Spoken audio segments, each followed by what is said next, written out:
A person in Marvel takes on the Avengers alone. Greetings, fellow multiversal adventurers. It's an honor to have you back in this saga that has us all hooked. Official channel statement: this story is 100% epic fiction. So please don't attempt real magic, the results aren't guaranteed and insurance won't cover it. The rights to this masterpiece belong entirely to its brilliant original author. We are just a barge sharing it with you. Do you want to keep being part of this amazing community? Join our ninja army of subscribers on YouTube and give this content a like. And for true fans, our Patreon has exclusive ninjutsu waiting for you. Chapter 101: If things don't work out, let's run away with all of humanity. Rory finally understood the reason for the zombie's appearance.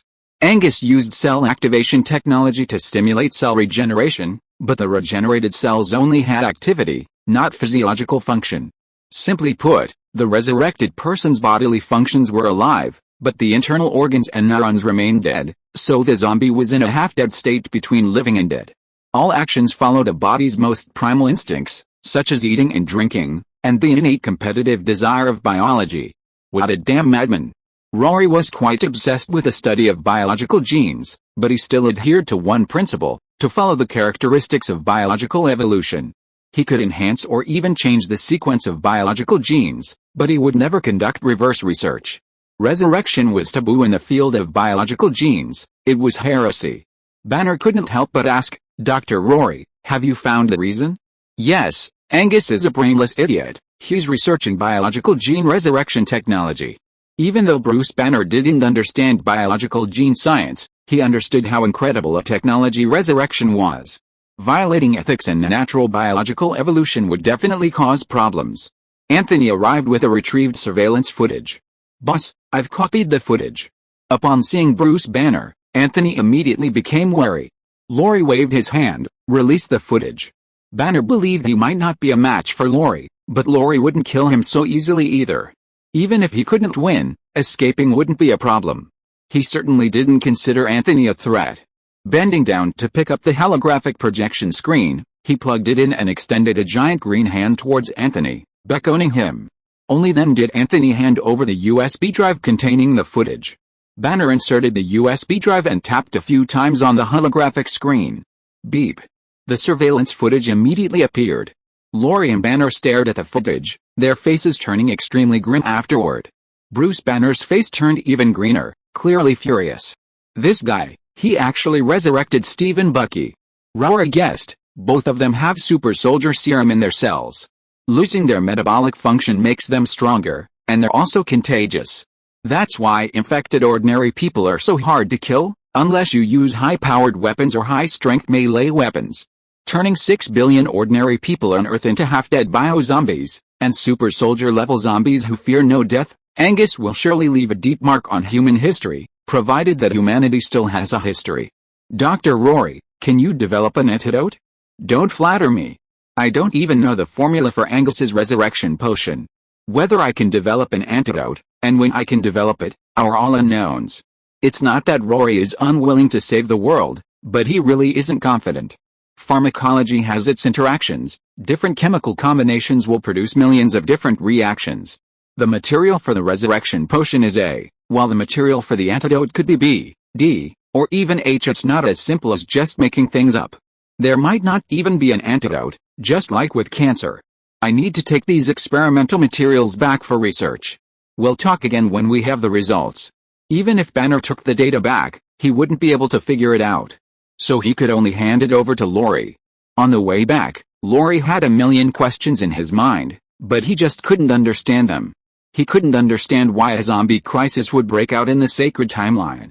There were many versions of the origin of the zombie universe. Some were brought back by the Wasp from the quantum realm, some by Magneto crossing dimensions, and some were caused by Mr. Fantastic wanting to destroy the world after his wife and children died. But there was no version about resurrecting Captain America. Back on Celestial Island, Rory plunged into the laboratory, arranging for Maya Hansen to import and analyze all of Angus's experimental data. His two right-hand men split up. Anthony was responsible for bringing all the families of Celestial Island members to the island for refuge, and Payne was responsible for gathering supplies. 48 hours passed in a flash. After 2 days and 2 nights of hard work, Rory finally walked out of the laboratory. Heavenly Island was 10 times busier than ever before, with long lines forming for identity registration, accommodation arrangements, and the distribution of supplies. Payne, the supervisor, was incredibly busy. Anthony, who had been closely monitoring the outside world, immediately came to see him after learning of Rory's return. "Boss, how's the situation outside?" Rory, who hadn't eaten or slept for 48 hours, wasn't too tired. He opened a beer and sat down on a chair in the porch. Anthony reported, "The situation is very bad. Almost all the cities in the eastern part of the Federation have fallen, and other areas are experiencing the same thing. Fortunately, we received advance warning, so we can hold out for a while longer. If we run out of ammunition..."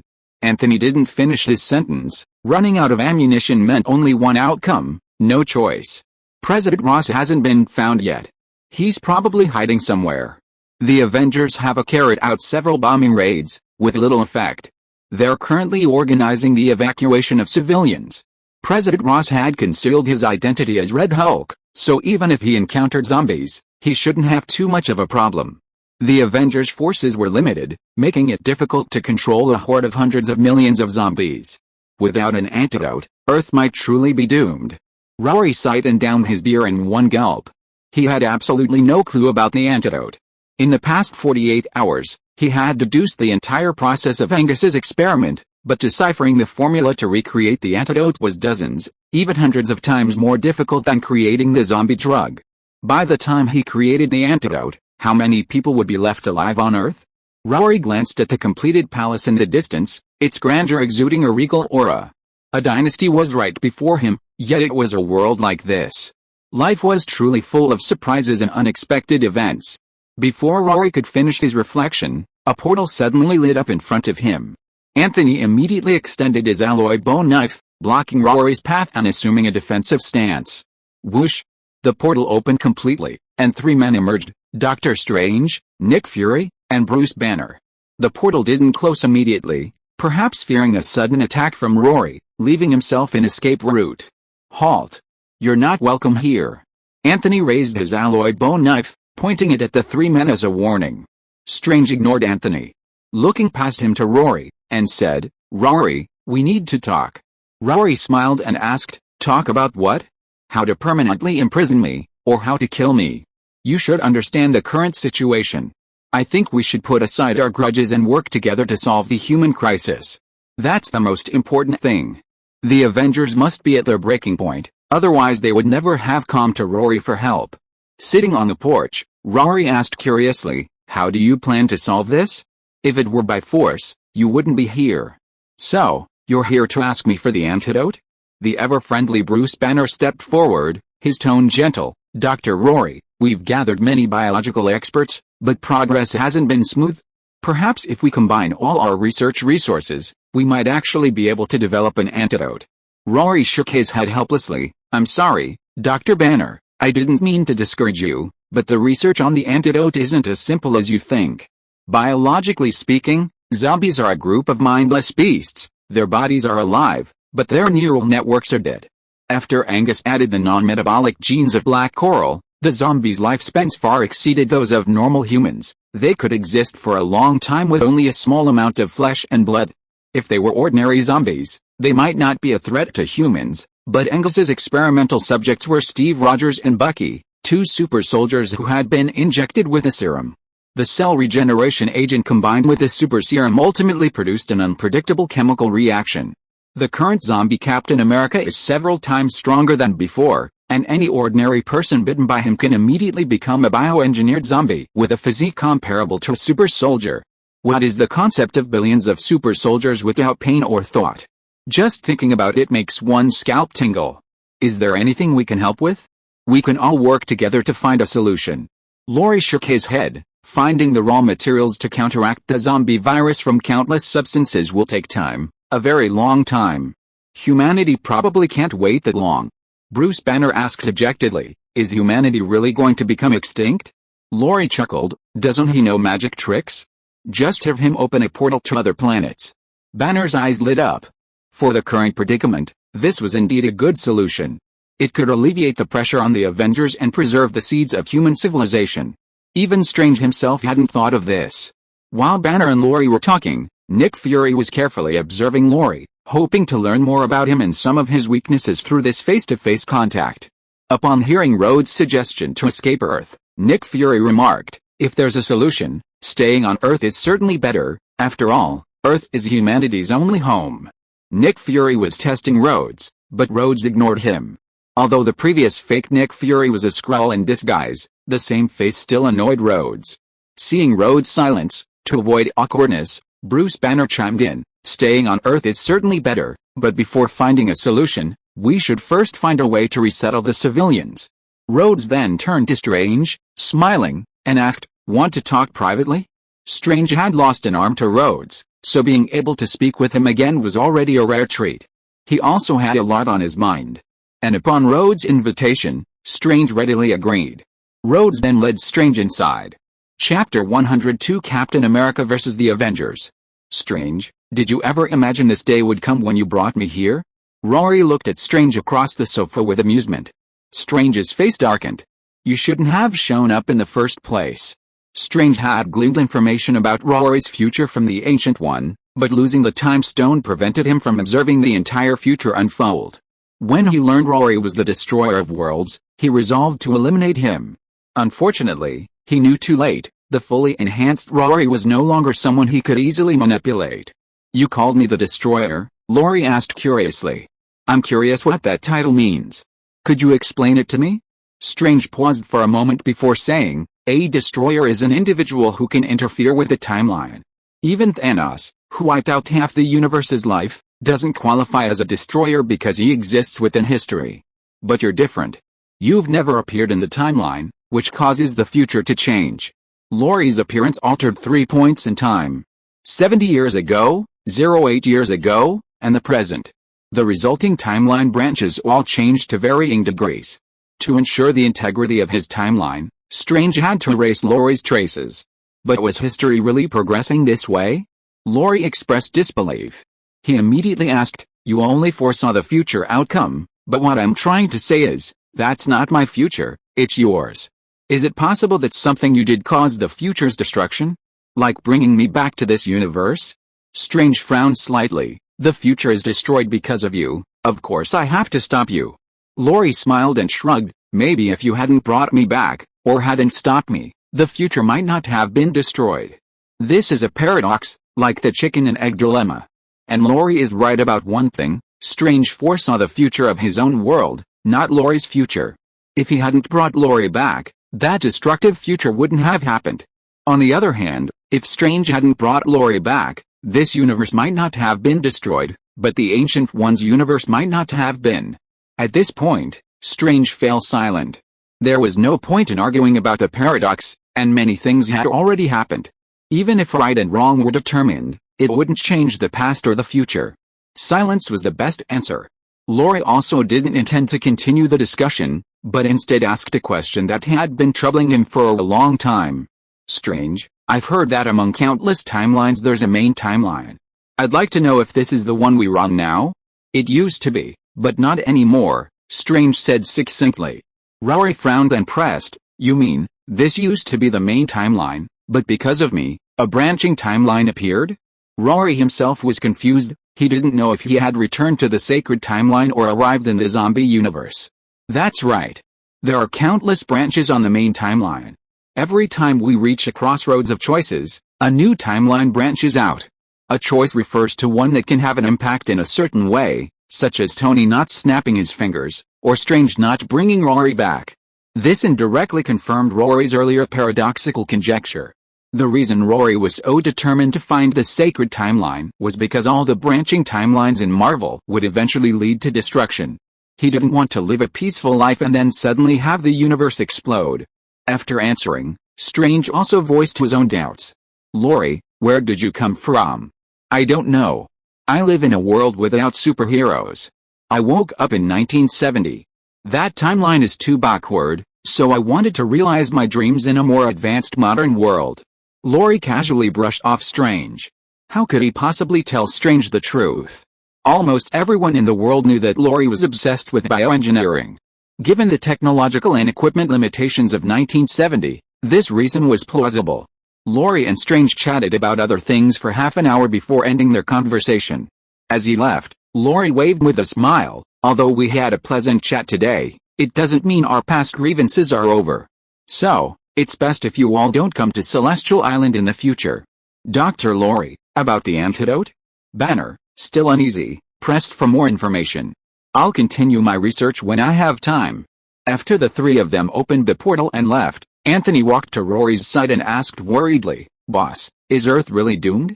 Anthony had witnessed the devastation in Washington, D.C., where all humans had turned into zombie monsters, and an entire city was rapidly destroyed in a very short time.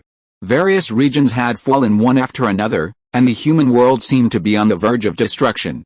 Strange and his two companions returned to Asgard from Celestial Isle. After emerging from the portal, Nick Fury spoke first. "Dr. Strange, can the sorcerer's portal support a large-scale evacuation of civilians?" "No problem, I can summon more guardian sorcerers to come back and help."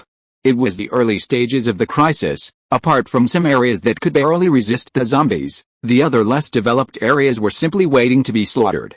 Therefore, the earlier the evacuation, the lower the risk to ordinary civilians, the fewer zombies would be transformed, and the less pressure on the Avengers. Having grasped this point, Nick Fury decisively said, "I'll contact the authorities of various countries and try to relocate civilians to one area. Please send mages to assist them." Strange approved of the plan and immediately nodded in agreement. Nick Fury continued, "The Avengers will provide maximum rescue to the survivors of the North American Federation. After the civilians are safely relocated, Asgardian and Wakanda warriors, along with elite military forces, will form a zombie resistance coalition. Once the area is completely cleared, the civilians will be brought back to Earth." The plan was simple, but its implementation was fraught with difficulties. Even setting aside whether Nick Fury could persuade the authorities of various countries, gathering the civilians was a major challenge. Even if the uninfected civilians could be relocated, completely eradicating the zombies from Earth was not a task that could be completed in a short time. Nick Fury went to contact the authorities of various countries, while Strange opened a portal back to the Sanctum Sanctorum, bringing the superheroes back to North America as well. Captain Marvel Carol said politely to Strange, "We'll gather the safe civilians together, and we'll need your help again then." "No problem, it's a sorcerer's duty to protect the Earth." The evacuation operation officially began. Captain Marvel Carol led her own group, flying over the city searching for survivors.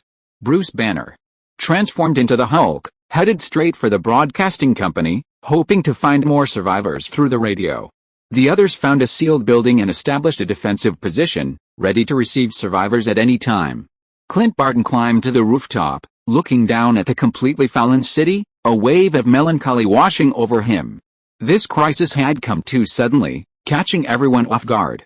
Hawkeye, with his extraordinary eyesight, suddenly noticed a familiar figure standing on the opposite rooftop, immediately becoming alert and frowning, slowly drawing his bow from his back. "Steve?" He certainly wouldn't mistake Captain America's iconic attire. Having learned the cause of the zombie outbreak from Bruce Banner, Clint Barton knew that Steve Rogers had become a super powerful zombie. He drew his bow and arrow, simultaneously reporting the situation over the intercom. "Guys, look! I see Steve." "Roger that, we're on our way." Hawkeye Barton saw Zombie Captain America at the same time, and Zombie Captain America saw him too. "Hoo-hoo roar!" Zombie Captain America roared to the sky with his torn mouth and leaped into the air, actually jumping directly from the high-rise building across the street. "Are you fucking kidding me?" Zombie Captain America's leap height and speed far exceeded the limits of a super soldier, swooping down on Hawkeye Barton's location like a giant bird. Bang bang! Hawkeye fired two arrows in quick succession, swift, accurate, and deadly, directly piercing Zombie Captain America, one hitting his chest, the other his forehead. The zombies here were completely different from those in the movies. In the movies, a shot to the head or spine was enough to kill a zombie. But every cell in the zombies' bodies here was alive. Even if you only had an arm left, they could still continue to attack, let alone destroy their brains. Boom! The zombie Captain America hurtled towards Hawkeye Barton like a cannonball, smashing a hole in the wall of the rooftop where Barton was standing, before staggering to his feet. Roar! A ferocious roar erupted from its gaping maw, scaring Barton into turning tail and running. Hawkeye knew his own limitations. This Captain America was no match for him. "FK, he's on our roof. Come help," He yelled for backup as he ran. The zombie Captain America was incredibly fast, and just as it was about to grab Hawkeye from behind, Spider-Man Peter Parker descended from the sky. He caught the zombie Captain America's hand. "Hey, I'm here." Whoa! Before he could finish a sentence, Peter Parker was flung off the edge of the building by the zombie Captain America. Peter Parker immediately launched his webs back to the rooftop, exclaiming, "What incredible strength! Steve's strength has increased a lot since he became a zombie, everyone be careful." Iron Fist, Danny Rand, Jessica Jones, Red Guard, and Taskmaster rushed onto the rooftop and immediately surrounded zombie Captain America. No one could have imagined that they would one day fight the dead Captain America. Roar! Zombie Captain America roared and charged towards the nearest Red Guard, Alexei. Alexei assumed a defensive stance and immediately stretched out his hands as zombie Captain America rushed close, trying to restrain him through a grappling move and create space for the others. But he underestimated zombie Captain America's strength. His hands were grabbed by zombie Captain America the moment they reached out. Snap! Ouch! My hands! Whoosh! A circular shield flew in with a whooshing sound, and zombie Captain America turned and raised his hand, firmly catching the shield.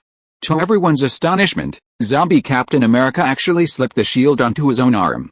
The superheroes. Shit. Everyone, attack!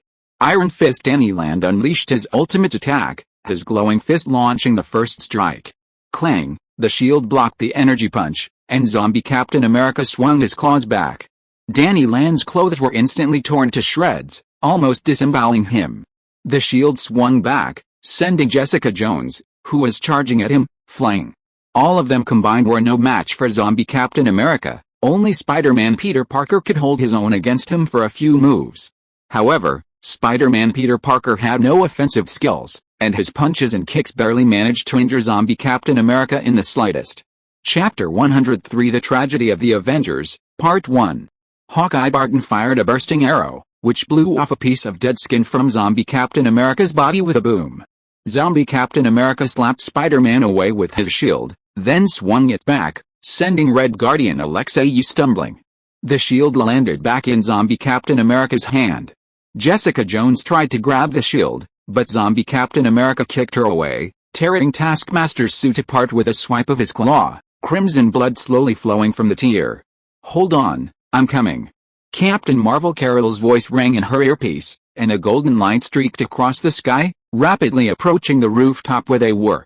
Just then, a winged figure flew in from another direction, grabbing Captain Marvel Carol and opening its blood-red maw, seemingly wanting to devour her whole. "Get out of the way." The flight path veered, and Carol, with another person clinging to her, crashed into the building. Spider-Man Peter Parker rubbed his eyes. "Did I see that right? It's Falcon Sam? It's definitely Falcon's gear, but I don't know if it's Sam." Now is not the time for idle chatter. A very troublesome zombie Captain America is waiting for them on the rooftop. Boom! Captain Marvel, glowing with golden light, crashed through the building and flew into the sky again, the zombie wearing Falcon gear still clinging to her. Swoosh! Boom! War Machine suddenly appeared, blasting the Falcon off Captain Marvel with a single shot. Then, the power launcher under his feet increased its power, heading straight for the rooftop where the battle was raging. Just before reaching the ground, War Machine adjusted its angle, and with the weight of the armor and the momentum of flight, kicked the zombie Captain America in the chest. Clang! War Machine landed steadily on the rooftop. The zombie Captain America, kicked away, crashed through the rooftop's protective wall and fell instantly. "Wow, you're still alive, that's great." Click. The helmet opened, and James Rhodes greeted everyone with a smile. "Hey everyone, long time no see." James Rhodes had been captured by the Skrulls long ago, until Ant-Man and Spider-Man rescued him. Before the zombie outbreak, James Rhodes had been recuperating, and after the outbreak, he immediately retrieved the damaged War Machine, finally finishing repairs today. "Hey bro, welcome back." Hawkeye Barton stepped forward and gave him a hug. Then everyone came forward to welcome War Machine's return. Taskmaster also came over, and although James Rhodes had never met Taskmaster before, he still warmly opened his arms to welcome him.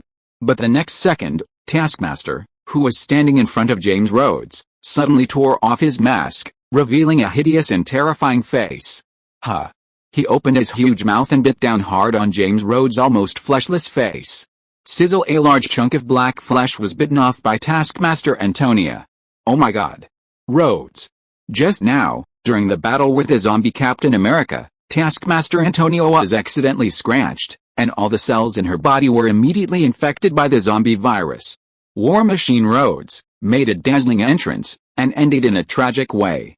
Taskmaster tried to attack the others, but Spider-Man Peter Parker reacted quickly, immediately using his web shooters to wrap Taskmaster in a cocoon. What the hell is going on? Thump, thump, thump. Before everyone could recover, a sound came from where zombie Captain America had fallen from the building.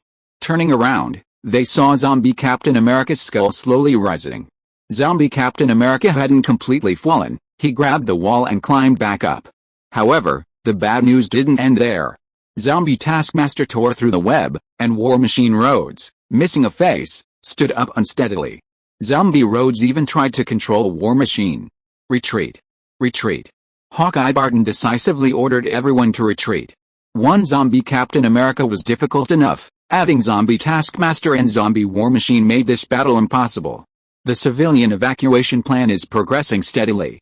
The planet Thanos intended for retirement, originally built for the Skrulls, has now become a refuge for humanity.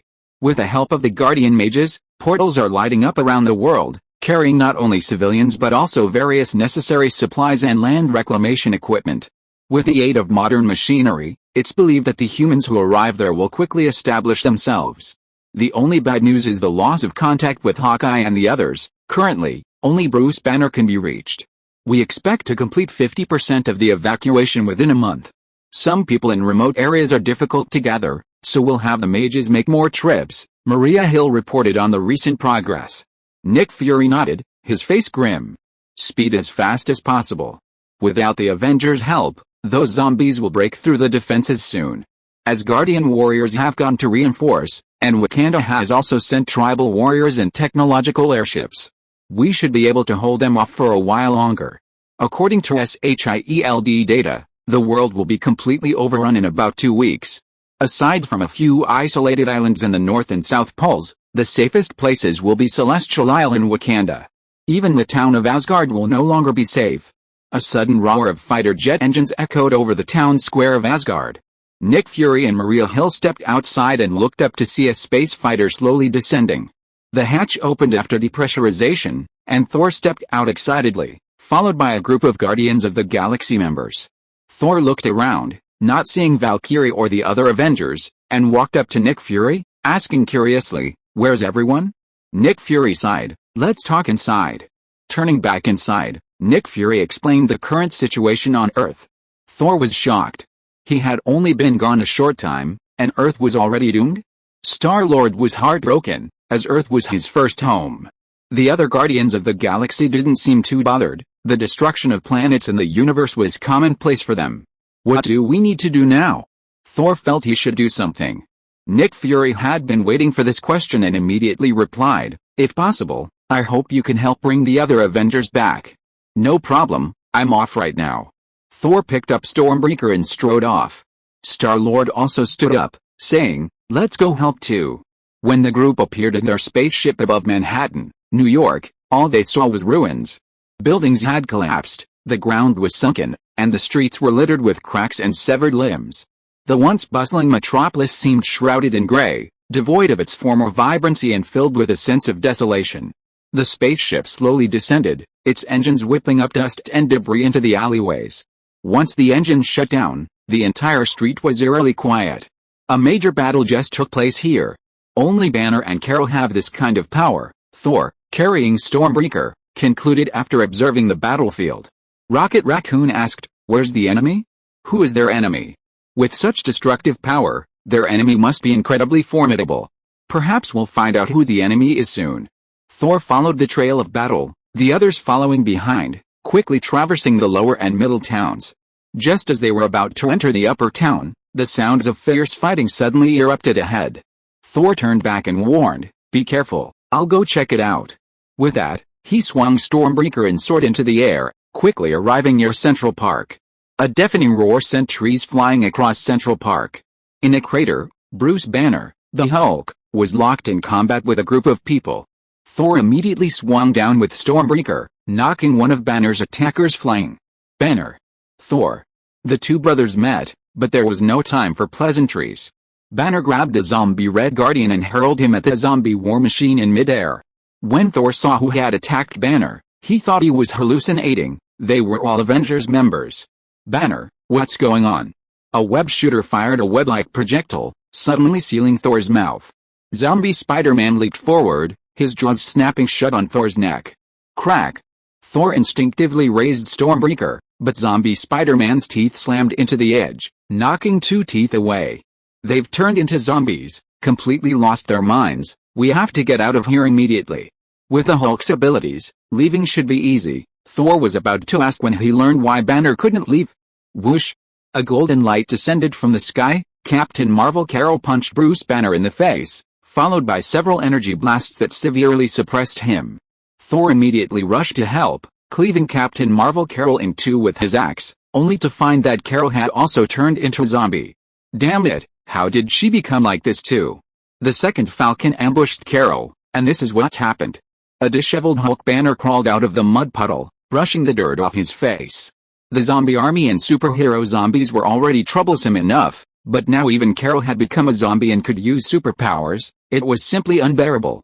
Zombie Carol, emanating deathly aura and golden light, slowly floated into the air. Zombie Captain America, wielding his shield, threw it, while zombie Hawkeye, drawing his bow, fired an arrow at Bruce Banner. Zombie War Machine and zombie Spider-Man attacked from two directions simultaneously. Zombie Iron Fist, zombie Jessica Jones, zombie Red Guard, and zombie Taskmaster attacked again from the ground. Just as the Guardians of the Galaxy arrived, and a major battle was about to erupt, a purple rift suddenly appeared out of thin air between the two sides. A pair of hands emerged from the rift, slowly widening it. It's Wanda! Banner exclaimed in surprise, and the next second, Scarlet Witch Wanda emerged from the rift. Chapter 104 The Tragedy of the Avengers, Part 2. After entering the alternate dimension, Wanda lost her sense of time and space. She tried countless methods but couldn't return to the real world. She hated Doctor Strange intensely and vowed to teach him a lesson when she got back. And that guy named Rory too. Without a sense of time and space, she had no idea how much time had passed. Just as the power of death enveloped Earth, weakening the protective magical barrier set up by the Guardian sorcerers, Wanda finally sensed Earth's existence. With all her might, she finally tore open a gap. Emerging from the alternate dimension, Wanda found the Avengers facing off. Completely bewildered, she asked, "Can someone explain the situation to me?" Whoosh! Captain Marvel, now zombie, fired an energy wave. Banner shouted a warning, "Wanda, watch out!" Whoosh! Wanda instinctively released magic to block Captain Marvel's attack. The war between the Avengers and the zombie Avengers instantly began. The Hulk punched Red Guard away, grabbed the Iron Fist that was trying to bite Wanda, and threw it at Captain America, now zombie. The zombie fist was blocked by the zombie Captain America's shield and continued charging. Drax the Destroyer clashed with the zombie Jessica Jones, while Nebula fought Antonia the zombie Taskmaster one-on-one. Mantis dodged and waved, avoiding the arrows shot by the zombie Hawkeye. Thor, wielding Stormbreaker, swung it at the zombie Captain Marvel Carol. The still bewildered Scarlet Witch Wanda didn't kill him, but instead used magic to control the zombie Spider-Man and throw him into a distant lake. What on earth happened? How did they become like this? Wanda asked Banner while casting spells. Banner replied during a lull in his counterattack, "It's a virus. They've all turned into zombies and have completely lost their minds." Wanda felt like she had only been gone a short time, yet the world had changed so much, she was momentarily unable to accept it. Banner raised his hand to block the shield thrown by the zombie Captain America, shouting, "A mad scientist resurrected Steve in his current form. The virus is contagious, being bitten or scratched will turn you into a zombie. Wanda, be careful. Superheroes retain their abilities even when they become zombies. If Wanda becomes a zombie too, it will be disastrous." Thud. Thor cleaved the zombie Iron Fist and he landed in two with his axe, spilling a pool of black, viscous liquid. Then, he swung his battle axe back, slapping the zombie Spider-Man, who had just jumped out of the lake, back into it. He shouted, "Is there any way to save them? There's no antidote right now. Nick Fury is organizing the evacuation of civilians to another planet. If a solution isn't found, Earth is doomed. Huh. Having understood the situation, Wanda no longer held back, using all her strength to subdue the zombie Hawkeye who was chasing Mantis. Clint, I'm sorry. Wanda's eyes filled with sorrow as she manipulated magic, tearing Hawkeye Barton, who was suspended in midair, in two. How could this happen? Having killed her former friend with her own hands, tears welled in Wanda's eyes. She recalled meeting Hawkeye during the War of Ultron, how they worked together to resolve the Sokovia crisis, how Clint helped her during the Civil War, and then the Endgame. She and Clint Barton had fought side by side for many years, and she never imagined it would end like this. Scarlet Witch. Wanda's emotions affected Banner and Thor, filling the air with sorrow. But the battle continued, and they could only barely suppress their grief as they fought their former comrades. Ah! Help me! Mantis was suddenly lifted into the air by the zombie war machine. In her desperate struggle, James Rhodes, missing half his face, bit her neck. Groot the Trent released vines, pulling the war machine down from the sky. Drax the Destroyer roared and charged forward, plunging his twin blades deep into the eye sockets of the zombie James Rhodes. Damaging his brain didn't kill Rhodes immediately. He activated War Machine's autopilot, and with a deafening roar, Drax was blasted into the air before being shot down by Captain Marvel. Mantis fell, followed closely by Rocket Raccoon and Star-Lord. One was scratched by the zombie Red Guardian, and the other had a chunk of flesh bitten off by the zombie Spider-Man. It wouldn't be long before they too turned into zombies. With the Guardians of the Galaxy suffering successive casualties, Thor was enraged. He leaped high into the air and swung his axe, bringing Captain Marvel down from the sky. Wanda. Control her. Wanda's magic immediately immobilized Captain Marvel, and the descending Thor raised his battle axe and brought it down on Captain Marvel's forehead. Boom! Captain Marvel was cleaved in two. Groot's hands transformed into vines, piercing the chest of the zombie Red Guardian. Unexpectedly, the zombie virus spread along Groot's branches. Groot immediately severed his own hands, preventing the virus from infecting his entire body. Nebula was then grabbed by the zombie Taskmaster. Just as Taskmaster's teeth were about to bite Nebula, Scarlet Witch released magic in time, blasting Taskmaster away. Drax the Destroyer plunged his twin blades into Taskmaster's back, lifted him high, and hurled him at Thor. Thor swung Stormbreaker, taking down another one. One Avenger after another died before their eyes. The Hulk, Banner, was completely enraged. With a ferocious expression, he lifted Jessica Jones above his head and tore her in two. The remaining zombie Captain America didn't charge, he actually ran away. The battle was nearing its end, but it wasn't over yet. Mantis, Star-Lord, and Rocket, now zombies, having just sacrificed themselves, they were killed again, a devastating blow to the spirits of the survivors. After the battle, no one spoke. They simply dug several deep pits in Central Park and buried everyone inside. The Avengers, whom even Thanos couldn't destroy, were nearly wiped out by Angus, an ordinary man. It was undeniably ironic. After burying their fallen comrades, the survivors returned to their spaceship and left the ruined city. They brought news of the Avengers' casualties back to Asgard, casting a shadow over the world once more. When Strange learned that Wanda had returned to the real world, she was talking to others about what had happened after her disappearance. Enemies meeting again are bound to be hostile. Sensing the magical fluctuations emanating from Wanda, Strange quickly said, "Wanda, let me explain." "Save it. I'm going to see Rory now. I'll settle the score with you for pulling me into the dimensional space when I get back." Wanda got up and walked past Strange. Stepping out of the cabin, he waved his hands and flew away with a magical gesture. Celestial Island was currently safe. Maya Hansen was attempting to crack the zombie virus, but Rory held little hope. Rory was thankful he had brought the Ant-Man family to Celestial Island beforehand. If Ant-Man and the Wasp had also turned into zombies, well. He removed his rubber gloves and white coat, glanced at the busy Maya Hansen, and casually asked, "Any progress?" Maya Hansen looked away from the microscope and shook her head. "No, the zombie blood is strange. It's probably no longer blood. It's more like a nutrient solution that stimulates cells." Rory had already known this problem the day Anthony brought Bucky back. Blood plays a wide role in the human body, including transporting energy and nutrients, completing metabolism, regulating acid-base balance and body temperature, etc. The zombie's black blood doesn't have these functions. Its only purpose is to transmit the virus and provide energy support for the body's cells. Moreover, upon contact with human blood, it quickly assimilates other people's blood into the same virus, thus achieving a strong infectious effect. Theoretically, there are two feasible solutions to treat this virus.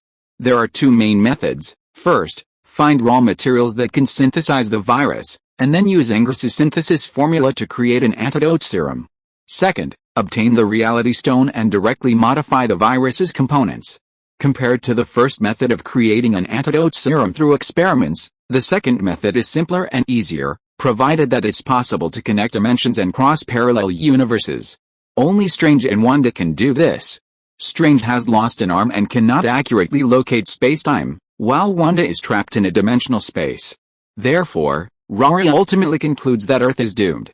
Let Maya Hansen pursue her research. Perhaps she will be favored by Lady Luck and, by chance, create an antidote serum. Rory left the laboratory, intending to visit Kathy. A sudden commotion broke out in the small square, attracting Rory's attention. What's going on? Who dares to cause trouble on Celestial Island at this hour? Rory walked towards the small square, and the crowd involuntarily made way for the island's lord. Let Rory come out and see me. Wanda, this isn't a place for you to run wild. Let him go. Pushing through the crowd, Rory saw Wanda confronting Anthony in the small square. He was startled. He had just thought of Wanda, and here she was on Celestial Island. She really couldn't resist being nagged. Wanda had taken an islander hostage with magic. Anthony brandished his alloy bone knife and, with his super soldiers, surrounded Wanda. Wanda, release him. Seeing Rory appear, Wanda withdrew her magic and released the hostage, her eyes sharply fixed on Rory. Rory waved his hand, signaling everyone to disperse. Come with me. Rory led Wanda back to his lodgings, opened 2 bottles of beer, and handed one to Wanda, saying, "When did you get back?" Wanda didn't take the beer Rory offered, coldly replying, "None of your business. I came here just to ask you one question. You want to ask me about what I promised you back then, right?" When Rory was first brought back to this universe by Strange, a major battle broke out in New York. If it weren't for Wanda, Rory might have been thrown interdimensional space by Strange. The reason Wanda betrayed him was because Rory had promised to take her to find Vision and their future child. Now that the creditor was knocking on his door, Rory naturally couldn't pretend nothing had happened. Chapter 105. A sudden inspiration during a date. Rhodes sat in a cigar chair, beer in hand. He calmly addressed Wanda, who sat opposite him. "You should have heard where I came from, right?" Wanda nodded silently. Rhodes continued, "I was brought back from another universe by Strange. That universe's current timeline is 2008, the Battle of New York hasn't started yet, and Vision hasn't appeared. If you can come back to that universe with me, you'll naturally see Vision again." "What about my other self?" "Every universe has another version of himself, but Rhodes is unique. There's only one Rhodes across countless timelines, perhaps that's why he became the Destroyer. According to Rhodes, if Vision in that universe can appear normally, then Scarlet Witch Wanda can too. 2 Wandas living in the same universe, it just doesn't seem plausible." Rhodes said easily, "Just give her an ordinary life, or simply send that Wanda to another universe. It's not that simple." Talking about dealing with another version of herself with someone made Wanda feel uneasy. Moreover, Rhodes' suggestion was too tempting for her. She found it hard to refuse. Then Wanda thought of something else and asked, "How can you guarantee Thanos won't harm Vision again?" Rory laughed heartily. "You already know the future of history, why would you be afraid of Thanos?"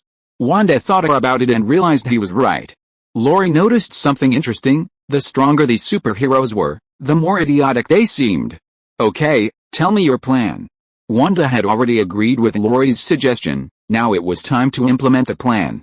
Rory put his beer aside and said, "There are 2 divine books in the wizarding world, the Book of Vishanti and the Dark Book. If you want to travel through the universe, you must first obtain the Dark Book." Wanda was stunned for a moment and asked, "You mean I should learn the magic to travel through the universe? And then take you with me?" Rory shrugged, "You definitely can't handle it alone. More help means more strength, cooperation is key." "Where is the Dark Book?" "I don't know, but who knows?" After seeing Wanda off, Rory was in an unprecedentedly good mood. Arriving at Kathy's independent lab, Kathy was fiddling with a small electrical component. Seeing Rory, a happy smile immediately appeared on Kathy's face. Why didn't you go to the lab today? I haven't seen you for a few days, so I came to see what you were up to. Rory casually picked up an electrical unit, and Kathy explained, this is a signal transmitter. It can receive signals from the microscopic world. Rory only had a basic understanding of physics, and his advanced knowledge was practically zero. I heard a woman came to see you just now? Looks like you're quite popular with women. Kathy raised an eyebrow and glanced sideways at Rory. Rory chuckled, offering no explanation, only saying, I'm not interested in other women. Oh? Then who are you interested in? Kathy pretended not to know, continuing to adjust the instrument in her hand with a screwdriver. After a while without hearing Rory's reply, Kathy turned her head in confusion, only to find Rory staring at her with a burning gaze. Kathy immediately turned her head away, pretending she hadn't seen anything. Ahem, I heard things are chaotic outside. Before the destruction of the Radiant City, Kathy was still young. After losing her family, she had no interest in romance. After the final battle, her family returned, and she only wanted to stay with them to make up for lost time. With her father watching over her, she had even less opportunity for romance. Then, Kathy, with no romantic experience, came to Celestial Island. Rory was arguably the opposite sex friend she had spent the most time with. Attracted by their mutual attraction in looks and knowledge, Kathy's feelings for Rory were definitely not insignificant. She was just too shy to express them. Rory smiled slightly and invited, a ship just arrived with fresh ingredients. How about coming to my place for dinner tonight? Okay, I need to say hello to Dad and Hope. This was just Kathy's excuse. If she really told her family, Scott would be the first to object, so she absolutely wouldn't tell them. Rory pretended not to understand. Okay, finish up here as soon as possible, I'll go back and prepare the food now. Yet, I still have a little work to do. Almost done. The setting sun cast a long shadow across the sea. The afterglow bathed Celestial Island, from the roads to the magnificent palaces, the whole world bathed in warm hues. Some people like to step out of their homes at this time, sit on small chairs, and enjoy the last rays of sunlight. They might have a beer and a few bites of cured meat and raw vegetables. The Ant-Man family, having had a busy day, returned home. Hope and Janet prepared dinner together. Dr. Pym, wearing his glasses, sat on the sofa, continuing to look at the documents in his hands, while Scott paced back and forth in the living room, looking irritable. Scott, can you sit still for a while? You're making my eyes dizzy. Dr. Pym took off his glasses and rubbed his temples. No, I can't sit down. Kathy comes home to have dinner with us every day at this time, but she didn't today. She's late. Kathy's all grown up now. You're being a little too concerned, Hope said with a smile, stirring Sarah's food in the kitchen. Scott wouldn't listen, shaking his head with his hands on his hips. I know she's an adult now, and I know she should have a relationship, but I absolutely won't allow her to be friends with guys like that. Dr. Pym chuckled. I advise you to keep your voice down. If the patrol team hears you, they'll definitely come in and kick your ass. Rory wasn't a tyrant, he didn't even care about managing Celestial Island, but that didn't stop his men from worshipping him like a tyrant.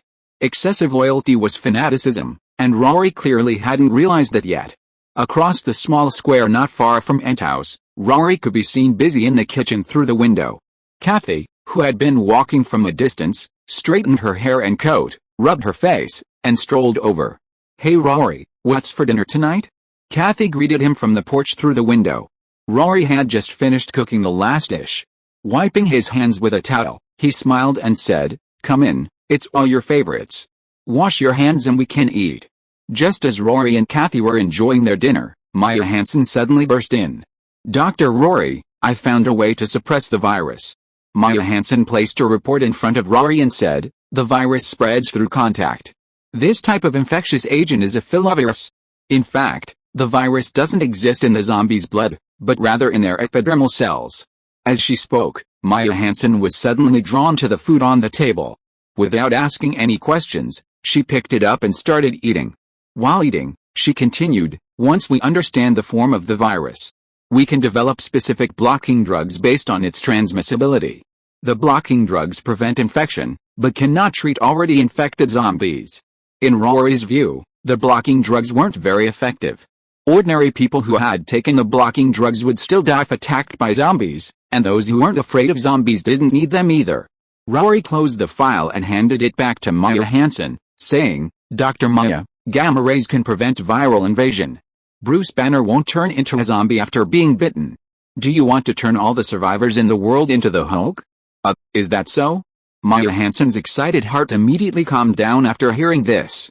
Rory nodded. "What the world needs is an antidote serum that can eliminate the zombie virus, not some blocking drug. Perhaps you can work on that." "Oh, okay, I'll think about it when I get back." Maya Hansen got up and left, but when she reached the door, she suddenly turned back and said, "It tastes good, and Kathy is very pretty." This made Kathy blush. Rory said speechlessly, "That's strange. Never mind her, let's eat." While eating, Rory suddenly stopped.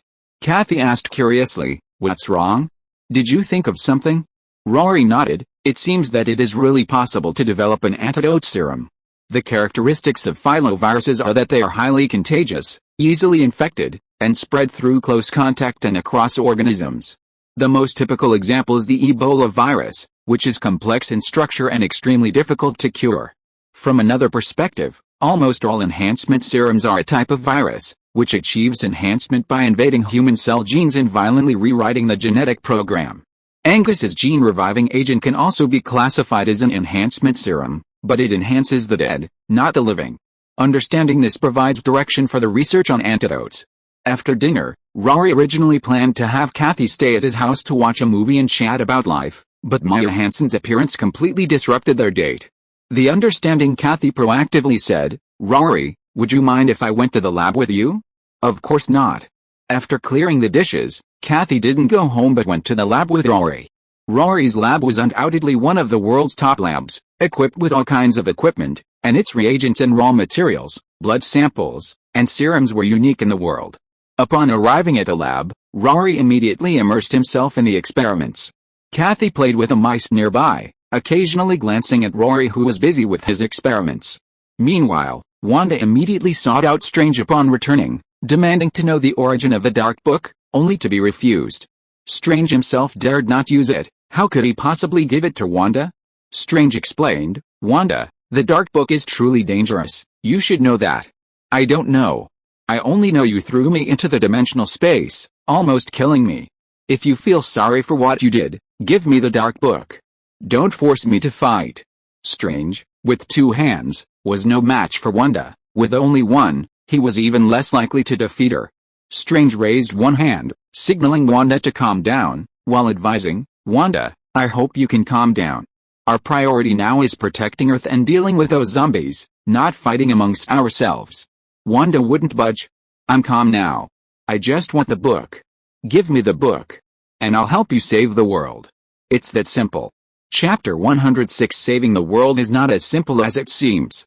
Strange now had 2 choices. One was to tell Wanda the origin of the Dark Book, and then they could work together to save the world. The other was to fight Wanda, with almost 0 chance of winning, and then tell her the Dark Book after losing. Strange couldn't accept either option. He asked with a headache, "Wanda, why do you want the Dark Book?" Wanda swallowed the words she was about to say and shook her head, saying, "That's none of your business." Strange pondered for a long time, and just as Wanda was getting impatient, he spoke up, "I can tell you about the origin of the Dark Book, provided we resolve this global zombie crisis first." Strange wasn't so easy to talk to. He could have said whatever he wanted to anyone else, but with Wanda, he'd stall for time. An agreement was reached, and Wanda officially joined the crisis response team. She followed the elite troops to the front lines to stop the zombie horde's advance and buy more time for the civilians to evacuate. At the same time, Rory was working on deciphering the pathogen of the zombie virus. The filovirus has been extracted by Rory. The next step is the demembrane process, peeling away the pathogen's outer shell to obtain its core code. To eliminate the virus, they first need to find a chemical element that can counteract it. There are no shortcuts, they can only try different types one by one. Kathy also put aside her own research to help, labeling various chemical elements and distributing them to Rory and Maya Hansen for testing. The reagent experiments lasted a full week, but they still couldn't find an element that could counteract the zombie virus. Maya Hansen and Kathy collapsed onto the sofa, fast asleep, while Rory sat in front of the computer, deep in thought. They had tried almost every known ingredient, but none of them reacted with the zombie virus. Was I wrong? Rory shook his head, rubbing his chin. No, the potion Angus created wasn't a zombie virus. It was just that the potion caused a different chemical reaction in Steve Rogers' body. Rory slapped his thigh hard, exclaiming, "This isn't a zombie virus in the traditional sense at all. I've fallen into a trap." From a biological perspective, zombies are a mutated form that has lost its self-awareness but whose bodies can still follow instincts. But what Angus created is different. There's no consciousness, no bodily instincts, it's true death, but the body's cells have survived. The two seem similar, but they are fundamentally different. Rory immediately went to the cold storage to retrieve various blood and serum samples and started the experiment again. According to his conjecture, if the zombie virus is a mutated enhancement serum, then only a higher level of genes is needed to produce a suppressive effect. An hour later, all 10 test samples had completed the experimental reaction. Rory began to observe them one by one. Beast King gene failed. Eternal gene failed. Hulk gene failed. Red Hulk gene failed. Enhancement serum number 1 failed. Serve number 2 failed. Rory gene. Damn it, the antidote is myself? Thinking about it, it makes sense. There are very few people in the universe with a higher gene sequence than Rory. Thanos himself was an outstanding scientist, he must have enhanced his own gene sequence. Rory used gene replacement technology to enhance himself, and his gene sequence level was already infinitely close to Thanos's. Then he fused with his celestial gene, officially establishing a bridge to communicate with cosmic energy, and it was a dual channel of physical and mental power. Theoretically, Rory's gene level had reached its peak. To advance further, he would need to use the celestial gene. Rory exhaled a breath of stale air, glanced at the sleeping Kathy and Maya Hansen, and turned to continue the next experiment. To create the antidote serum, the first step was to extract the effective substance from Rory's serum. The purification process was tedious and very time-consuming. Several more hours passed in the blink of an eye. Kathy and Maya Hansen slept soundly until they woke up naturally, their fatigue completely gone. Sitting up with their hair still tousled, they found Rory still busy at the lab bench. Kathy rubbed her hair, got up, poured 2 glasses of water, and placed one on the bench without disturbing Rory's experiment. "Did you sleep well?" Rory didn't turn around, but he knew it was Kathy beside him. "I slept very well. You've been working for many days in a row, do you want to stop and rest?" "Just a moment," Rory replied, his eyes glued to the microscope. His hands moved steadily, slowly extracting the necessary substances with the extractor and placing them in the culture tank. After finishing, he started the machine to prepare the serum sample. Buzzing the machine ran for a moment, and a vial of pale blue serum was ready. Kathy, seeing the freshly produced serum, asked in surprise, "This is an antidote serum? You actually made it?" Rory looked at the serum and smiled faintly. "Whether it works or not, we'll know after we try it. Actually, this vial of serum couldn't be called an antidote, it was more like poison. The zombie virus kills the host, then infects the host's cells to remain viable. The serum created by Rory can kill the zombie virus, which is equivalent to killing the infected host." Maya Hansen, hearing that the antidote was ready, perked up and immediately joined in. The three then went to the laboratory where Bucky the zombie was imprisoned. Although he had lost his limbs, Bucky remained remarkably active, hissing with dead fish eyes, seemingly wanting to devour everything in his path. Rory retrieved a spray gun, poured the diluted serum into it, and then sprayed the atomized serum onto the bound Bucky. Injection wasn't chosen because there were simply too many infected people on Earth. It would be impractical to inject everyone individually. Therefore, atomization was the best method. Rory, Kathy, and Maya Hansen's 6 eyes were fixed intently on Bucky. As the atomized serum slowly landed on Bucky, it immediately reacted. His skin tissue rapidly decayed as if contaminated with sulfuric acid, turning into a pool of black liquid. Then the serum spread from the spot to the rest of the body. "It works. It really works. Rory, you're amazing." Kathy jumped for joy, then hugged Rory tightly. Rory smiled too. If he could, he certainly wouldn't want to live in a world like a ghost town. He handed the remaining serum to Maya Hansen, instructing, "Take it to the culture tank for serum culture. Remember to do a human safety test first, and only proceed with production after confirming it's harmless to ordinary people." Rory's lab wasn't a production line, its production capacity was destined to be low. This life-saving medicine had given the world half a life, as long as there was hope. With the antidote serum ready, they could finally go back to rest. Rory and Kathy walked out of the lab, chatting and laughing, only to be met with a pair of eyes filled with anger. His daughter hadn't come home for days, fooling around with another man. This old father's heart was bleeding. "Daddy." Kathy stuck out her tongue, waved goodbye to Rory, and immediately went to greet her father. Rory chuckled and turned to leave. Back at his lodgings, he called Anthony and Payne over. Having spent many days in the lab, the first thing he did upon emerging was to check on the outside situation. "Boss. Come, sit down and let's talk." Rory waved his hand, gesturing for them to sit down. Payne glanced at the aloof Anthony and spoke first. "Boss, let me go first." Rory nodded. Payne reported, Nick Fury lobbied various countries' officials to evacuate civilians. A large portion of the civilians should have already been evacuated. It said that high-ranking officials and capitalists in various countries are contributing money and effort, and can enjoy priority evacuation rights. 3 days ago, we contacted Federal President Ross.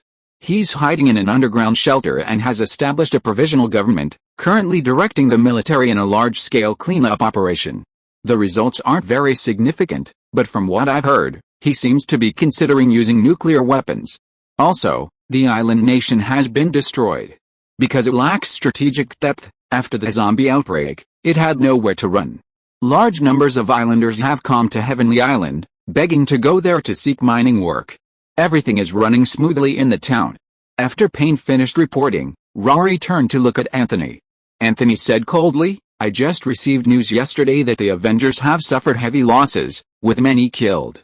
Currently, only Thor, Scarlet Witch Wanda, Doctor Strange, Bruce Banner, and a few aliens are still active. The rest are all missing." Rory clicked his tongue after hearing this. The mighty Avengers were reduced to just a few members? He had prepared to fight the Avengers, only to be wiped out by the dead Angus. "Boss, I believe now is the best time to eliminate the Avengers in Asgard. I request permission to go into battle." Anthony didn't fully understand the feud between Rory and the Avengers, but anyone who was Rory's enemy was his enemy, and they should all be destroyed. Rory didn't immediately agree, but said, "The antidote serum is ready. Let's restore the Federation's strength first, and then discuss going to war with Asgard." To go to war, they would have to fight both Asgard and Wakanda. To avoid depleting the strength of Celestial Island, they naturally needed to bring the Federation's military into the fray. Seemingly understanding Rory's intention, Anthony immediately said, "Yes, boss, I will send people to protect President Ross." 3 days later, the first batch of diluted antidote was completed and delivered to the federal military. Completely eliminating the zombies in the city was not so simple. Many zombies were hiding in buildings or other concealed places, and spraying the antidote from low altitude would inevitably leave some behind. A thorough cleanup would require more time and effort. Batches of antidote were transported from Celestial Island to all parts of the world. Humanity sounded the horn of counterattack and entered the era of the Great Cleansing. Everyone joined forces to find and eliminate the zombies hidden in various places. The zombie crisis was officially entering its final stage. Only a portion of those who had been transferred to Thanos' retirement planet returned. The majority of the rest remained there, intending to build it into a new home for humanity. In just over a month, the population of 8 billion had decreased by nearly half. Of the survivors, half went to the new home, and the remaining 2 billion people were distributed across 5 continents. Factories shut down, schools closed, and all cities became deserted. Industry and agriculture collapsed, and anarchy even descended on many areas. The crisis was over, but humanity faced even greater challenges. Before the zombie apocalypse was completely resolved and before human society was fully rebuilt, a pre-battle meeting was taking place in the magnificent palace to the east of Celestial Island. The theme of the meeting, to annihilate Wakanda and Asgard. Chapter 107. After the crisis was resolved, I became the biggest crisis. A pesticide sprayer flew low overhead, spraying large quantities of diluted antidote onto the ground. Zombies roaming the city howled in the direction the plane had passed. A few minutes later, the howls gradually subsided, and the hordes of zombies that had filled the streets fell like harvested wheat. Nick Fury and Maria Hill, observing the situation on the ground, felt a sudden sense of relief upon seeing the antidote's effectiveness. Although that guy named Rory is a bit arrogant, he's quite capable in biological research, Maria Hill said. She had never met Rory, all her knowledge of him came from hearsay. Nick Fury said calmly, The cleanup operation has only just begun. Those hiding in buildings, underground, and in the wild are the hardest to deal with. If the cleanup isn't thorough and some escapees are left, the zombie crisis could return. Areas that have experienced zombie outbreaks have all been designated as no-go zones. Civilians, soldiers, and even superheroes are all prohibited from entering. Nick Fury and Maria Hill returned to the airport in their pesticide sprayer. At least 30 planes were parked on the runway, all ready to take off. As soon as Nick Fury disembarked, he was greeted by staff. How was it? Was the antidote effective? It was effective, and very effective. It eliminated the infected within 3 minutes. Nick Fury nodded. Great. Humanity is saved. Earth is saved. Hearing that the antidote was effective, everyone present cheered. Entering the office building, Nick Fury asked the staff, "Have you tallied the antidote supply?" A total of 582 units. According to the instructions provided by Celestial Island, the minimum dilution concentration is 3%. 1 unit covers approximately 800 square kilometers, roughly the size of New York City. Nick Fury frowned and shook his head. Not enough. We're far from enough. Can we contact Celestial Island to provide as much as possible? Half the world's cities and regions had fallen, and these were all major cities. There was still the need for cleanup in the suburbs and buildings. The required amount of antidote was still far from sufficient. Dr. Banner approached and explained, "Heavenly Island doesn't have a complete production line, and I suspect the raw materials for the antidote are definitely extraordinary, so Heavenly Island needs to keep it a secret." At the very beginning of the zombie outbreak, biologists worldwide gathered to conduct research, yet their efforts couldn't match the results of Rory's research alone. Besides the lack of expertise, it's very likely related to the raw materials. Without sufficient antidote production capacity, when will we ever be able to clear out all the zombies? Yes. Maria Hill stepped forward and said, "I'll be responsible for communicating with Heavenly Island and see if we can get more antidote." The world government was paralyzed, the Security Council was practically just a figurehead, and although the Federation president appeared, he refused to communicate with SHIELD. Speaking of the conflict between the Federation and SHIELD, one must mention the Avengers. In the eyes of SHIELD and the Avengers, the Federation was like a chamber pot, eagerly awaited when it needed, but utterly disliked when not. President Ross already had a lot of complaints about superheroes, and this situation further strained relations to a freezing point. Nick Fury sighed, "I'll contact President Ross. Hopefully, he won't throw a tantrum." Everything was proceeding smoothly. Zombie clearing, restarting water and electricity plants, restoring network communications, and reintegrating various social resources. The world seemed to have entered a post-disaster reconstruction phase. Although the population had plummeted, everything was moving in a positive direction. Nick Fury flew to the federal interim government in the western region. He followed White House senior official Salafo into a high-rise building. Nick Fury glanced at the agents accompanying him and asked, "Ms. Salafo, when can I see the president?" "The president is in a meeting. He can meet with you in about 20 minutes. Upon hearing this, Nick Fury suddenly stopped and said, "Then let's go in 20 minutes. I just wanted to get some fresh air." Salafo turned around and met Nick Fury's gaze. A spark seemed to fly between their eyes. "Arrest him." At the same moment Seraph gave the order, Nick Fury suddenly punched the agent on his left in the face, snatching the pistol and disengaging the safety in one swift motion. Seraph also drew her own sidearm, and the two pointed their guns at each other. "Nick, you can't escape. Surrender obediently." Nick Fury frowned and asked, "President Ross should know why I'm here. Why are you doing this?" "There's no why. Maria Hill escaped from prison, and all SHIELD members are on the wanted list. Arresting you is my duty." Nick Fury naturally didn't believe such a statement. He immediately questioned, "The world has become like this, what's the point of these political maneuvers? These words are useless to me." Seraph stated her position and attitude. She was simply following orders, and debating right and wrong was irrelevant to her. At this moment, two super soldiers from Celestial Island walked over from not far away. Nick Fury, who frequently dealt with superhumans, immediately recognized that these two were different from others. With a whoosh, Nick Fury, not wanting to invite trouble, simply released the stolen pistol, raised his hands, and said to Seraph, "Arrest me." Before news of Nick Fury's capture could reach back, Maria Hill had already arrived on Celestial Island by plane. Hill disembarked and asked the soldier at the airport, "Hello, I'd like to see Mr. Payne. Is he busy?" "Hello, Ms. Hill, Commander Payne sent me to pick you up. Please come with me." After leading Hill to the car, they headed straight for a town not far from the sea. Even before entering the town, Maria Hill could see a huge golden statue standing in the center of the town from afar. The statue depicted a young man, wearing a white lab coat-style laboratory suit, holding a book in his left hand and a long sword in his right, his gaze resolute as he looked towards the distant sea.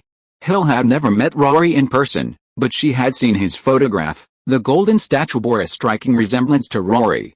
Although she recognized him, Hill still asked the receptionist curiously, "Is this statue of Dr. Rory?" The receptionist driving the car replied, "That's right. Dr. Rory saved the Earth twice, and the island's residents hope that the statue will ensure their descendants remember Dr. Rory's great achievements.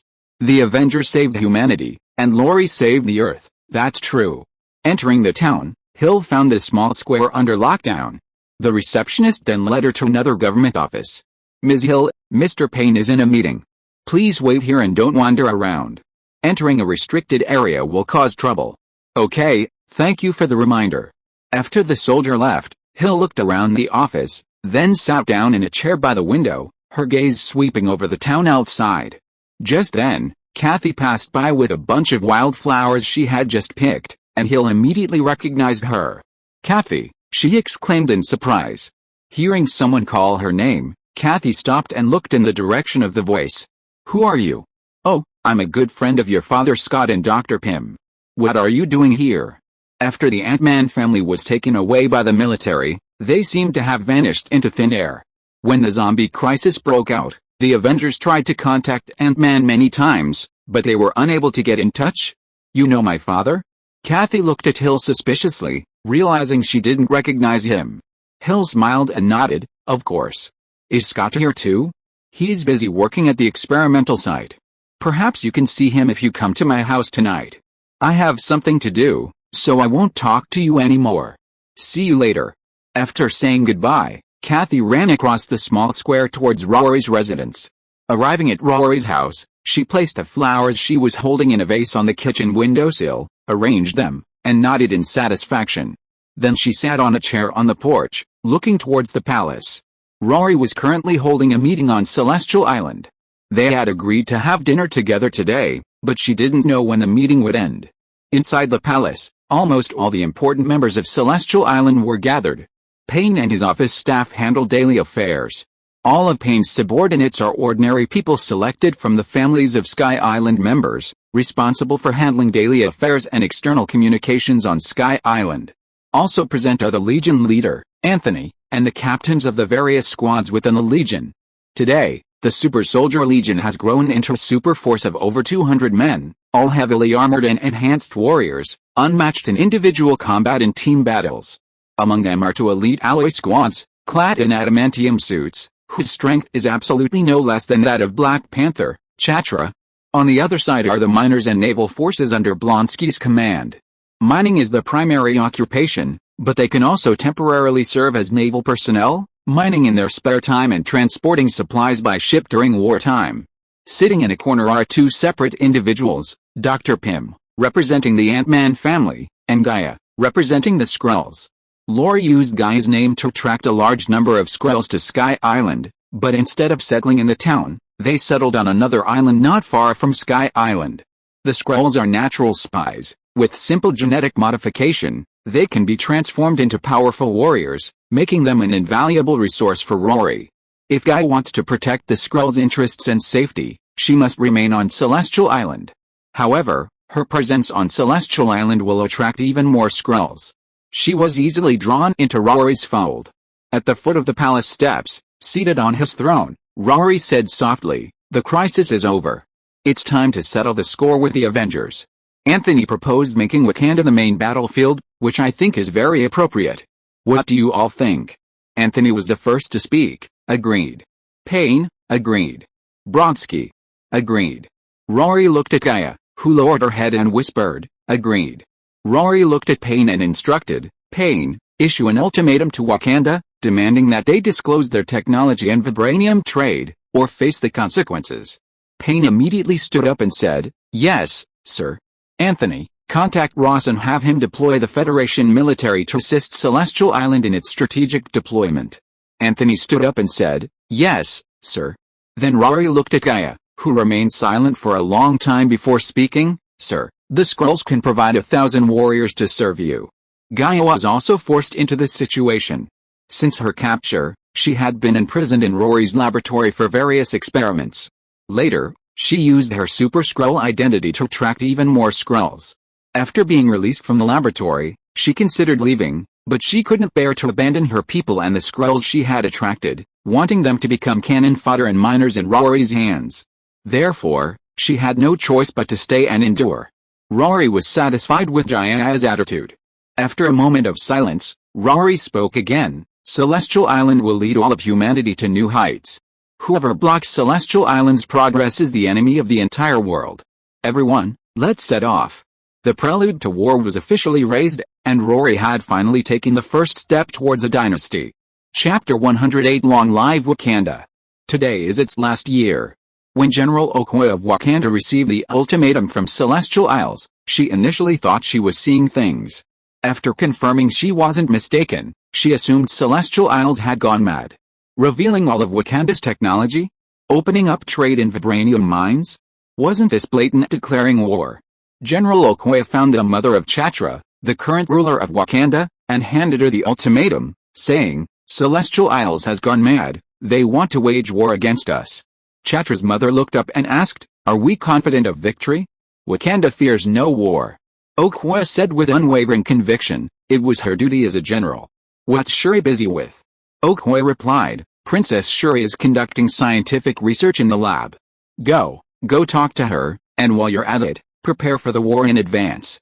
Payne returned to his office, smiling as he looked at Hill and asked, Ms. Hill, your purpose in coming here is about the antidote, right? That's right, the quantity of antidote is too small. Zombie crises have broken out all over the world. Every day we wait, people in different places will be in greater danger.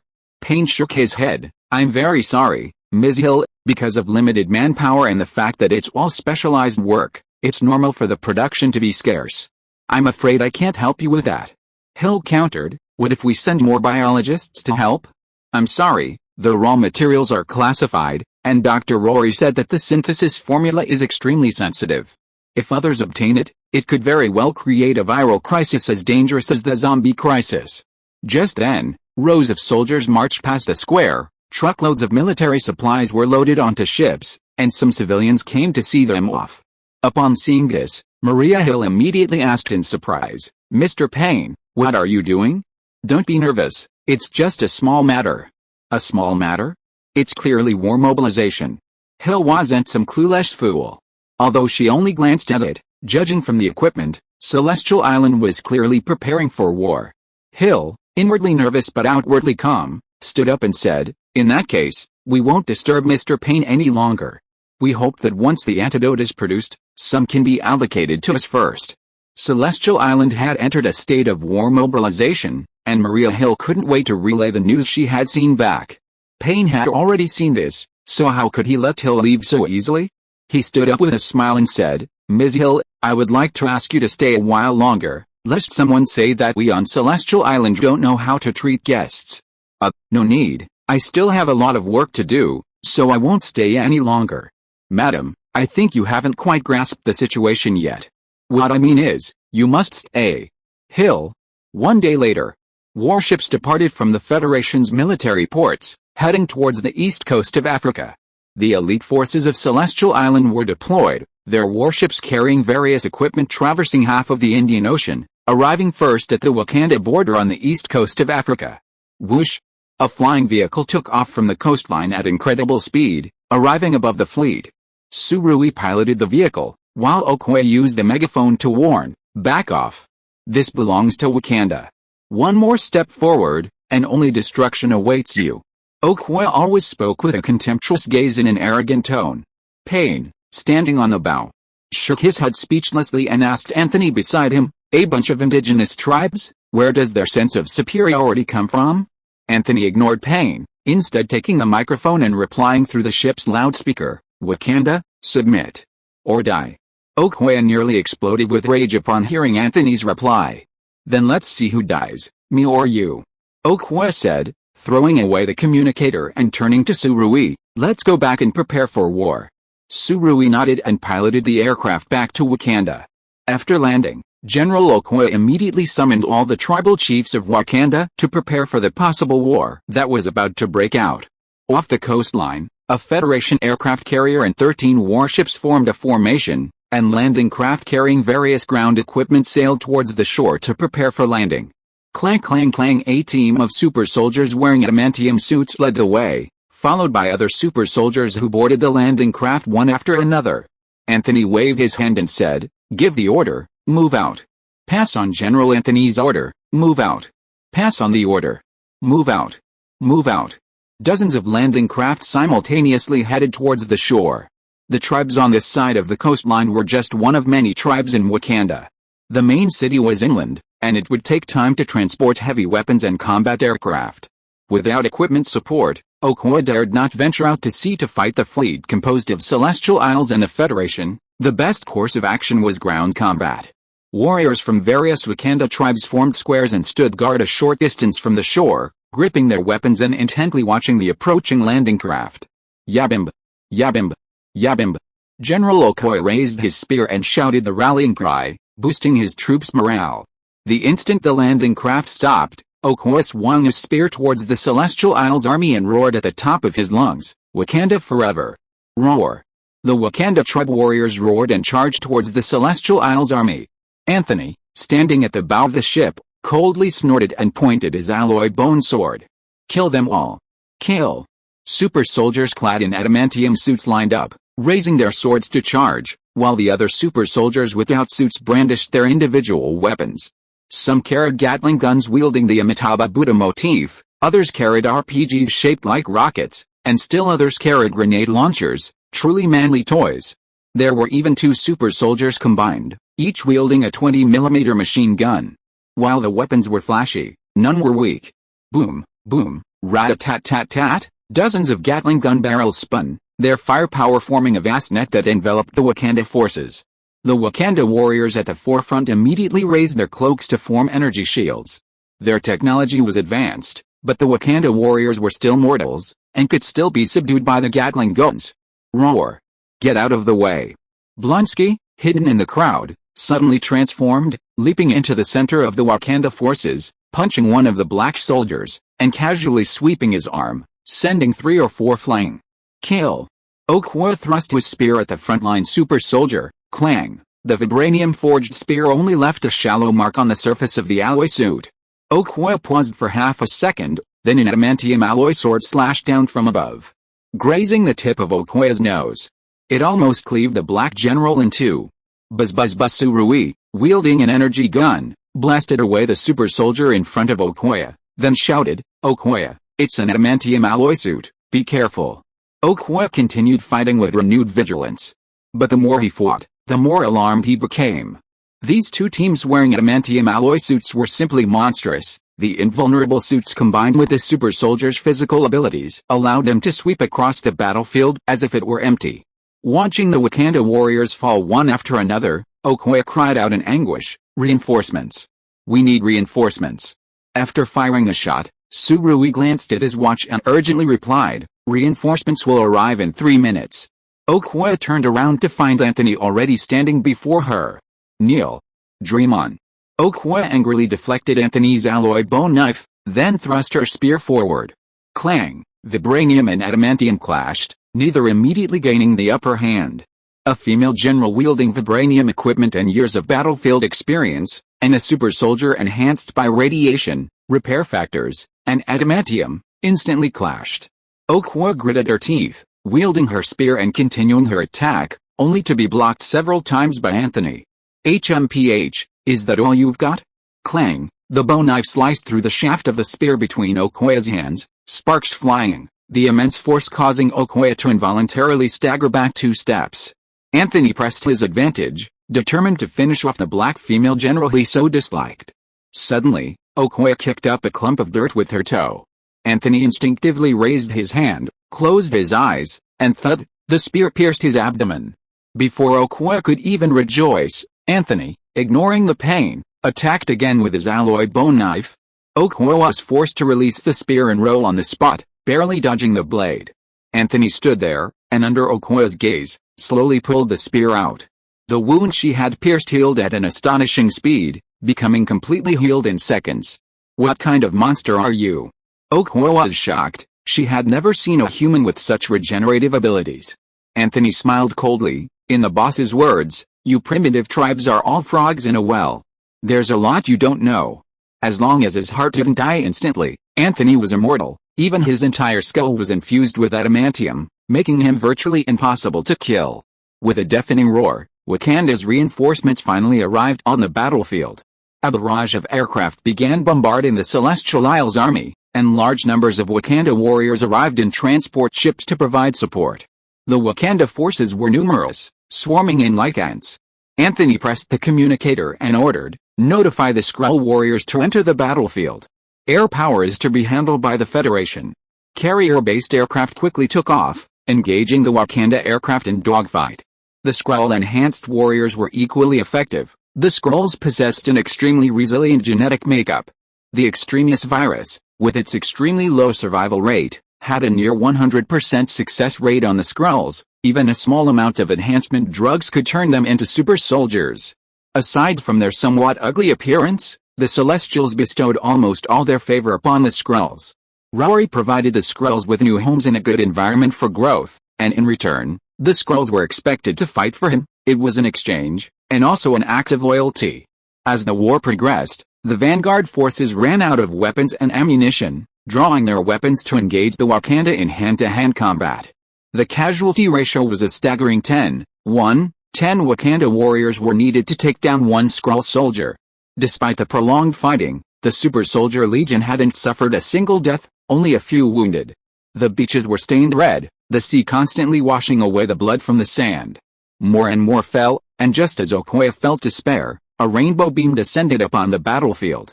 Stormbreaker flew out first, repelling several super soldiers. The rainbow beam vanished, and Stormbreaker flew back into Thor's hands. Thor's arrival greatly boosted the morale of the Wakanda, and Okoye once again raised his spear to meet Blade Anthony. If you are listening to this novel on a channel other than Fanfic World, it means it was downloaded and re-uploaded without effort. We warmly invite you to visit our channel, Fanfic World. There you will find the original version of this story and many other novels of various genres. We look forward to seeing you dive into a world of incredible novels. Chapter 109, The Demise of the Old Forces foreshadows the rise of the new. Stop. Stop fighting. Banner, mind your own business. Bruce Banner, transformed into the Hulk, charged into the battlefield, grappling with Bronski, who had transformed into Abomination. Valkyrie, sword in hand, blocked Anthony, who was trying to decapitate Okoye, and said, "Listen, if there's any misunderstanding, we can sit down and talk it out. There's nothing to talk about. If you dare to stop me again, you'll be next." Drax the Destroyer, Nebula, and Groot the Tree Spirit all entered the battlefield, but they didn't kill the Celestial Island army. Instead, they tried their best to stop the fighting. These superheroes didn't come to war with Celestial Island. The zombie crisis had cost the Avengers too many superheroes, and they had lost their chance to defeat Rory. Their only demand now was peace.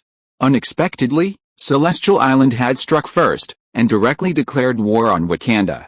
Without orders, the Celestial Island army naturally wouldn't stop, nor did they want to. After annihilating Wakanda, Rory will be crowned king, and these men will become his generals. Before, they were just common soldiers, earning a meager living. Now, finally having a chance to rise above their circumstances, no one wanted to give it up. Anthony shook off Valkyrie and attacked Okoye again. Sizzle. The alloy bone blade sliced through Valkyrie's arm, then kicked her away. Seeing this, Thor immediately charged forward with his axe. I said, "Stop." The Stormbreaker, crackling with lightning, slammed into Anthony. Anthony raised his bone blade to defend, but he couldn't withstand Thor's power. The axe blade pressed against the bone blade, leaving a huge wound on Anthony's chest. Thump. Anthony flew back several meters, crashing heavily onto the beach. A few seconds later, the wound healed completely. Anthony got up from the ground and sneered, "Want to start a fight? Come on." Because Valkyrie was injured, Thor was a little anxious and only now realized he was there to break up the fight. He quickly raised his hand and explained, "Hey bro, I admit I hit you a little too hard, but you're not hurt, right? How about we just let it go?" Anthony was speechless. Only someone with a brain full of muscle could say something like that. Anthony coldly said, "If you have something to say, you can talk to my boss. Say something nice, maybe he won't hit you too hard." "Your boss? Rory? Where is he?" Thor asked 3 times in a row. Just as he finished speaking, a figure plummeted vertically from the sky, crashing into the beach with a loud thud, creating a deep crater. Rory, who had jumped from the plane, shook the sand off his trousers and stepped out of the crater, smiling, "Since everyone's here, let's settle this together." Rory's appearance immediately made everyone tense. To be honest, no one knew the true extent of Rory's power. Of everyone present, perhaps only the axe that had chopped off Thanos' head posed a threat to him. Thor stepped forward and asked, "Rory, what will it take for you to stop?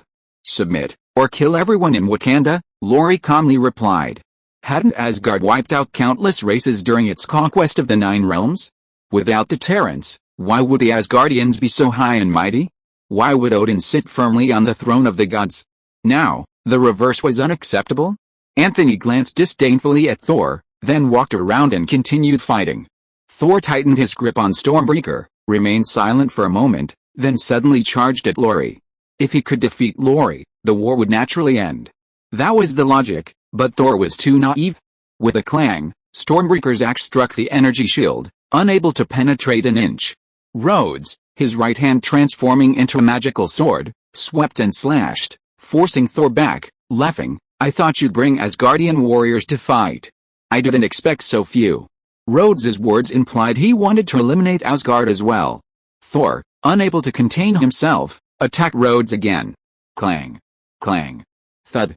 The agile Thor was kicked 30 meters by Rhodes, crashing into a giant tree before coming to a stop.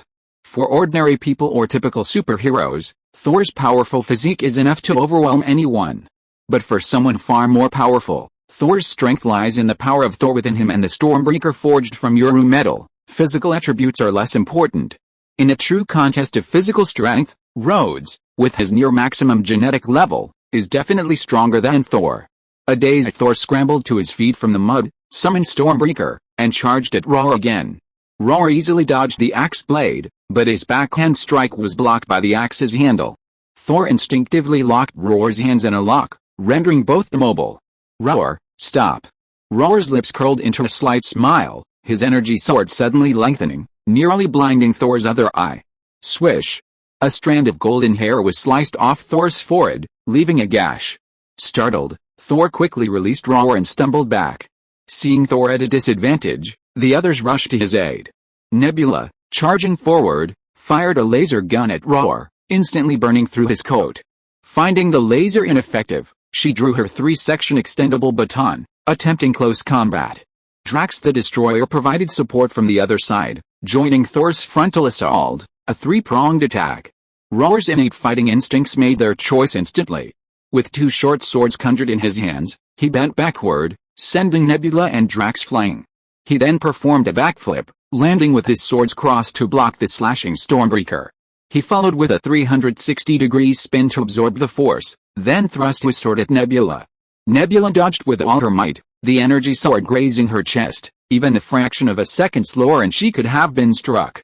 Missing his first attack, Rory turned to Drax. Drax, with his superhuman endurance, was virtually indestructible, except for weapons conjured from cosmic energy. Thud. Overconfident in himself, Drax was instantly cut down, stunned for a long time after not being injured for so long. While Rory was engaged in combat with the others, Wakanda on the main battlefield was already showing signs of defeat. Large numbers of Wakanda warriors fell, even with their numbers, they were no match for the super soldier army. Watching her people being slaughtered one by one, Princess Shuri, finally unable to bear it any longer, shouted, "Stop. We surrender." Shuri. Okoye looked at Shuri in shock. Dying on the battlefield is an honor for a warrior, but from Shuri's perspective, such deaths were meaningless. The battlefield situation was completely one-sided, even if while her people were thrown into the fray, it would only prolong the slaughter by the Asgardian super soldiers. Looking around, Apart from some Skrulls, all the dead were Wakandan citizens. What was the point of continuing this war? The Wakandan warriors slowly stopped, gathering around Princess Shuri. Then, the super soldiers began to converge on Rory, surrounding Thor and the others. Rory smiled slightly. How about we call over the Asgardian warriors? With Wakanda surrendering, what was the point of them staying? Thor snorted coldly, saying, Rory, you won't get away with this. He turned and continued shouting, Groot, come here, let's get out of here. I am Groot. Thor raised Stormbreaker, and the Rainbow Bridge instantly appeared, carrying Thor, Groot, Nebula, and the fallen Drax away from the battlefield. The Hulk, Banner, who was locked in a fierce fight with Abomination, immediately abandoned Abomination and ran over, shouting, Wait, what about me? The Rainbow Bridge vanished in the next second. Banner, still waving, stood awkwardly looking at Rory. Hi, I'm here to break up the fight. Rory responded with a friendly smile to Banner, then instructed his subordinates, take Dr. Banner to the ship to rest, and afterwards, take Dr. Banner to Celestial Island as a guest. Banner helplessly waved his hands. He knew he was being held captive, and guest was just a euphemism. Rory approached Shuri. Anthony, standing beside her, raised his alloy bone knife and pressed it against Surui's shoulder, coldly saying, Kneel. You. Okoye glared angrily. Anthony turned to Okoye and said, Kneel if you don't want to die. There was no point in continuing the fight at this point. Wakanda had lost. Continuing would only lead to national extinction. Surrender would at least guarantee the survival of the remaining Wakandans. Surui remained silent for a long time before finally kneeling slowly before Rory. Even if Okoye was unwilling, she could only kneel down with Surui, ultimately lowering her proud head. Rory looked around. All the Wakandan warriors had dropped their weapons and knelt on one knee. Let's go, let's see our spoils. Rory strode towards Wakanda, with super soldiers escorting Princess Surui and General Okoye behind him. Reaching the depths of the forest, they opened the energy barrier, only to find a completely different scene inside. Upon entering, Rory felt utterly humiliated. In the distance, the grand and magnificent main city, brimming with technological sophistication, stood with flying machines hovering in midair, their futuristic technology surpassing reality. Yet, the inhabitants lived in thatched huts, ate wild fruits and dried fish, and not a single grain of food could be seen on the fertile land. Wasn't this just a savage tribe that had mastered high technology? It truly proved the meaning of the saying, wealth cannot bring civilization. They boarded a flying machine and flew towards the main city. Reaching the top floor, they pushed open the gate, where all the tribal elders were gathered. Chatra's mother, Ramanda, sat high on her throne, her head held high, seemingly looking down her nose at the newcomer. As Rory stepped into the hall, the guards raised their spears, and a group of tribal elders babbled in a language Rory couldn't understand, certainly not pleasant words. Shut up. Anthony waved his hand, and two squads of super soldiers behind him immediately rushed into the hall, knocking down the guards and dragging over a dozen tribal elders to the ground. Anthony waved his hand again, and over a dozen heads rolled to the ground. Ah! Rory and her mother, Ramanda, screamed simultaneously. Anthony said coldly, from today onwards, there is no need for elders, kings, or queens here. Wakanda will have a new master. Rory walked to Chatra's mother, Ramanda. Ramanda stubbornly refused to relinquish the throne, as if her buttocks were welded to it. Anthony grabbed Ramanda by the collar, ripped her off the throne, and threw her forcefully into the middle of the hall. Mom! Shurui immediately ran over to help Ramanda up, checking for injuries. Ramanda's eyes were fixed on Rory, and after a moment, 2 tears streamed down her face. After Chatra's death, she had wanted to protect the country, but ultimately, it still met its demise. Rory didn't sit in the chair, he simply spun around twice before going to the window and looking down at Wakanda. After 2 minutes, Rory, with his back to everyone, spoke, notify Ross to send people to take over Wakanda. What awaited Wakanda was a complete and utter purge. Chapter 110 My PK Battle with the Six-Tube God. Wakanda's defeat was like an atomic bomb dropped on a calm sea, instantly creating a massive upheaval. It wasn't the destruction of Wakanda itself, but the destruction of Celestial Island, which controlled Wakanda.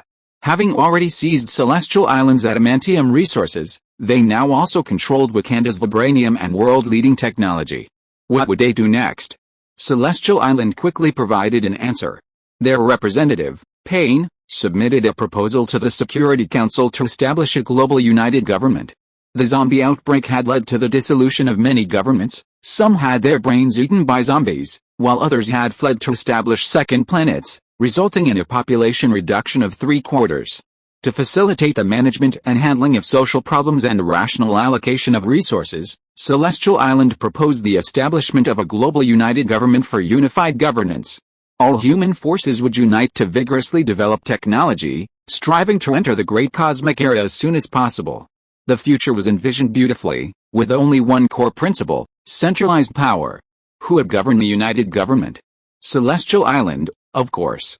The united government on the surface was merely a subordinate entity. Celestial Island at the top was the true ruler. Whether you agree or not, you must agree, or you'll be the next Wakanda.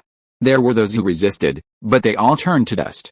From the day the united government was established, the Rory dynasty officially began. Next, Rory had to consider the few remaining weaklings in the Avengers, and then how to lead humanity out of Earth to conquer the vast universe. He also wanted to find some more worthy research material.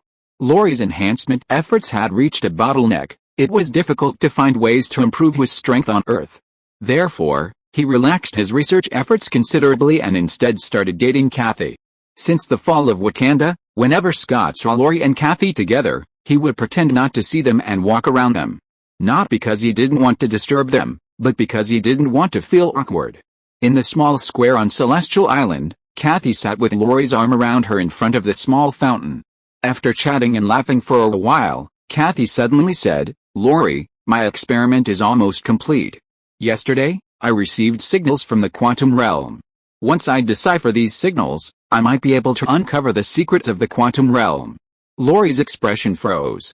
He suddenly remembered that Kathy seemed to have been pulled into the quantum realm through a self-made machine. There was a big boss there. I think his name was King the Conqueror. His name wasn't important. What mattered was that this boss seemed to possess a tool that could traverse the multiverse. If he could get his hands on that, wouldn't he be able to achieve his goal in one step? Rory suddenly became interested. Just as he was about to speak, a figure suddenly descended from the sky. Scarlet Witch Wanda's attire had changed slightly. She now wore a red crown, and her energy fluctuations seemed much stronger than before. "Rory, take me to your original universe." She appeared and immediately wanted to take Rory away. Wanda's longing for Vision was completely unbearable. She didn't want to wait even a second longer. "You've found Agatha?" asked Rory curiously. Rory had previously told Wanda the whereabouts of the Dark Book. The Guardian Mage knew the origin of the Dark Book, and a replica was in Agatha's possession. Strange refused to tell Wanda where the Dark Book's origin was, so during the war between Celestial Island and Wakanda, Wanda found the witch Agatha and drained her magic. By learning the magic from the book and drawing on her experience of being imprisoned in another dimension, she quickly figured out how to open a dimensional rift. She began casting chaos magic, and a vast red magical aura appeared, enveloping the town of Celestial Isle. The aura gradually gathered, and suddenly a black dot appeared in front of Wanda. Countless red magic spells converged on the small black dot, gradually expanding.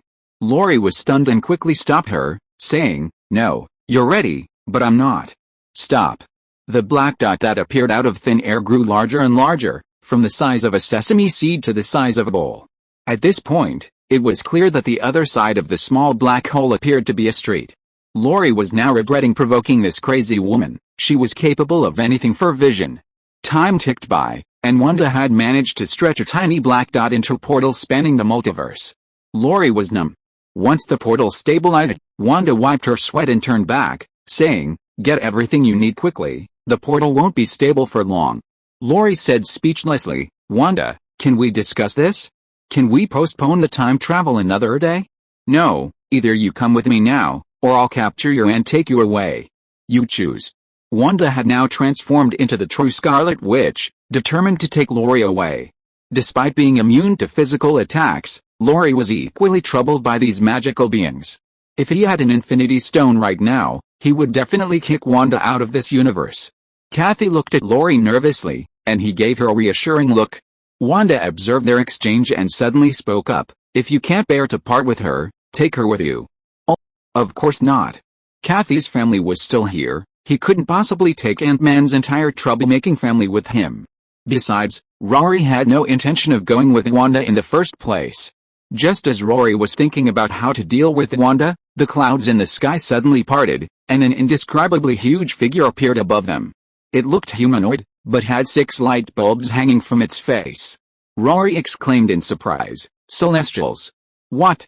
Wanda's attention was focused on the 6 light bulbs, and she didn't hear what Rory was saying. The Eternals, Tina and the Elves, also ran out at this moment, and froze in place upon seeing the Celestial, Aristom. The Celestials had clearly taken Cersei away. Why were they back? Before Rory could figure it out, a binding force suddenly converged on him, and Rory instinctively released all his cosmic energy to resist it. Not good. With almost no chance to resist, Rory was completely immobilized. The next second, Rory took off and rushed towards the Celestials, disappearing from everyone's side in the blink of an eye. "Rory! Rory!" Scarlet Witch and Kathy cried out simultaneously, but Rory was already gone. Rory had appeared before the Celestial Aristom. Aristom was so enormous that Rory seemed so small in comparison.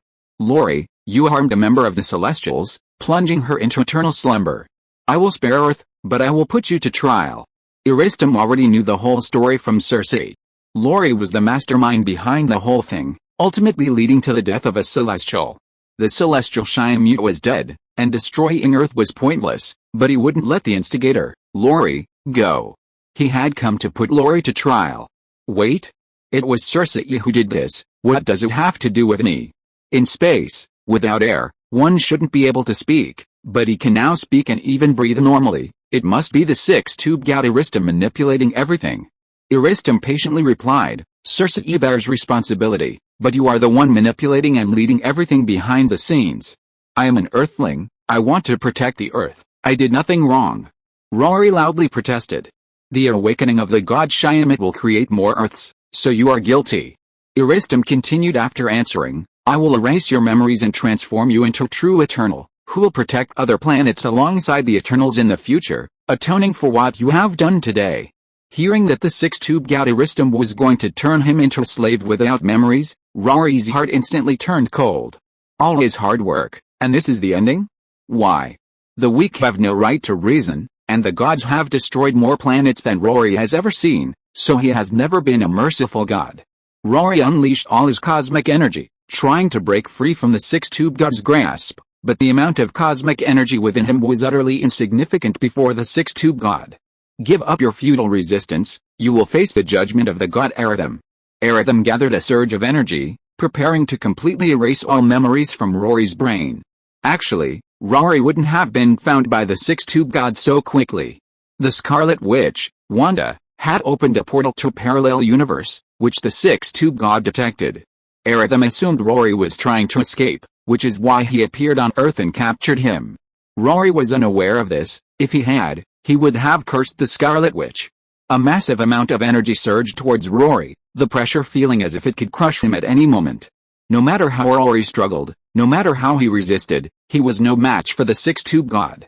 Rory gritted his teeth, his eyes filled with hatred as he glared at Aristom, shouting, "If one day I will slaughter all the Celestials." Wishful thinking. Your small body is insufficient to support more cosmic energy, so your wish will never be fulfilled. Cosmic energy? I need more cosmic energy? Yes. I remember now. Rory's eyes widened as he gathered all the cosmic energy in one hand, finally gaining a movable part. The next second, he suddenly pulled out a colorless potion, an unknown potion accidentally created from super serum, immortal genes, and celestial genes. The current situation was either to be brainwashed into becoming a slave of the 6-tusked celestial, or to use this potion to fight for an unknown outcome. Rory injected the potion into his body almost without hesitation. At this moment, the 6-tusked celestial Aristom was manipulating cosmic energy to explore Rory's brain. Because Rory had fused both neural and physical celestial genes, erasing Rory's memories was more difficult than with other Eternals. Suddenly, the cosmic energy controlled by the 6-tusked celestial was expelled from Rory's body, and Aristom seemed stunned for a moment. Immediately afterward, Rory, who appeared as insignificant as an ant in his eyes, began to expand rapidly, countless cosmic energy swirling into his body. Every cell throbbed, every drop of blood burned. The golden light that erupted illuminated the entire Earth. People looked up, as if standing before the sun, realizing their own insignificance. "Ah! Open! open for me. Lori's roar couldn't travel through the universe, but it caused ripples of spatial resonance in the vacuum. Although Lori, now the size of the celestial Aristom's head, was still small, he left a towering figure in the hearts of all earthlings, burning his mortal body to fight against a god. Aristom. Lori roared, gathering all the cosmic energy he could control and madly pressing it down on Aristom. The Celestials. This was the first time since the birth of the universe that a living being had thrown a punch at the Celestials. On the earth he created, on humanity, created by his own hands. Aristom was enraged. Insect, how dare you defy a god? You will suffer Aristom's endless punishment. The two energies converged, forming a ripple that spread outwards through the universe, distorting even space itself wherever the light wave swept across. Rory desperately released his energy, completely disregarding the limits of his body's capacity. Even death would be his punishment for Aristom. Just as Rory was about to be drained, the converged energy suddenly exploded, freezing time and space. Only Aristom reached out to grab Rory, but it was too late. A black hole had appeared at the location of the cosmic energy explosion, instantly sucking Aristom in. Then Rory's eyes rolled back, and he lost consciousness completely. Chapter 111. The world is in ruins, the mage is patching it up. Deprived of energy, Rory was captured by Earth's gravity and began to plummet towards the planet.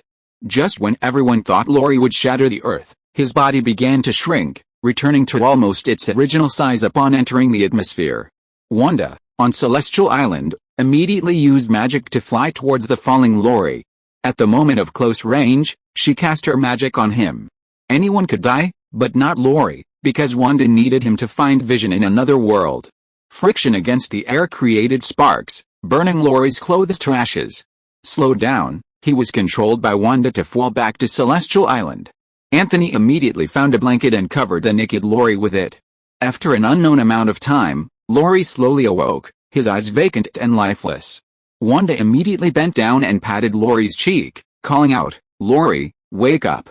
Wanda. "Rory, tell me, how can I find your universe?"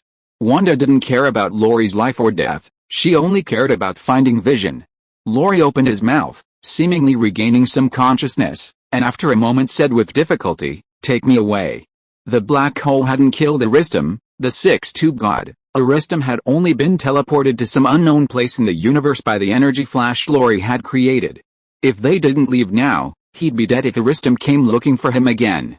Anthony, who had been silent beside him, suddenly picked up Rory and said firmly, "Boss, I'll go with you." He then strode towards the portal opened by Scarlet Witch Wanda. Kathy instinctively followed, but was pulled back by Ant-Man Scott. Scott whispered, "You can't go." "Daddy, but Rory." Before Kathy could finish speaking, Wanda suddenly raised her hand and released magic, snatching Kathy from Scott's side, and then stepped into the portal with her. Kathy. The portal, torn open by chaos magic, closed instantly the next second, and Scott, who had chased after them, missed his target. "No." Strange on Kamartaj scratched his head incessantly, pulling out handfuls of hair with every tug. He'd almost gone bald in a single day. The mage surnamed Wang was equally distressed, sighing for a long time before turning to ask, "What should we do now?" Strange shook his head. "Unless we find the Book of Vishanti, I can't repair Earth's protective array." The three sanctums were built by the first Sorcerer Supreme, not for aesthetic purposes, but as the core of Earth's protective array. With this array, Earth could be protected from interference from other dimensions and the multiverse. But just yesterday, Rhodes had engaged in some kind of energy war with a Celestial in outer space. The energy aftershocks didn't reach Earth because they were all blocked by the protective array. Overburdened, the protective array was riddled with holes after the energy aftershocks, causing Earth to lose its magical protection. Without the protective array, Earth was like a park in the city center, where anyone could come and stroll around freely. If discovered by dimensional demons or by mages from other multiverses, it could potentially bring unpredictable disaster to Earth in this universe. Where do you plan to search for the Book of Vishanti? The Book of Vishanti is a grimoire created by the triune gods, Agamotto, Ashutu, and Haggis. It contains all white magic. Earth's protective magic array is derived from the Book of Vishanti, but its whereabouts remain unknown.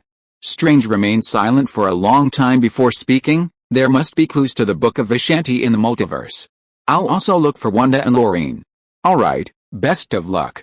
The mage surnamed Wang had taken over Strange's title of Sorcerer Supreme during the 5 years of the Radiant Era, but it was merely a title. He would still listen to Strange's advice on matters of magic. He naturally had no objection to Strange's plan to travel across the multiverses in search of the Book of Vishanti. Before I leave, I'll set up a temporary magic circle. If I'm not back before it disappears, well, good luck to me. Strange wasn't the only one with a headache. The newly established world government was in even more trouble. Originally, with Celestial Islands backing, the world government could smoothly weather the pain of the power transition. However, Rory's disappearance rendered the world government an official institution in name only. Former Federation President Ross had now been appointed Secretary General of the world government. With the Federation's support and the fact that Celestial Islands' influence hadn't completely vanished, the world government could barely hold on. In the second month after Rory's disappearance, the first rebel force emerged. That's right, it was Wakanda, which had been wiped out by Celestial Island, that rebelled. The various tribes reorganized to try and reclaim the vibranium mines, but were ruthlessly crushed by the Celestial Island super soldier army and the Federation forces. Payne was still managing affairs on Celestial Island, continuing to develop it according to Rory's vision. Rory wasn't dead, everyone was waiting for his return. The Ant-Man family didn't leave, remaining on Celestial Island to wait for Kathy, while continuing their research into quantum realm time travel. If Kathy truly doesn't return, they can use the quantum realm to travel through time and space to find her. Maya Hansen remains on Celestial Island. She's currently the only one on the island with access to the labs, but only limited to usage privileges. She can't enter the cold storage vault containing experimental materials and refrigerated serum samples. It's made entirely of adamantite, triple-locked, and equipped with a fixed self-destruct program. Without unlocking, the internal detectors will immediately destroy everything in the vault if an anomaly is detected. Furthermore, the Hulk, Bruce Banner, and Super Scrub Gaia also stayed behind. The current world order dictates that stability depends on ensuring Celestial Island remains peaceful. The Hulk's presence there is to maintain global stability. Super Scrub Gaia, after careful consideration, believes the Skrulls need a stable space to live, and Celestial Island is a good option. More importantly, what if Rory returns after she leaves? Will he retaliate? The experiments Rory conducted on her have etched fear into Gaia's heart. Therefore, before confirming Rory's death, Gia dared not harbor any disloyal thoughts. This made the world's Jiju, a term referring to the overall situation or structure, clear. The entire world revolved around the world government's zombie cleanup and post-war reconstruction efforts. Celestial Island held a transcendent position. Although Asgard was independent, it could not challenge Celestial Island's authority. Everything seemed to have calmed down after Rory's departure, but only Strange knew that Earth was on the verge of an abyss, poised to plunge into the darkness at any moment. Another half-month passed. Well prepared, Strange returned to the Sanctum Sanctorum in New York, intending to enter the multiverse through its magical power points. My king, after I leave, you must safeguard the barrier magic. The sorcerer surnamed Wang nodded. Don't worry, I will. Strange then began casting a spell. Opening a dimensional rift was no simple task. Having someone from another universe to assist in opening both sides simultaneously would make things much easier. He didn't possess the Scarlet Witch's powerful magic or the Dark Tome, so he could only rely on the Sanctum Sanctorum's magic to tear open a tiny dimensional rift. A sudden gust of wind swept through the sanctuary, so strong it blinded the two men. Then, a purple rift appeared before Strange. Figures could be vaguely seen moving on the other side, but they were indistinct. Strange nodded to the mage surnamed Wang, then calmly walked inside. Just as the dimensional rift was about to close, Strange emerged from it. The mage surnamed Wang stared in astonishment, asking, "So fast? Where's your magic cloak? What did you say?" Strange looked around, then at the mage surnamed Wang. The next second, a third eye opened on Strange's forehead. Only the dimensional rift closed. Anthony, carrying Rory, appeared beside an unfamiliar street, followed abruptly by Wanda and Kathy. "Boss, how are you feeling?" Anthony helped Rory sit against the wall, asking with concern. Rory was completely weak and numb, unable even to speak. Wanda crouched down, raised her hand, and cast a red spell on Rory. After examining him, she found nothing amiss. "How is he?" Kathy asked anxiously. Wanda shook her head. "I don't feel anything wrong. It's best to take him to the hospital for a checkup." The group then quickly learned about the situation. Using information from advertisements, newspapers, and maps, they determined their location was in New York City, and the nearest hospital was only 2 kilometers away. They rushed Rory to the hospital, where he underwent examinations and was prescribed medication. After all the commotion, they discovered the needles couldn't even penetrate Rory's skin. Finally, a quack doctor prescribed some oral anti-inflammatory and nutritional supplements, considering the treatment over. After settling Rory in, Wanda said to Anthony and Kathy, "You two stay here and watch over him. I'm going out for a bit." She needed to understand the current situation in this world and, more importantly, whether Vision in this universe was still alive. A melancholy Kathy also got up, glanced at the listless Rory on the bed, and said, "I'll go buy some food." Kathy was worried about Rory, and equally worried about her family left behind. But that was the situation, she was already there, so she could only worry about what was in front of her. In the end, only the dazed Rory and the cold-faced Anthony remained in the ward. After leaving the hospital, Wanda inquired on the streets for a long time, then went to the library to check online resources and newspapers, but found no information about the Avengers. Could it be that there are no Avengers in this world? There was no Iron Man, no Stark Industries, and no Tony Stark. If there was no Tony Stark, would Vision still appear? Wanda thought that crossing the multiverse would allow her to see Vision, but now it seemed she had been too naive. Stepping out of the library, Wanda suddenly realized something was wrong with her surroundings. Space overlapped, copied, rotated, it was a mirror space. Wanda exclaimed in surprise, "Strange?" A group of sorcerers appeared in the mirror space. The sorcerer supreme leading them was not strange, but the rarely recognized Mordo. Chapter 112. What's it like to paralyze yourself? Rory felt something was very strange. He could see himself, as if his soul was wandering around his body, but unable to return. From Rory's perspective, his body was enveloped by 2 energies, golden and dark, vying for control. The golden energy was the cosmic energy he always used, which was normal, but what was the black energy? Could it be the dark book that Wanda used? But Rory had never come into contact with a dark book, so why was there something like this inside him? Rory wanted to ask Wanda, but Wanda couldn't see him at all.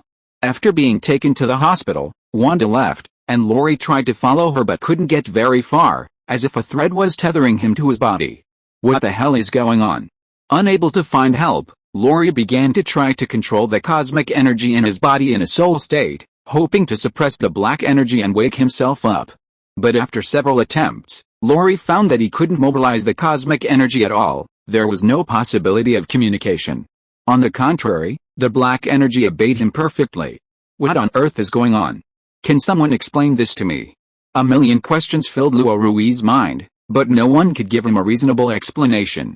Fine, I'll see what you really are. Since he couldn't control the golden cosmic energy, he'd try controlling the black energy to dominate his body. Perhaps that would also lead to a way to awaken. Rory stood by the hospital bed, looking at his body.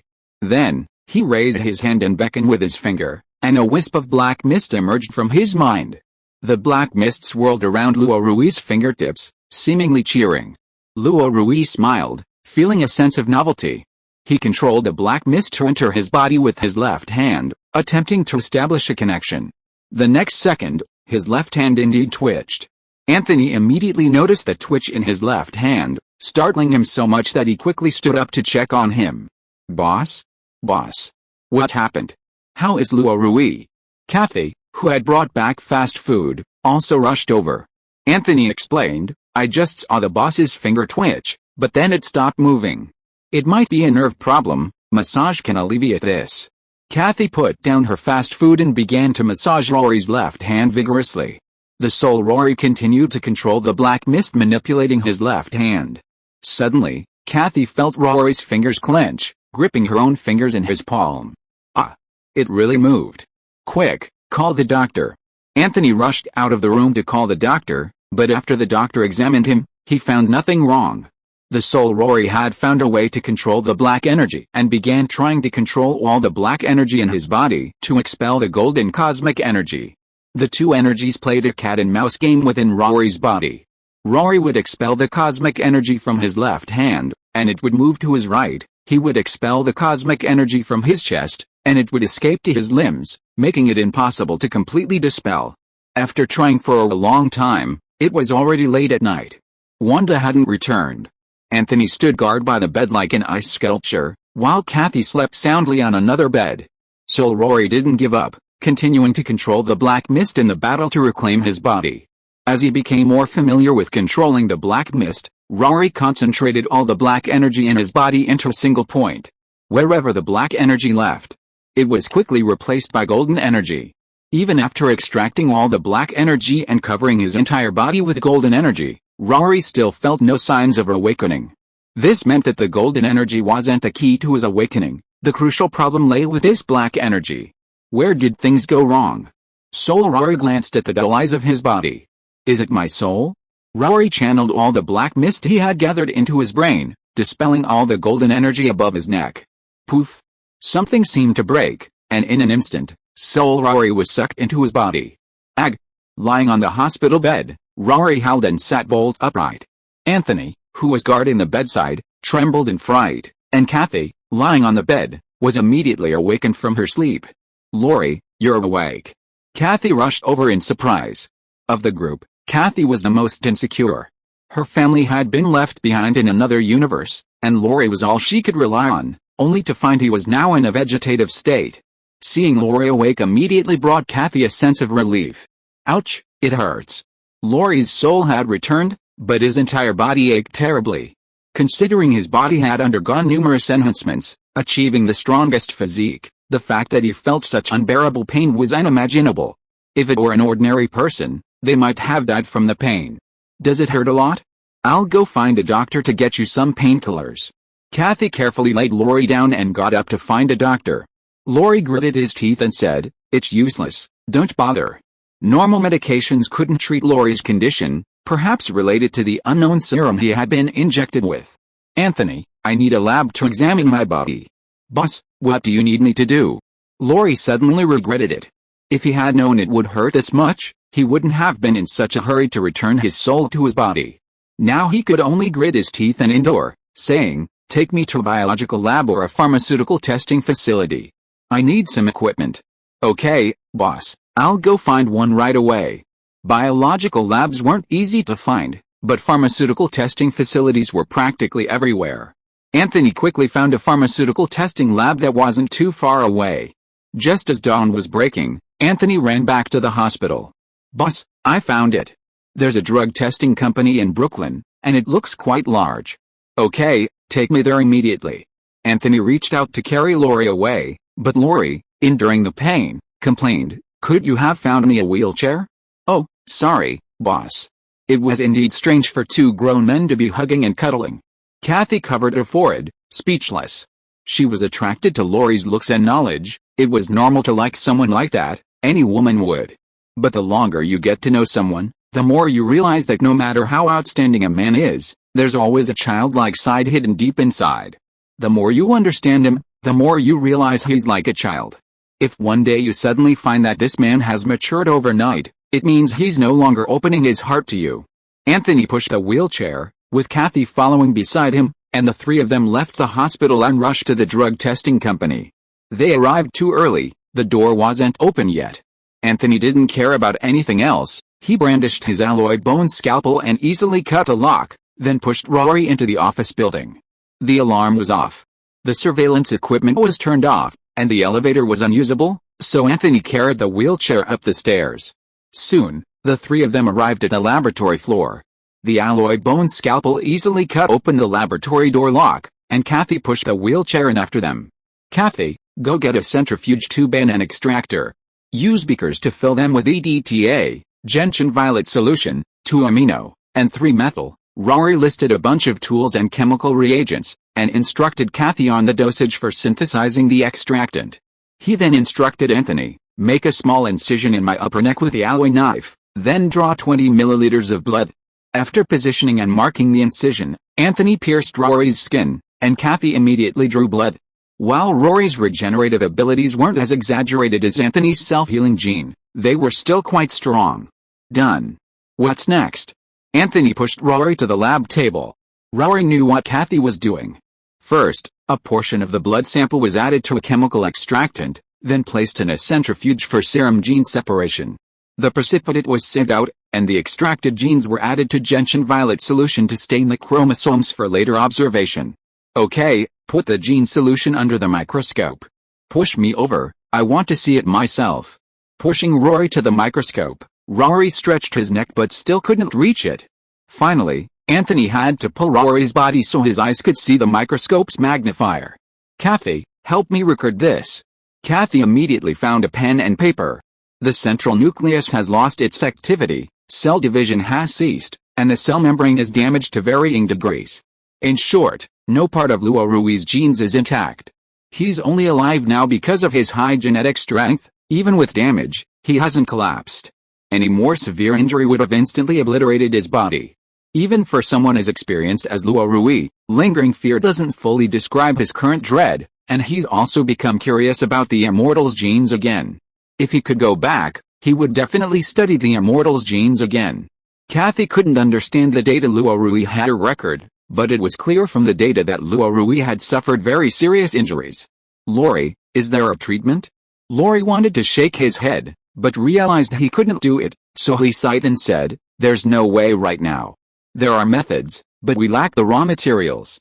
We can buy what we need, or search for it if we can't find it. It's hard to find. Forget it, just make me a nerve blocker first." The best way to repair genes is to obtain Thanos' complete blood sample and use intact genes to repair the damage to the body, achieving an immediate cure. Alternatively, using the Eternals' genes might be slower, but given enough time, it could potentially repair 99% of the genes. The last method is to find genes from a higher dimension, such as celestial genes, and use them to replace the existing genes for enhancement. Besides these, Rory could hardly think of any other methods. What is a nerve blocker? Rory explained, it's a drug that blocks the transmission of nerve signals, usually used in extreme experiments. Rory is currently experiencing constant pain, which is transmitted to the brain via nerves. Painkillers or anesthetics act on the whole body, including organs and flesh, while nerve blockers only target the nervous system. After the injection, Luorui could remain conscious without receiving pain signals from his body. Fortunately, this was a drug testing facility with all the necessary materials for making nerve-blocking agents.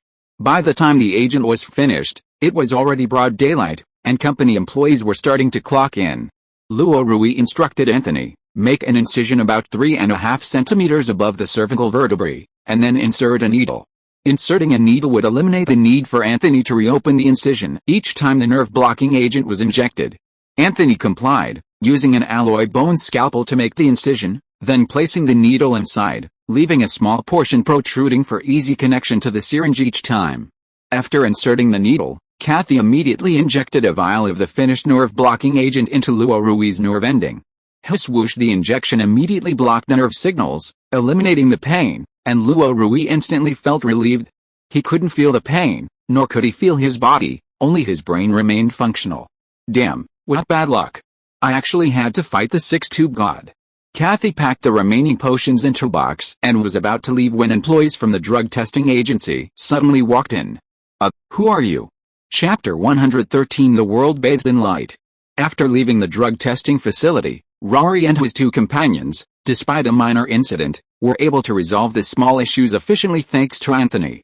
Anthony pushed the wheelchair, and Kathy, walking beside him, asked, "Where are we going now?" "I don't know, let's grab something to eat first, then find a place to stay. The most important things in life are food, clothing, shelter, and transportation. Without addressing these, nothing else can be done. Where's Wanda?" "Don't worry about her, she won't die anyway," Rory said nonchalantly. Wanda, who had already mastered the dark book, was no pushover, very few could kill her.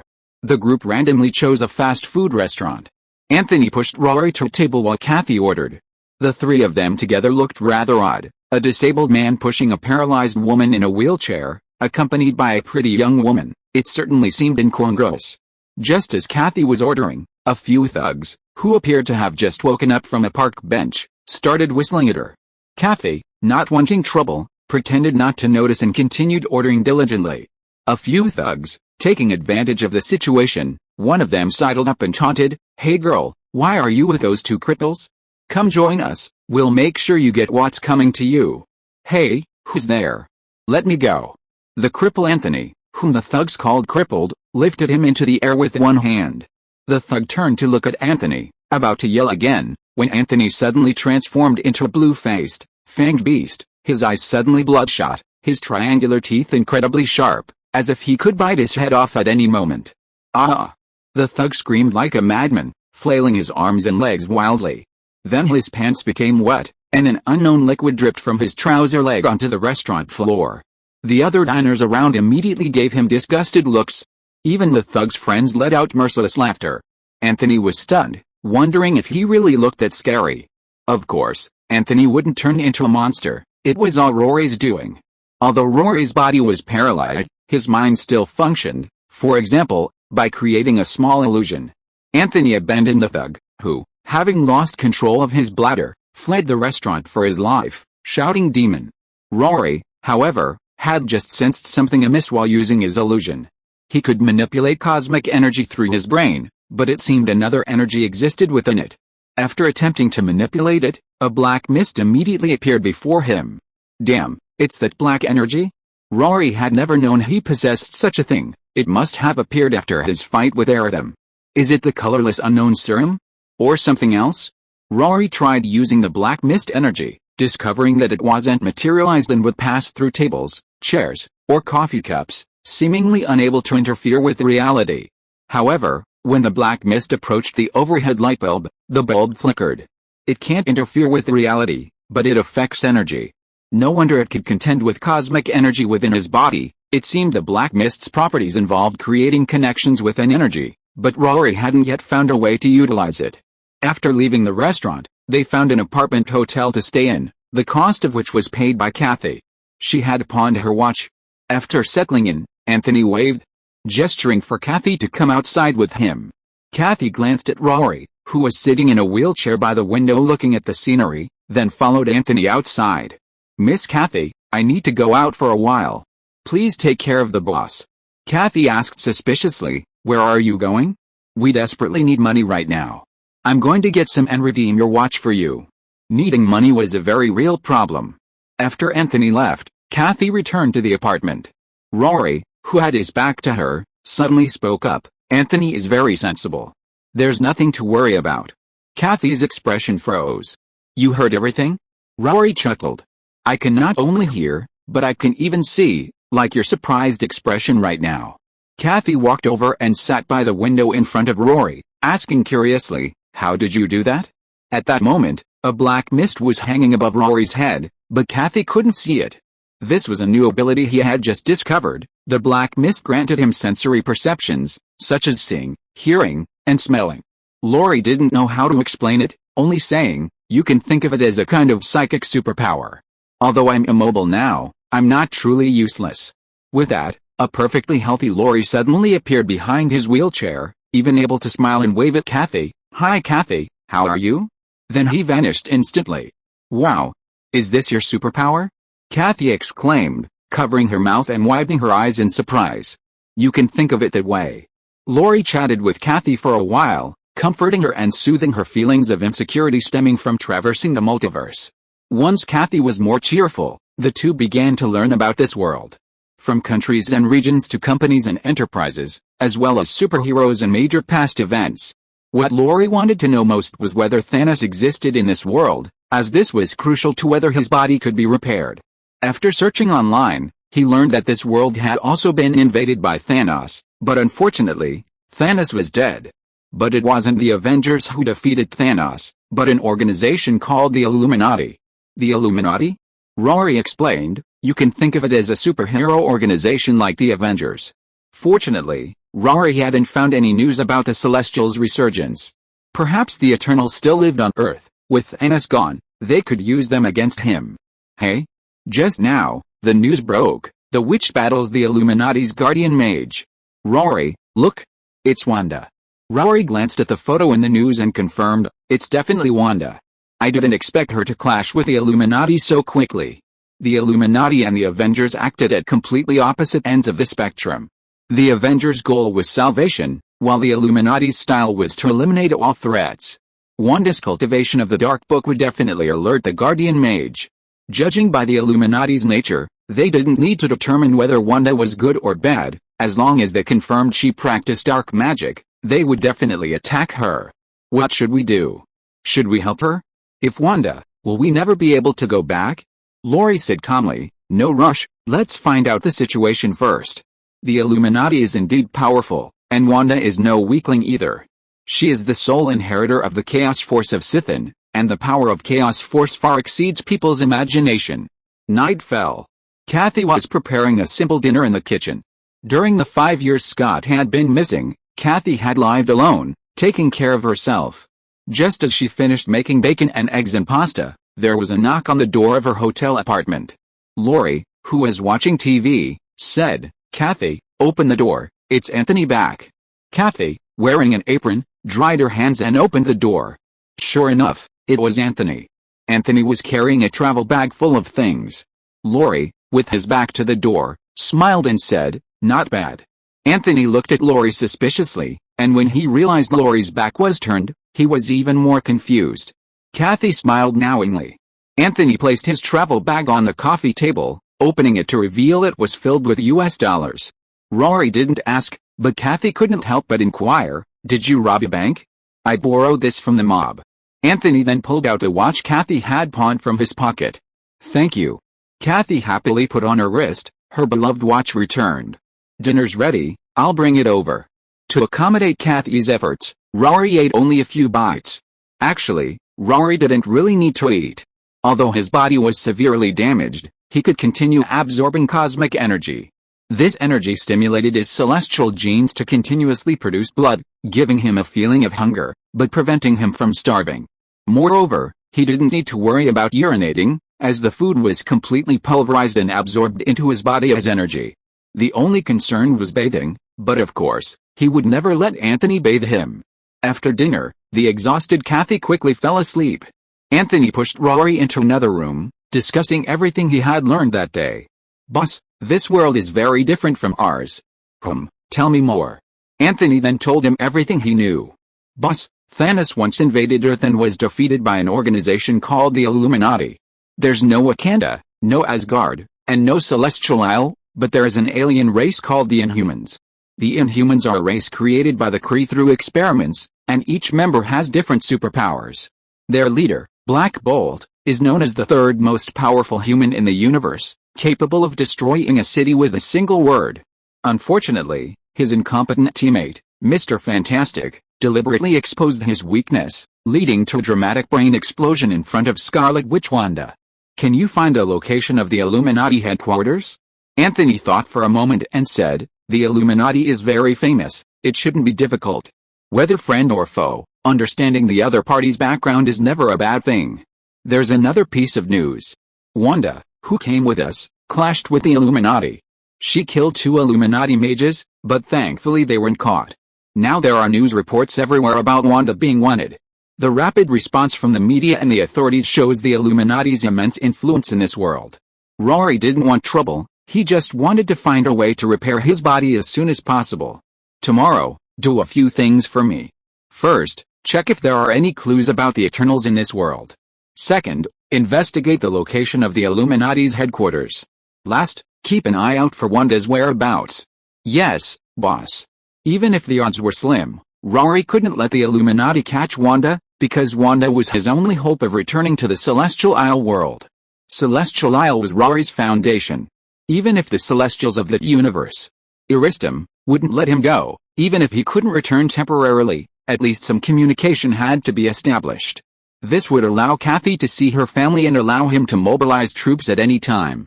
Most importantly, if he couldn't find the materials to repair his body in this world, the blood serum samples stored in the Celestial Isle laboratory would be his last chance. P.S. Thank you to reader, book friend 2,023,020,116,590, for the 1,666 reward. Thank you to reader, Longzanayo, for the 100 reward. Thank you to reader, E. Orden, for the 100 reward, and thank you to reader, God of Death Li Meng, for the 100 reward.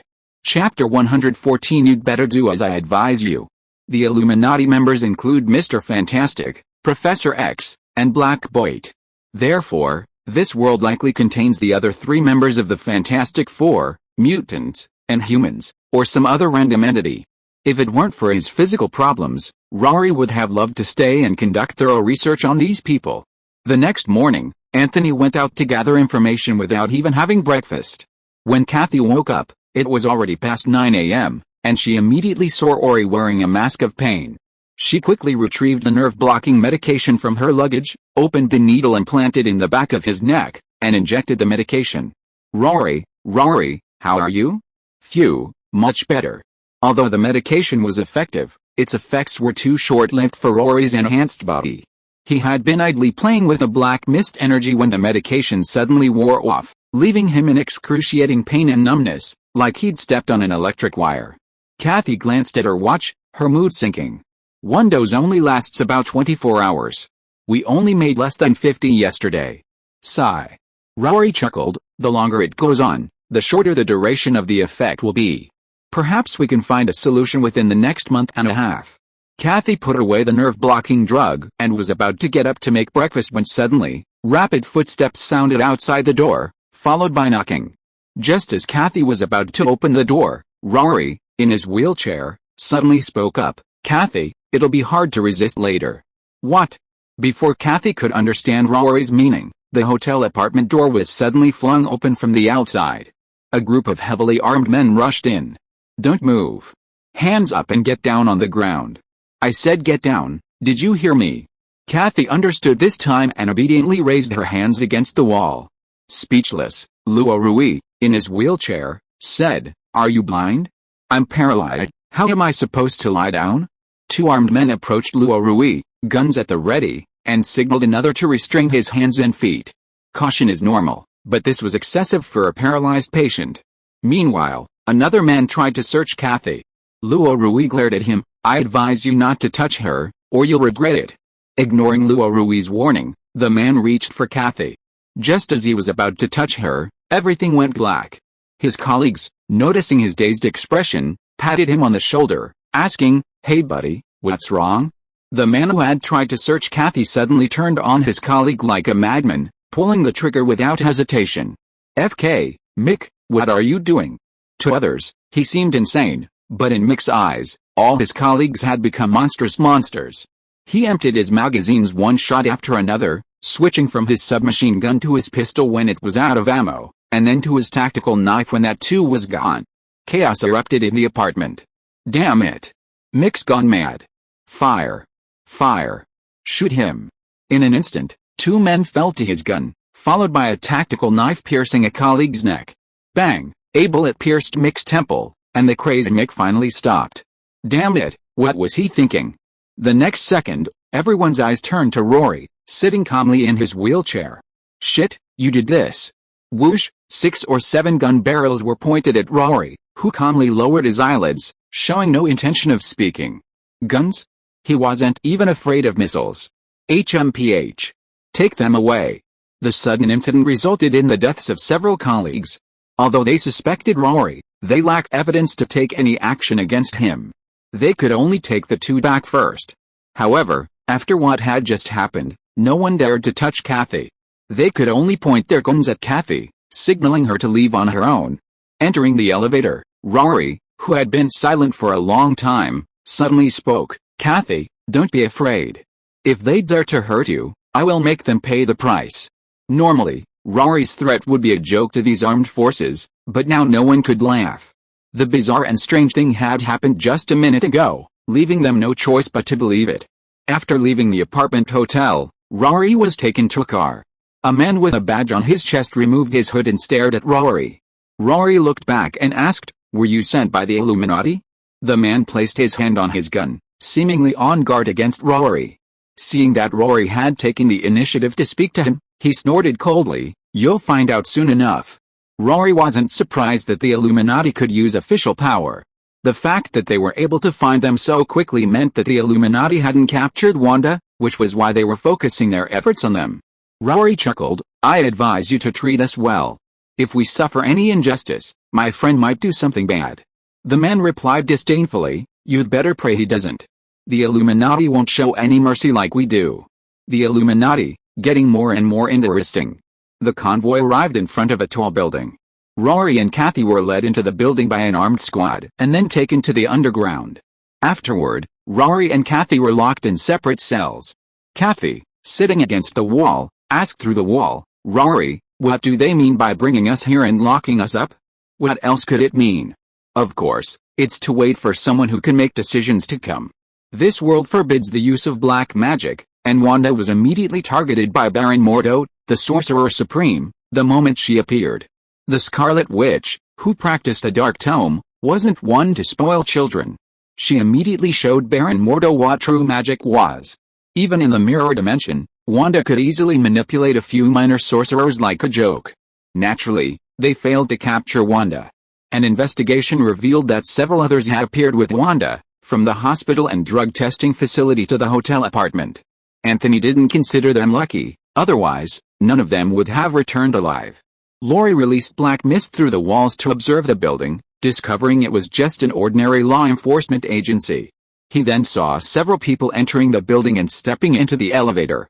One was wearing standard Guardian Sorcerer attire, and the other wore a bodysuit with a 4 symbol on the chest.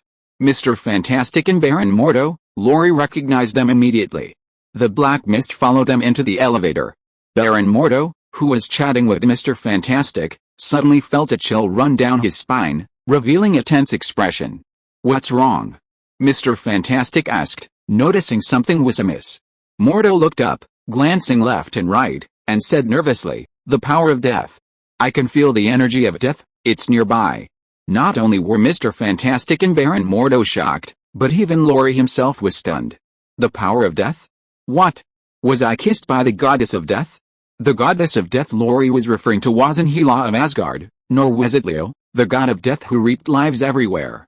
It was Death, one of the 5 creator gods, the embodiment of rules, the supreme controller of life and death. Now, recalling it, Rory felt extremely strange. The power of death had inexplicably appeared in his body. If he were conscious, he would definitely have felt this energy, but he hadn't noticed it until the appearance of the 6-tube Gauderistum, indicating that the energy of death must not have existed before. The Celestials used the most primitive cosmic energy, which was completely different from the power of death. Rory also used cosmic energy, so where did the power of death come from? Rory couldn't figure it out. Perhaps only someone who truly understood magic could give him a reasonable answer. After withdrawing the power of death, Mr. Fantastic and Baron Mordo appeared before Rory and Kathy in the underground prison. "Greetings, friends from another world. I am Reed, and this is Mordo. We've come to inquire about the whereabouts of your witch friend." Kathy stood up and said, "Sir, we don't know that witch. If you want to arrest her, go ahead." "Why arrest us too?" "Because you come from another universe, which is very dangerous for us." Mordo walked to Rory's cell, squatted down outside the bars, and looked at Rory in his wheelchair, asking, "I heard that one of the people who went to arrest you went mad, so you're a sorcerer, right?" Mordo had clearly sensed the power of death in the elevator earlier, and he suspected it was Rory, so his first words were a test. Rory, in his wheelchair, chuckled. "I remember wizards need to cast spells, right? How can I cast spells like this? Perhaps you have your own way. If that's what you think, then I can't help you." "Mordo? Mr. Fantastic, can we talk about why you're here?" "I was kidnapped by that woman who uses magic," Kathy said, confirming his point. "Rory, me too." Mr. Fantastic and Baron Mordo exchanged a glance. "Perhaps we should have Professor Charles come over, maybe we can get the truth out of their heads." Because of the previous Sorcerer Supreme, Strange, using dark magic, Earth has lost its magical protective barrier, and the dimensional barriers have become extremely weak. Crossing the multiverse is common, and Rory and his group's arrival is not an isolated case, so the Illuminati treats such events very seriously. Kathy next door, though she didn't know any Professor Charles, knew it couldn't be anything good. She hurriedly said, "Sir, as you can see, I'm just a helpless little girl. My friend is unable to move and needs a wheelchair. We pose no threat." Mr. Fantastic Reed shook his head. "How you're dealt with will be decided by the Illuminati. Until the decision is made, neither of you can go anywhere. The medication. My friend needs to take it once a day. Give us back the medication." Thanks to Kathy's efforts, they finally got back Rory's nerve blocker. Chapter 115 Another Way to Use Superpowers. Mr. Fantastic and Baron Mordo walked out of the law enforcement building and had just gotten into their car when a one-armed man emerged from behind a flower bed. This man was none other than Anthony, the Death Blade. Standing behind an advertising billboard, he observed the building, memorizing every detail before turning and leaving with a cold snort. As night fell, Anthony returned to the building, his face grim as he walked inside. Halt! No entry here. Thud. A bone-hard alloy knife appeared instantly, but Anthony didn't kill the guard immediately. Instead, he severed the guard's pistol and then knocked him unconscious with a punch. Anthony wasn't reckless, the situation was unclear, and indiscriminate killing would only sever any possibility of peace. Sir, stay where you are, or I'll shoot. Anthony ignored him and continued forward. The menacing aura startled the guard, who instinctively pulled the trigger upon approaching. Bang! Bang! Bang! Anthony glanced down at his chest. Bullets were squeezed out of his healed flesh and fell to the ground with a clatter. What the FK? Anthony ignored the other person, ripped off their name tag, and entered the elevator. Ding! The elevator doors opened, and Anthony arrived underground. Determining where Rory was being held was simple, just observe where Mr. Fantastic and Baron Mordo went.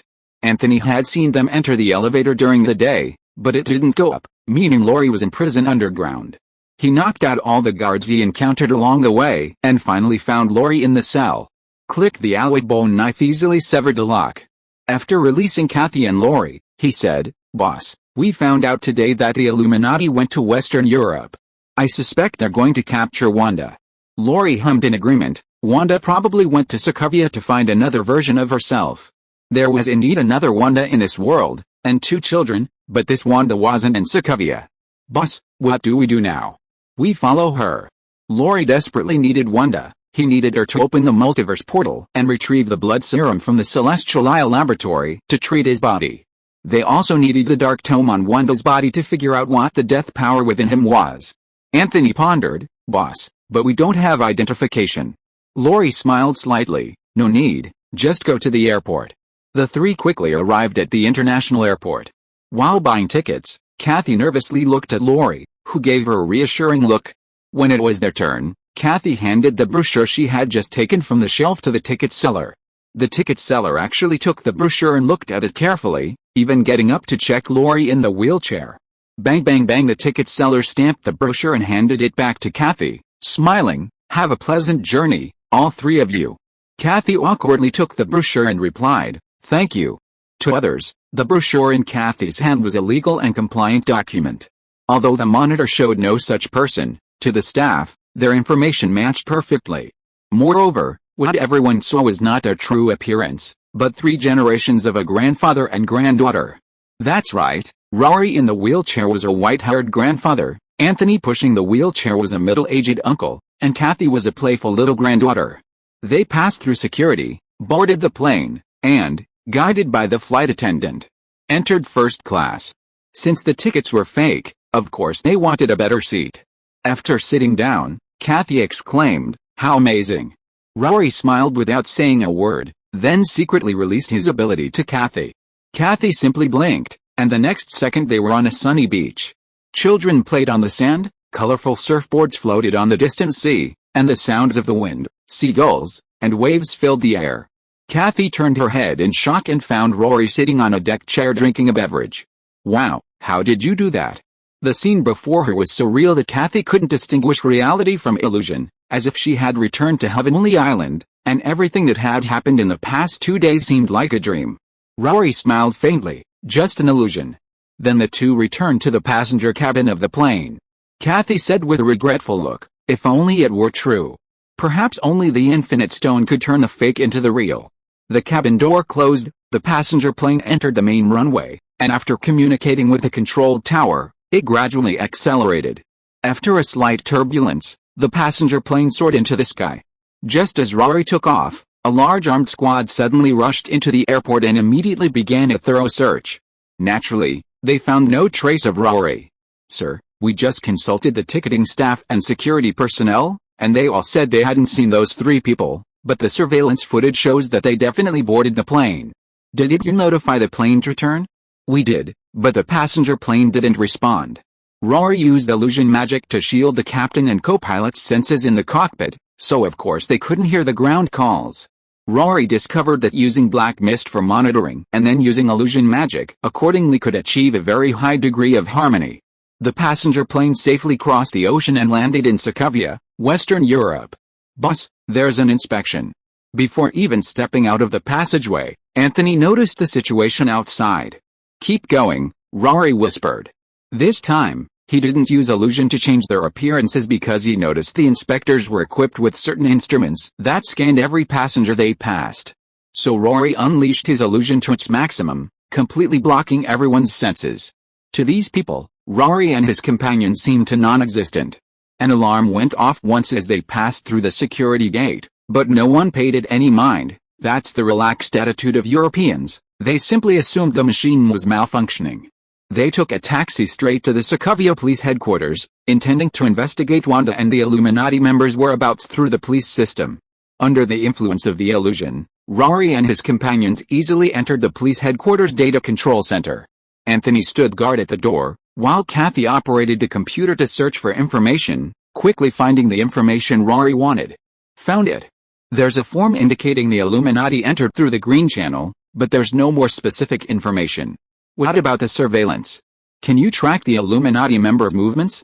Kathy stared at the screen and replied, "I can only try, because the surveillance here is quite outdated. I don't know if it will work." "Huh? It's a hotel in the city.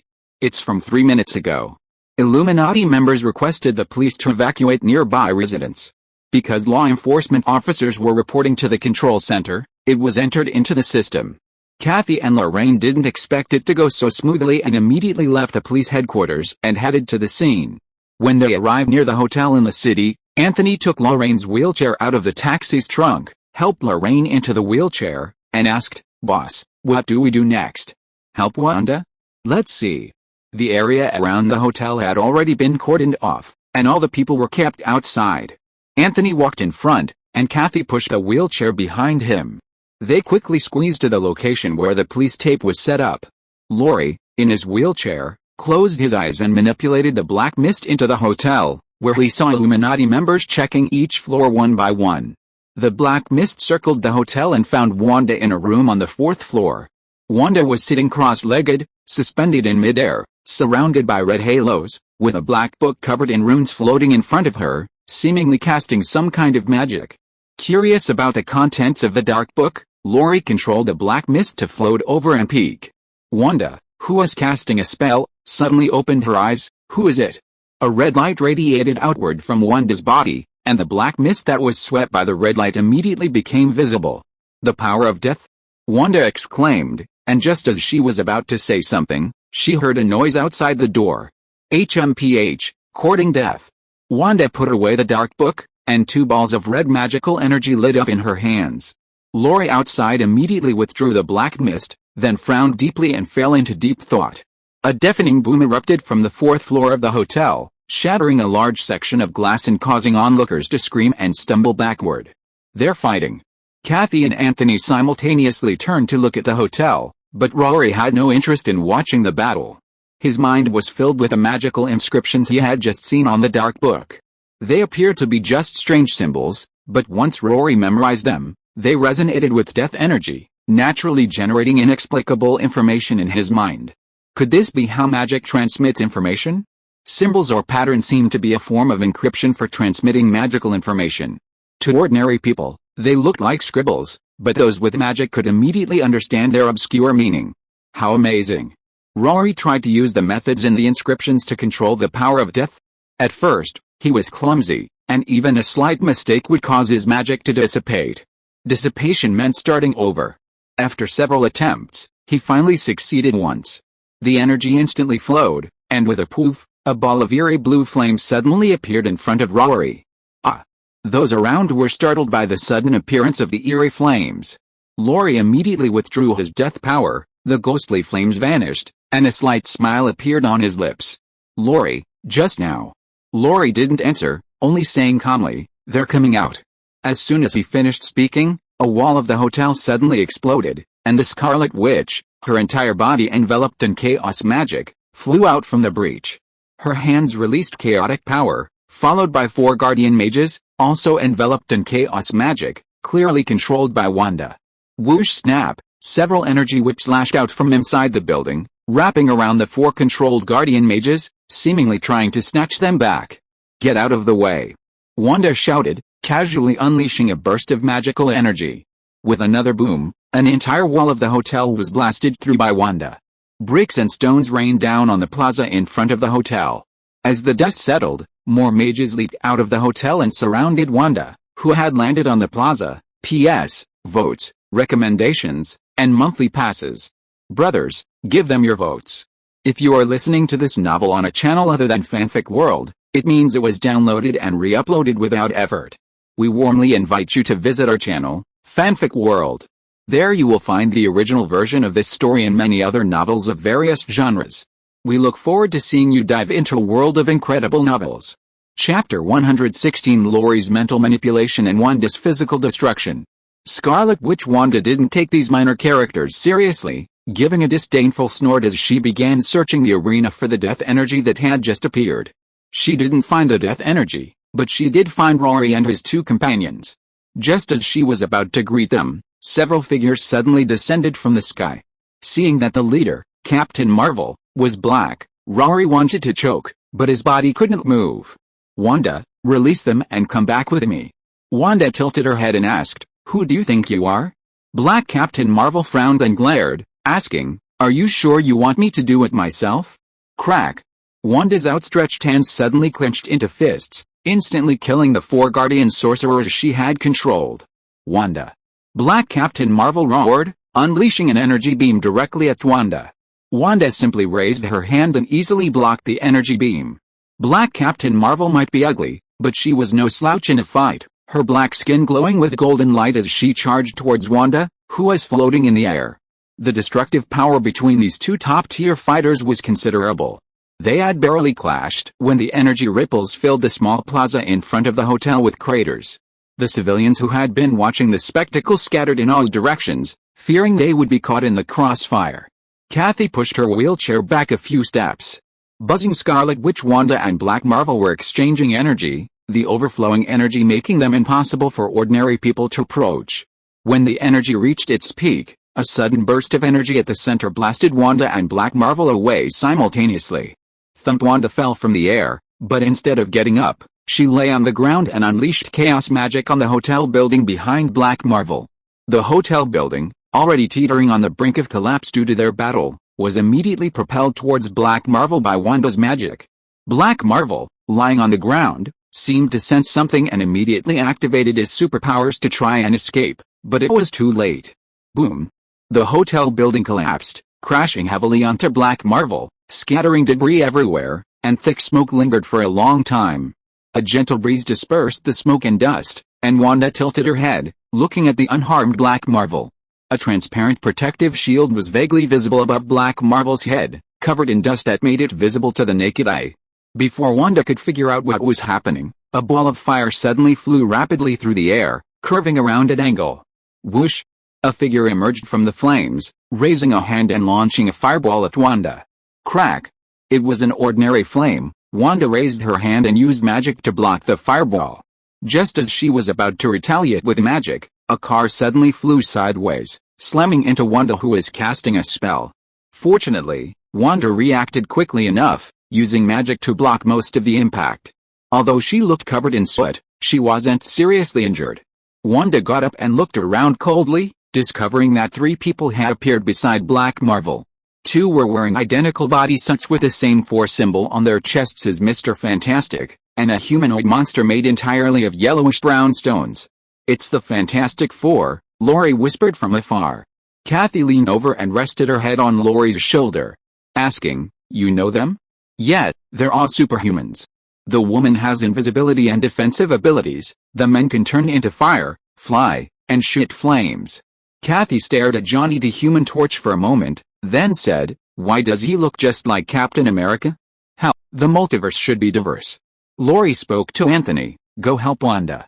The Illuminati was originally a mysterious organization with only a few members who usually played their respective superhero roles, only gathering together during major events. Perhaps due to Thanos' invasion, The Illuminati was exposed to the public eye, so it was no longer an underground organization. Anthony responded, but didn't immediately go to help Wanda. Instead, he went around to the other side to find a more suitable opportunity to enter. Wanda, however, didn't take Black Marvel and the Fantastic Four seriously. With chaotic magic igniting in his hands, Johnny took the initiative and walked towards the group. With a flick of his right hand, a blood-red magic beam sent the thing flying. Human Torch!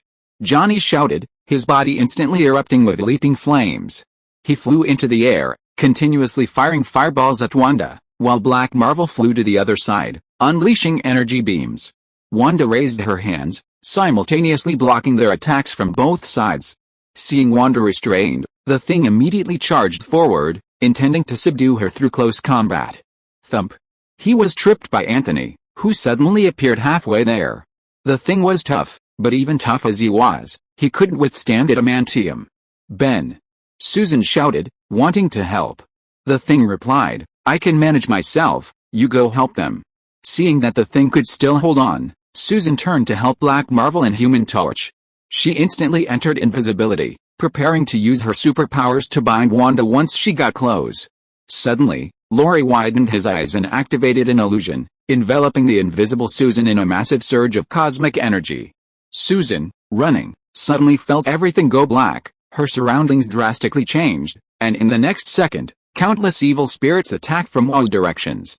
Terrified, Susan immediately used a protective shield to fend off the onslaught.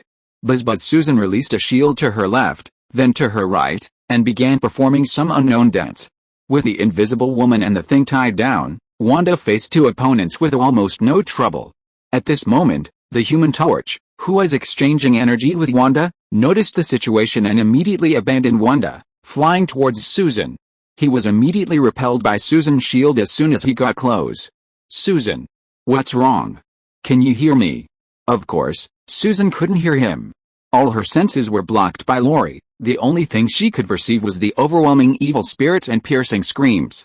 The Human Torch saw the panic on Susan's face but was helpless. The Human Torch's strike put immense pressure on Black Marvel, who failed in his energy blast and was blasted away by Wanda. Wanda then unleashed a barrage of magical energy waves upon Black Marvel. Wanda continued her magical barrage, slowly walking towards Black Marvel and using her hands to levitate him. You should give your superpowers back to Carol. She's a million times stronger than you. Black Marvel gritted his teeth, controlled by chaos magic. Will the Illuminati let you off the hook?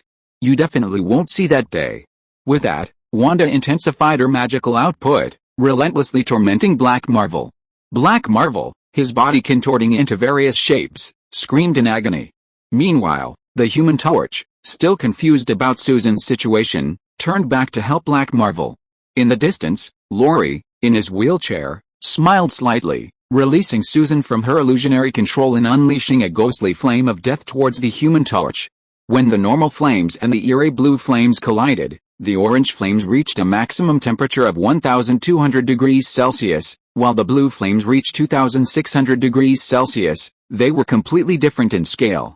Johnny the Human Torch screamed in pain from the scalding blue flames, his own flames extinguished, and he fell from the sky. Thud. Ag. Ag. The eerie blue flames remained clinging to Johnny. No matter how hard he slapped them or rolled on the ground, he couldn't extinguish them. Johnny. Susan, regaining her senses, immediately cast a protective superpower on Johnny, trying to shield him from the eerie blue flames. She succeeded, but the flames seemed to have a life of their own, turning and lunging at Susan. At the same time, Rory cast an illusion on Johnny the Human Torch. Johnny's blue battle suit was burned to shreds. He got up, stunned, to find a huge, eerie blue flame monster bearing its fangs at him in the distance.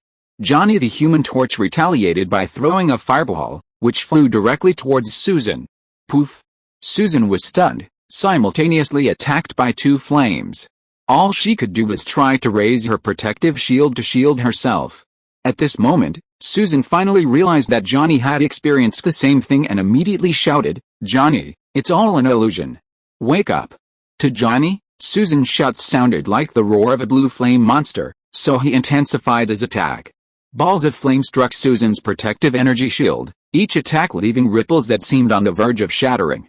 Rory was completely manipulating Susan and Johnny, and the two were completely unaware of his machinations. Meanwhile, Black Wonder was being tortured to the point of near death by the Scarlet Witch, unable to speak, only able to stare angrily at Wanda. Wanda angrily said, "I don't like your gaze.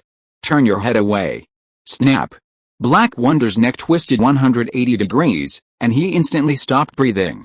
After dealing with Black's surprise, Wanda turned to look at Susan and Johnny, who were still fighting. Just as she was about to intervene, Rory spoke up, "Wanda, I want these two alive." Wanda's pupils flashed red as she looked at Rory, and chaotic magic danced lightly on her black fingertips. After a moment, Wanda gently withdrew the magic and asked, "How did you find me?" Rory didn't answer the question but calmly said, "What we need to do now is find a place to discuss the troubles we'll encounter next. I've said before, crossing the multiverse isn't difficult. What's difficult is integrating into someone else's world." Wanda looked at Rory and suddenly raised her hands. Susan and Johnny, who were fighting, were instantly subdued. Rory shouted, "Anthony, it's time to go." On the other side, Anthony, who was toying with the thing, put away his alloy bone knife and kicked the thing away. Seeing his good friends Susan and Johnny captured, the thing immediately rushed over to save them. After only 2 steps, the Scarlet Witch used her manipulator magic to fly everyone into the air. The Stone Man roared in fury, but could only watch helplessly as the group flew higher and higher, farther and farther away, until they disappeared from sight. "Damn it, come back here," the Stone Man roared helplessly a few times, then turned to look around. The hotel was destroyed, the Guardian Mages suffered heavy losses, Black Wonder was crumpled into a ball, Invisible Woman Susan and Human Torch Johnny were captured, leaving only the Stone Man. The reason the Stone Man wasn't captured was simply because Rory had no interest in his mutant form. Those who were disliked were the ones who remained unscathed. It was unknown whether the Stone Man would be relieved or saddened upon learning the truth. Chapter 117 The Power of Rules, the collision of the 3 major energy systems. In the wilderness, a campfire burned in a relatively flat clearing, with Rory and the others sitting around it. The forest was unusually quiet under the moonlit night, save for the crackling of the burning fire. Anthony dragged back a sapling he had just cut down, chopping it into pieces with his alloy bone knife and adding them to the fire. Sitting in his wheelchair, Rory smiled faintly. "Now look at us. We've only just arrived in this world and are completely unfamiliar with it, and we've already offended the most powerful superhero organization in the world." Wanda's face remained expressionless as she looked at the fire, calmly replying, "This has nothing to do with me. I don't mean to blame you. This world forbids dark magic, which is why they targeted you. What I mean is, you can't fight the whole world alone, you need help." Rory subtly guided Wanda. Wanda turned to look at him, asking, "You haven't even solved your own problems. Are you going to help me or am I going to help you?" Rory's greatest value to Wanda was helping her find the world where she could see vision. Anthony stopped chopping the tree and turned to look at her, his indifferent eyes seemingly contemplating how to kill Wanda. Rory chuckled, "Of course I can help you. At least we're not alone. You can open the portal back and bring over the elite troops from Celestial Island. I can also heal myself." Wanda wasn't interested in Rory's suggestion. She just wanted to immediately determine if there was another version of herself and Vision in this world. If not, she would open a dimensional rift and take Rory to the next world until she completed her search for her family. Kathy, standing nearby, also chimed in, "Rory needs to heal himself. You can open the portal back. As long as you get the medicine to heal Rory, we can still help you." Wanda scoffed, "What if we attract the 6-side thing?" The power of the 6-tube celestial Aristom surpassed everyone's understanding. All living beings seemed so insignificant before Aristom. Rory had narrowly escaped death and was now crippled. If it happened again, Rory would surely die. Wanda naturally didn't want to take such a risk. Kathy was about to say something when Rory stopped her, saying, "Kathy, it's time for your medicine. There were still an hour or 2 until dawn, and she'd feel unwell again if she didn't take it soon." Kathy opened the medicine box, took out a vial, and prepared to inject it behind Rory. Rory, however, looked at the dark tome hanging from Wanda's waist and asked, "Is that the dark tome? Can I borrow it?" Wanda glanced down at the dark tome and said, "You're not a magician, you won't understand its contents. Maybe I'm 1 in a million genius." Rory chuckled. Perhaps because she hadn't helped Rory open the dimensional rift earlier, Wanda actually handed over the dark tome. "Be careful, the dark tome is very fragile." Anthony placed the dark tome on Rory's lap and slowly opened the first page. The dark tome contained no text. Various chaotic symbols and inscriptions were etched onto the pages in irregular order. Anthony and Kathy glanced at it curiously, then looked away after confirming they couldn't understand it at all. But from Rory's perspective, it was a completely different story. The symbols and runes on the dark book seemed to come alive, moving back and forth across the pages. They rearranged, rotated, and streams of bright black light flowed continuously. As these symbols and runes moved, Rory's brain felt as if it had been struck by a heavy blow, as if someone had inserted 2 crowbars into his brain and forcefully pried it open. Not only had his brain been pried open, but it seemed as if something strange had been inserted into it. Ugh! Rory's facial expression twitched. Kathy, who had just received the nerve-blocking injection, immediately noticed something was wrong. Rory? Rory, what's wrong? Rory's lips twitched, his eyes rolled back, revealing only white. Suddenly, Rory's eyes turned completely black, not just a simple black, but a mysterious black that seemed to connect to the abyss. Wanda, who was deep in thought, also noticed Rory's condition. She immediately pulled Kathy away and raised her hand, releasing chaotic energy to try and enter the depths of Rory's brain to check on him. The next second, Wanda, who was casting a spell, suddenly froze on the spot, her eyes turning blood red. This can't be. Wanda seemed to feel boundless fear, trying to release chaos magic to resist, but the magic lights on her hands flickered and she couldn't use them. Bang! Wanda, who was trying to enter Rory's mind, was suddenly blasted away, sliding a few meters on the ground before slowly coming to a stop. Wanda gasped for breath, looking at Rory with a shocked expression. Except for her completely black eyes, Rory was lifeless, as if he were dead. Kathy reached out to try to wake Rory, but Wanda quickly stopped her, saying, "Don't touch him. There's a death force within him. If the death force is released, we'll all die." Kathy and Anthony didn't understand what the death force was, but Wanda did. After creation, a vast amount of energy was born in the universe. Some beings were born with the ability to use this energy, and no matter how it was used, the total amount of energy contained in the universe would not change. Absorbing energy and then releasing energy, the released energy would return to the universe itself, thus creating an infinite cycle. This process of use is the materialization of cosmic energy, only the method of application differs. Cosmic energy is further subdivided into many types, each representing a materialized deity. For example, Wanda's chaos magic and the dark book both originate from a god of black magic named Sithan, who is merely a member of the annihilation power system. The death power within Rory is on the same level as the annihilation power, and can be seen as the most primordial rule of the universe. Even a tiny amount is enough to terrify Wanda. The death power is incredibly powerful, yet not something mortals can control. The chaos power connected to the dark book triggered the death power in Rory's brain.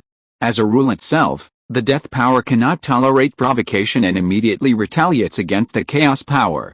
Rory and the dark book are merely mediums, the real battle lies behind the profound rules. Just as the chaos power was about to collapse and the dark book was about to be destroyed, another force within Rory's body activated. With a boom, golden light erupted from the paralyzed body, attacking Rory's brain. The power of death absorbed the power of chaos while resisting the golden cosmic energy. This was terrible for Rory, the host. His brain felt like it was being churned into paste. Just as Rory's brain was about to collapse, the three energies instantly calmed down and retreated to their respective positions. Rory's completely black eyes returned to normal. And he turned to look at Kathy. Before Kathy could even feel happy, Rory's eyes rolled back and he fainted again. Wanda, who had gotten up, returned to the campfire and retrieved the dark book from Rory's leg. Kathy was worried about Rory but had no way to help him, her face was contorted with worry. Wanda sat back down by the tree stump to warm herself by the fire. Seeing Kathy's appearance, she felt like she was seeing her former self, a young girl who had fallen in love just like her. But Kathy was luckier than her. Rory, though paralyzed, was at least still alive. Yet she had killed her beloved with her own hands, and then been resurrected by Thanos and killed again. After a long silence, Wanda said gently, "Kathy, he's fine, just tired." Kathy thanked Wanda for her comfort. "Thank you, Wanda." Wanda smiled, a rare sight indeed, something she hadn't done since Vision left. Perhaps it was the hope of seeing Vision again, or perhaps it was Kathy's presence, but Wanda's mood had improved considerably. "You like him?" The question seemed abrupt, and Kathy paused for a moment before nodding slightly. I guess a little. She and Rory hadn't had a particularly special encounter, nor any romantic moments. Their acquaintance was simple, followed by casual conversations, eventually leading to them becoming close confidants. She loved watching Rory's focused experiments, loved the smoky warmth he exuded when cooking. Later, when Wanda brought her to this world, although no major events occurred, Rory consistently protected her, comforting her insecure heart. This was the first time in 5 years since Thanos' demise and Scott's disappearance that her missing sense of security had been filled. Gradually, Kathy developed a dependence on Rory. Wanda chuckled, I can tell he likes you too. Really? Kathy wasn't sure if Rory liked her or if it was just friendly concern. Wanda affirmed, of course, I've had that experience too. The way he looked at you was very different. Kathy felt a sweet warmth in her heart. She turned to look at the still unconscious Rory and whispered, I just hope he gets better soon. Their casual conversation completely ignored Anthony, who was chopping wood nearby. The oblivious Anthony listened intently for a long time, then the conversation suddenly stopped. Anthony quietly turned his head and found two beautiful women, one tall and one short, staring at him simultaneously. Ahem, Anthony stood up and said, I'll go into the woods and find some food.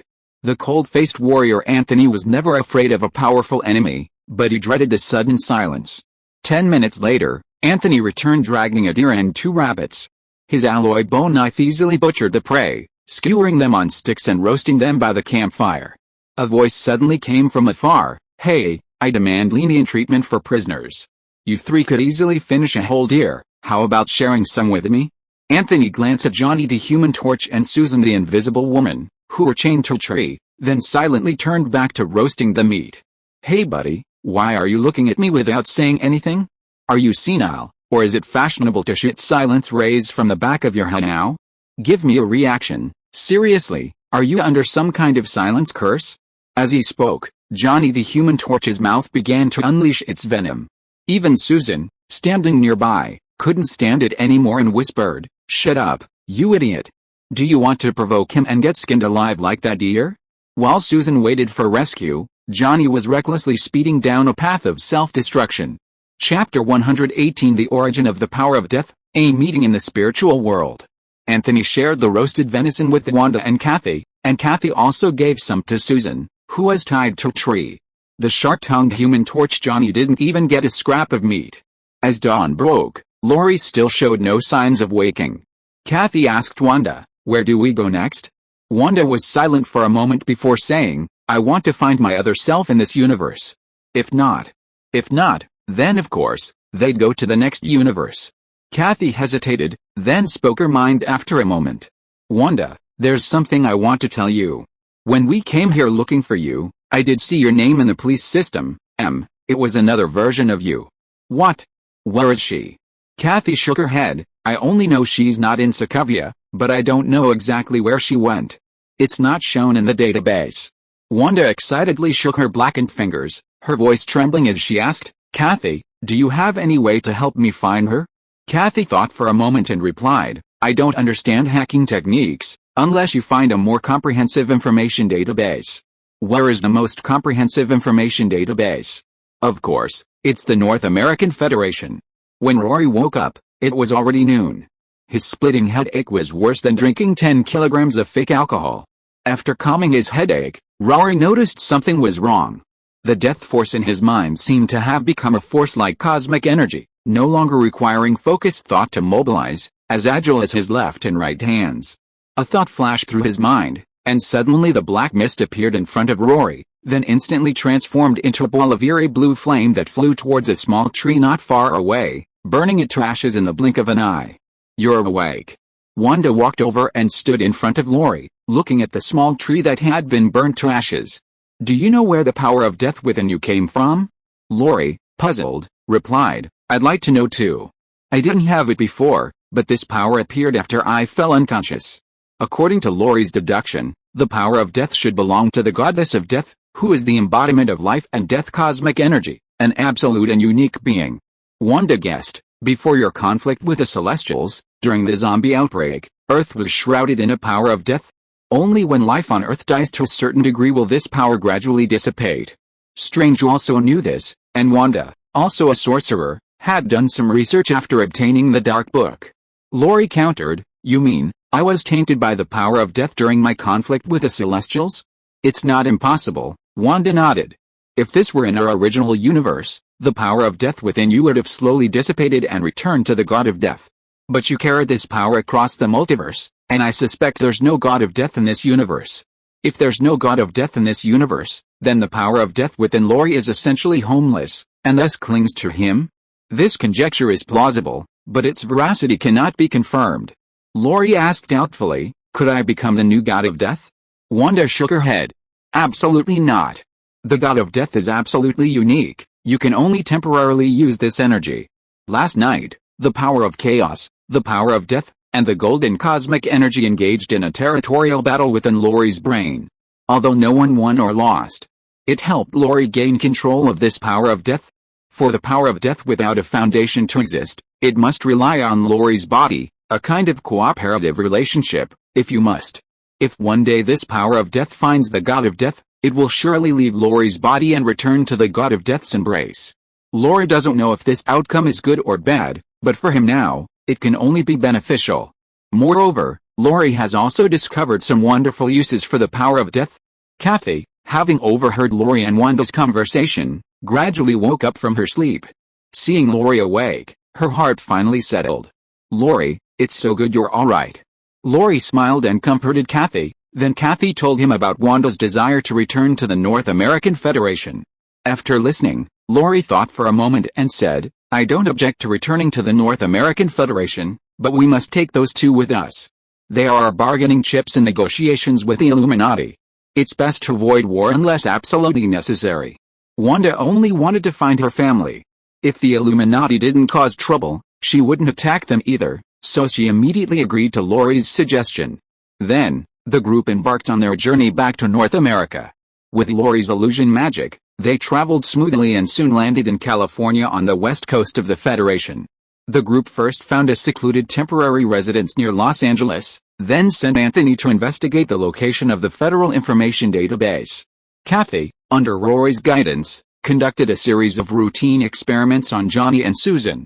Kathy had just drawn a blood sample from Susan's arm when Susan turned to Rory in his wheelchair and asked, "Sir, do you want to heal your body?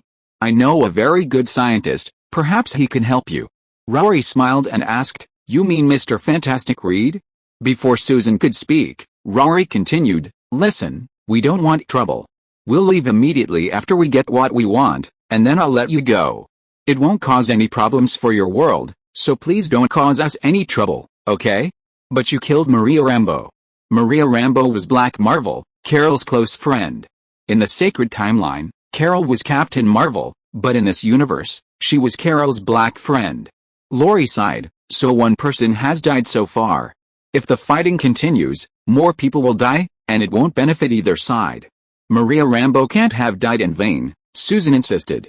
"Those who become superheroes are all single-minded, they'll uphold their sense of justice even at the cost of countless lives. But the question is, can they truly uphold this justice?"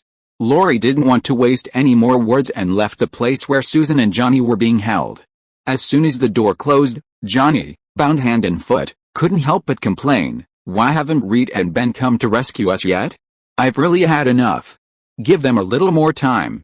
"I believe they can find us," Susan said confidently, though perhaps a little more time was indeed needed.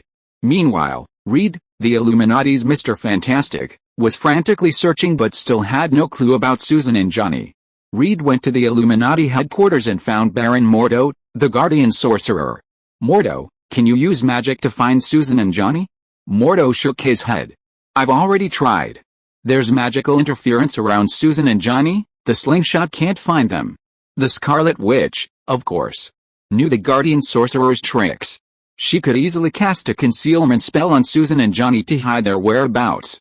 Reed then approached Professor Charles. "Professor, I'd like you to use your brainwaves to locate Susan and Johnny." Professor Charles was too old, but for the safety of the Illuminati and the world, he finally decided to give it a try. He took Mr. Fantastic to the brainwave amplifier, preparing to use telepathy to find their exact location. Professor Charles put on the amplifier, gave Reed a reassuring smile, and then activated the device. Buzz buzz, the amplifier activated, and various figures immediately appeared in the enclosed circular space. Professor Charles used telepathy to filter them. Countless voices entered his brain, and he had to concentrate even more to distinguish which one was the person he was looking for. The number of figures in the space dwindled, and finally, thanks to Professor Charles's tireless efforts, he managed to connect with Susan's mind. Susan, imprisoned in Los Angeles, was talking to Johnny when Professor Charles's voice suddenly appeared in her mind. Susan was startled, then exclaimed in surprise, "Professor? It's me." Because Wanda had cast a concealment spell on Susan, the telepathic connection could be established but not her location. Just as Professor Charles was about to ask Susan's current location, the telepathic connection suddenly broke down and connected to another consciousness. "Professor? Professor?" Susan called twice but received no response from Professor Charles. "What's wrong?" Johnny asked anxiously. Susan frowned and shook her head. Professor Charles was also puzzled. He gritted his teeth and increased the telepathic connection, calling out again, "Susan? Can you hear me, Susan? Professor Charles?" A strange voice suddenly rang out in Charles's mind. The voice appeared abruptly, almost giving the old man a heart attack. "Who are you?" "Who I am isn't important. What's important is that I want to talk to you." "What do you want to talk about?" Professor Charles used words to calm the other person down while simultaneously using telepathy to locate them through the amplifier, attempting to directly enter their mind. Before the other person could reply, Professor Charles successfully invaded their mental space. The surroundings were completely blank, then a young man slowly appeared before Professor Charles. The young man was shrouded in black mist, and his appearance was barely discernible, a man in his early 20s. "Who are you?" The young man looked around curiously, then asked, "This is the mental world? It feels so strange." Professor Charles nodded, his tone gentle. "Child, you seem kind. Why didn't you release Susan? You can call me Rory. I've met Mr. Fantastic once." Rory curiously looked around, not understanding why his mental world was a blank. Professor Charles was startled, then feigned nonchalance and asked, "You've come from another universe. Can you tell me your purpose here? Why did you kidnap Susan and Johnny?" "We're just here to find them. If the Illuminati hadn't attacked Wanda, we would have left soon. Unfortunately, the misunderstanding is deepening. We detained Susan simply to give us a chance to communicate," Rory answered honestly. "But Captain Marvel, Maria Rambeau, is dead." Rory shrugged. "The responsibility isn't entirely ours," she struck first. Chapter 119. Wanda is like a thief, secretly watching for happiness that doesn't belong to her. Rory himself was puzzled. He inexplicably heard someone whispering in his ear, but only he and Kathy were in the room. Kathy was busy conducting experiments under his guidance, so where was the voice coming from? Confused, Rory released black mist to find the source of the sound. He only realized the voice was coming from Susan's room when the mist entered the adjacent room where Susan and Johnny were imprisoned. However, the person Susan was talking to wasn't Johnny, but someone else.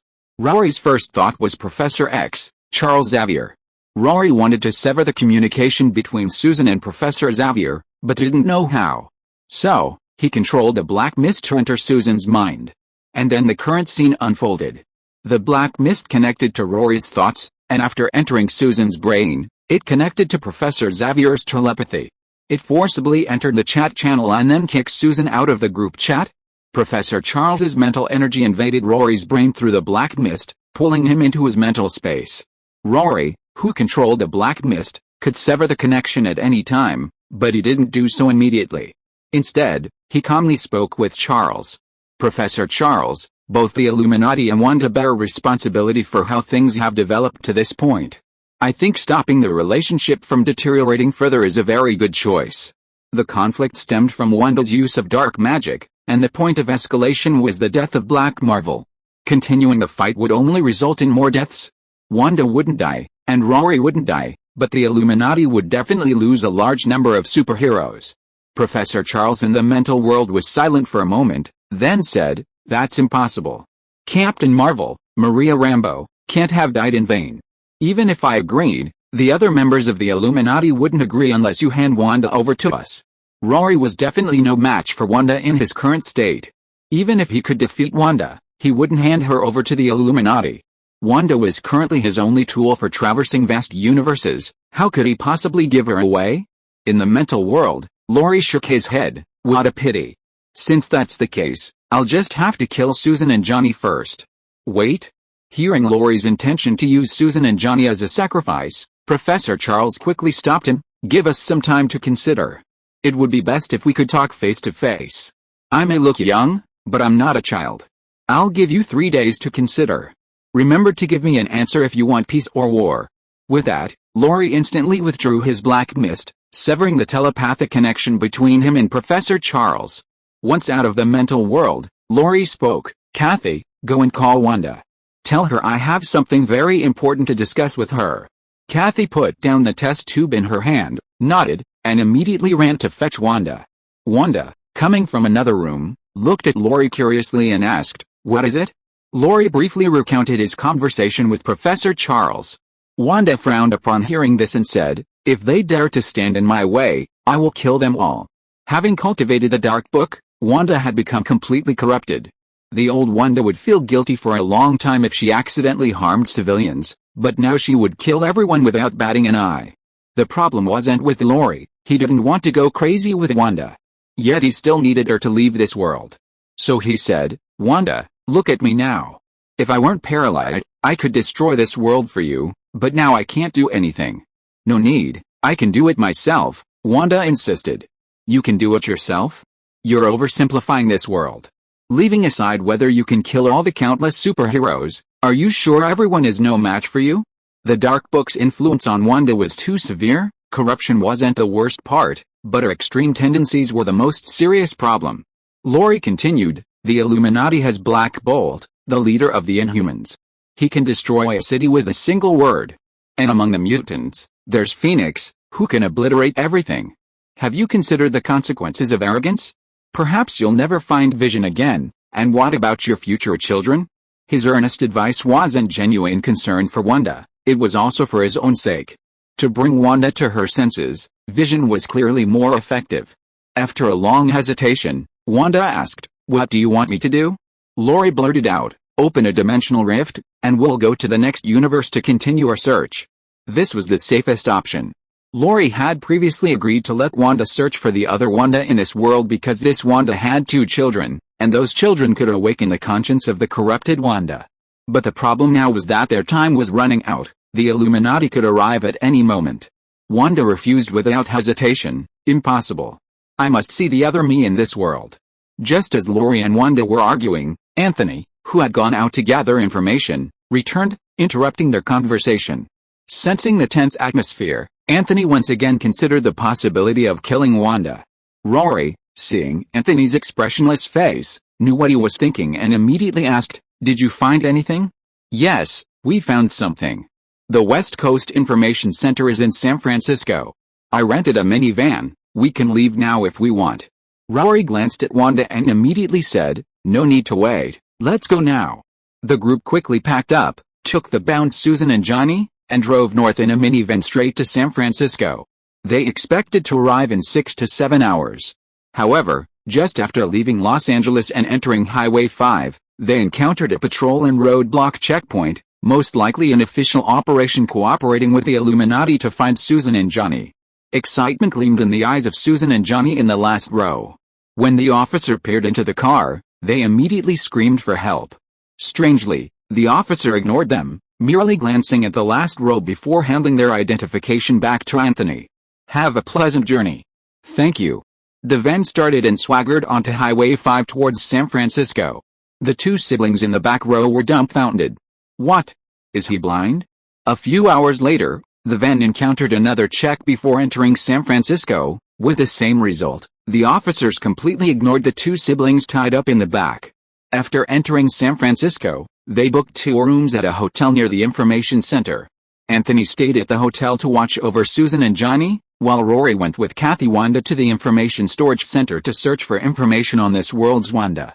Rory cast an illusion spell, and the 3 of them entered the interior openly through the main entrance. When they encountered a door that couldn't be opened, Scarlet Witch Wanda simply used magic to force it open. Once inside the information database, Kathy immediately started searching. The supercomputer was fast, and after filtering through several criteria, they quickly found information on another Wanda. Found it. It's not far from San Francisco, in the countryside. Wanda noted down the address, eager to set off. But as soon as she turned around, Rory blocked her path with an illusion. Wanda, do you really intend to just recklessly go looking for her like this? What else? Rory said speechlessly, do you want to kill that Wanda and steal her life, or do you want to confirm whether Vision truly exists in this world? Don't forget your current relationship with the Illuminati, this universe doesn't welcome you. Wanda was confused. She only wanted to find a different path in life and had never considered these questions. Now, she was about to meet him, but Rory's words suddenly snapped her back to reality. Rory didn't disturb Wanda and said to Kathy, help me check the information on a few more people. After some work, Rory left the information storage center satisfied with the more information he had obtained. Back at the hotel, Rory handed a copy of the information he had found at the storage center to Anthony. He instructed, go to this place, bring out the person imprisoned inside, and then give him this letter, telling him this is his only chance. Although Anthony didn't understand Rory's intentions, he resolutely carried out Rory's orders. Yes, boss. Anthony went to carry out his mission, and Rory asked Wanda again, have you figured it out? If you have, let's go now. Wanda shook her head. Although she hadn't figured it out, she still decided to go and see him first. Let's go. Before leaving, Rory released his death power into Susan and Johnny's brains, and the two frozen instantly fell into coma. Afterwards, Rory, Kathy, and Wanda continued their journey in the car, heading towards Wanda's home in this world. Kathy was driving, while a restless Wanda and Rory sat in the second row. After a long silence, Wanda suddenly asked, Rory, does the world you're talking about really exist? Of course, Strange brought me back from there, how could it be fake? Because of Rory's words, Wanda had turned her universe upside down, and now, embarking on a journey to find her family, Wanda had no way back. Or rather, it was an obsession. The purpose of searching for Wanda in this universe was merely to confirm the possibility of diverse fates, and also to strengthen Wanda's motivation to continue searching. The van drove from day to night, finally arriving at the detailed address found at the information center. A small wooden cabin in the countryside, quiet yet warm, seemed to embody the meaning of home. Wanda, who had been standing there for a long time, finally mustered the courage to walk towards the cabin. Rory smiled and said to Kathy, let's go take a look too. Wanda stood outside the window for a long time, until Rory approached, and then she asked, are they my children? Two children sat on the sofa playing video games, while another Wanda was busy preparing dinner in the kitchen. The harmonious and warm family environment deeply attracted Wanda, who was peeking through the window. Because of Rory, Wanda hadn't caused the Westinghouse incident. Instead, she had more violently and directly snatched the dark book from Agatha's hands, and incidentally drained Agatha's magic. Without the Westinghouse incident, Wanda hadn't created another Vision and their children, so the current Wanda didn't recognize the two children. Rory hummed in agreement. They're Tommy and Billy, they look a lot like you, and they even inherited your magical talent. Wanda's face was filled with tenderness and maternal love as she secretly observed the happiness of her other self, a very strange feeling. Wanda couldn't help but reach for the door, but Rory asked, are you really sure? Wanda's hand froze on the doorknob. Opening the door or not, it was a completely different outcome. Just as Wanda was about to make up her mind, the roar of engines suddenly came from the sky, and several figures landed on the ground from the plane. Wanda. Hand over Susan. Chapter 120. So all you know how to call people? Come and meet an old friend. The Illuminati's sudden appearance shattered Wanda's illusions of happiness.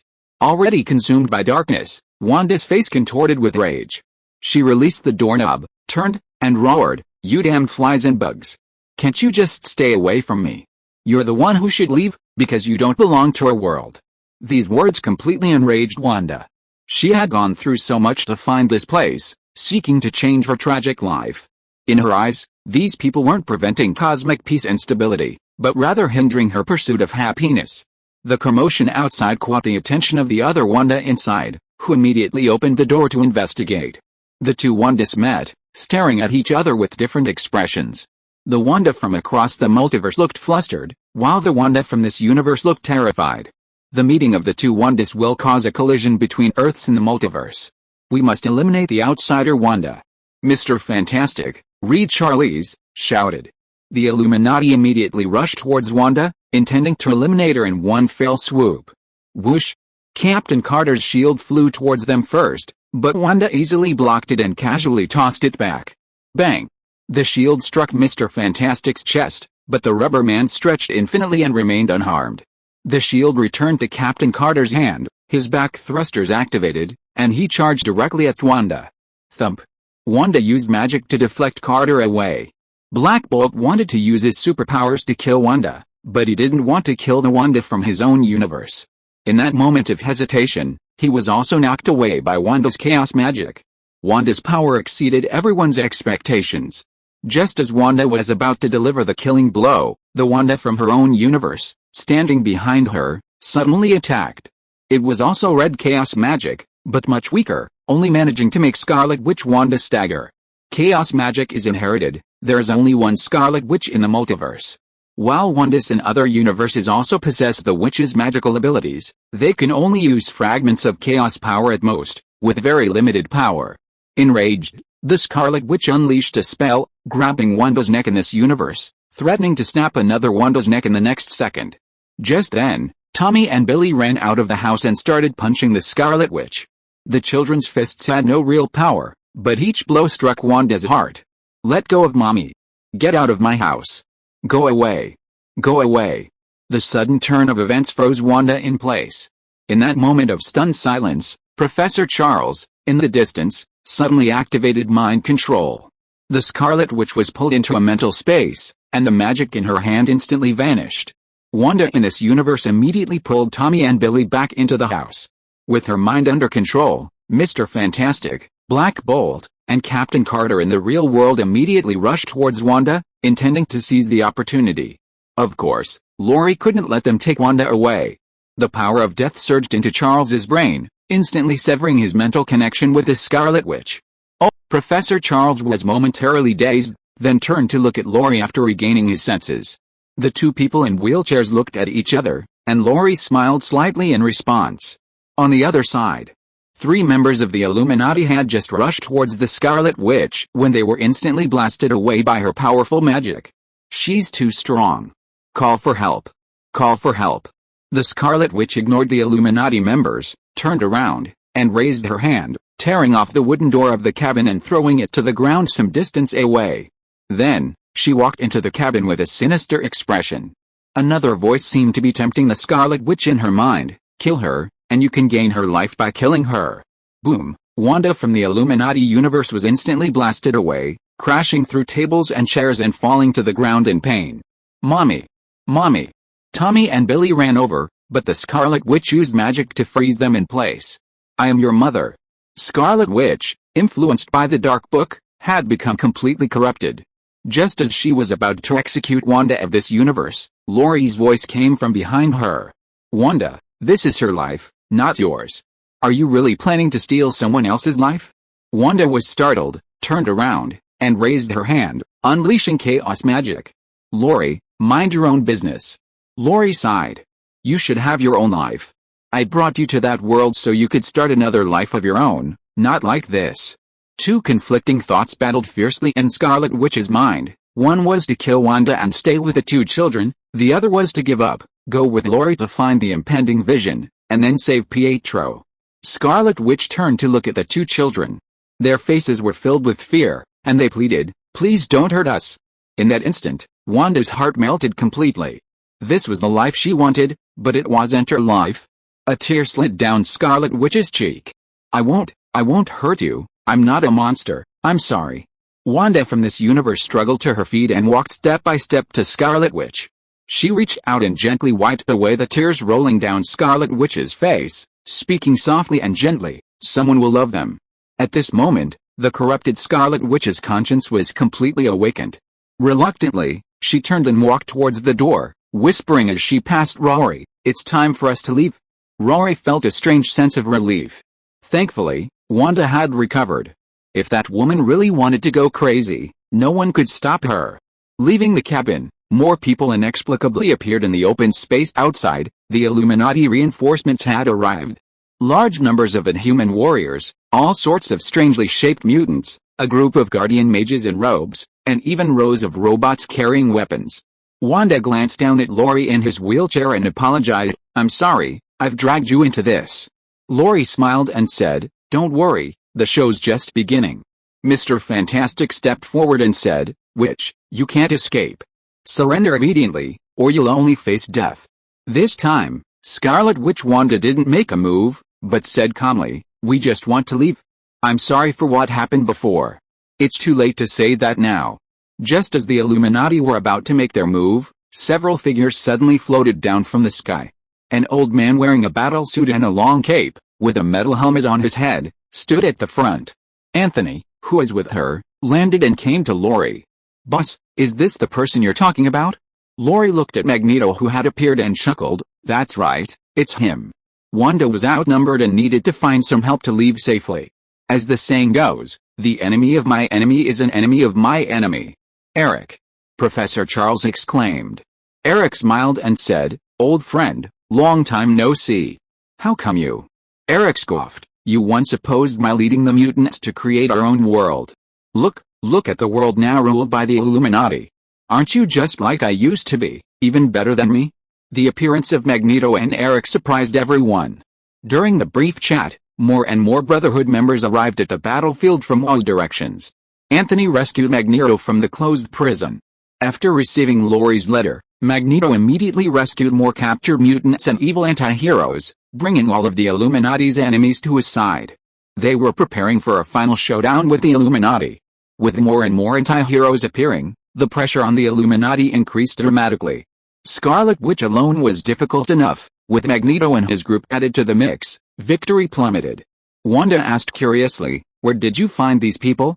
Rory smiled mysteriously and replied, "The multiverse is very interesting, you'll like it once you understand it."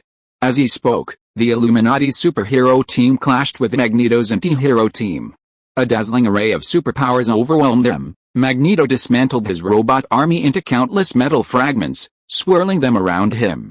Juggernaut, leading the charge, grabbed Mr. Fantastic, trying to tear him apart, but Mr. Fantastic's powers countered Juggernaut, infinitely stretching and binding him.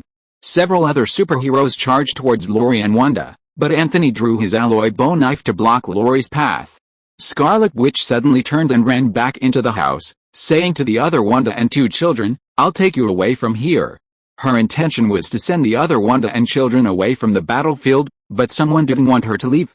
Inhuman warriors and several X-Men surrounded Wanda, instantly engaging her in battle. "Wanda, hurry up and open the dimensional rift!"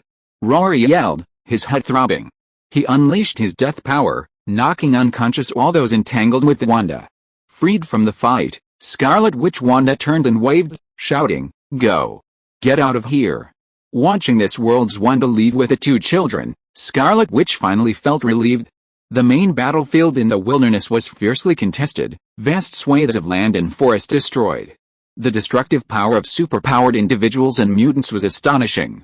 The current situation was extremely unfavorable for Magneto and the Brotherhood. Time was too short, preparations were insufficient, and Black Bolt hadn't even spoken yet. Once Black Bolt unleashed his powers, the Brotherhood's anti-hero camp had virtually no chance of winning. Thud.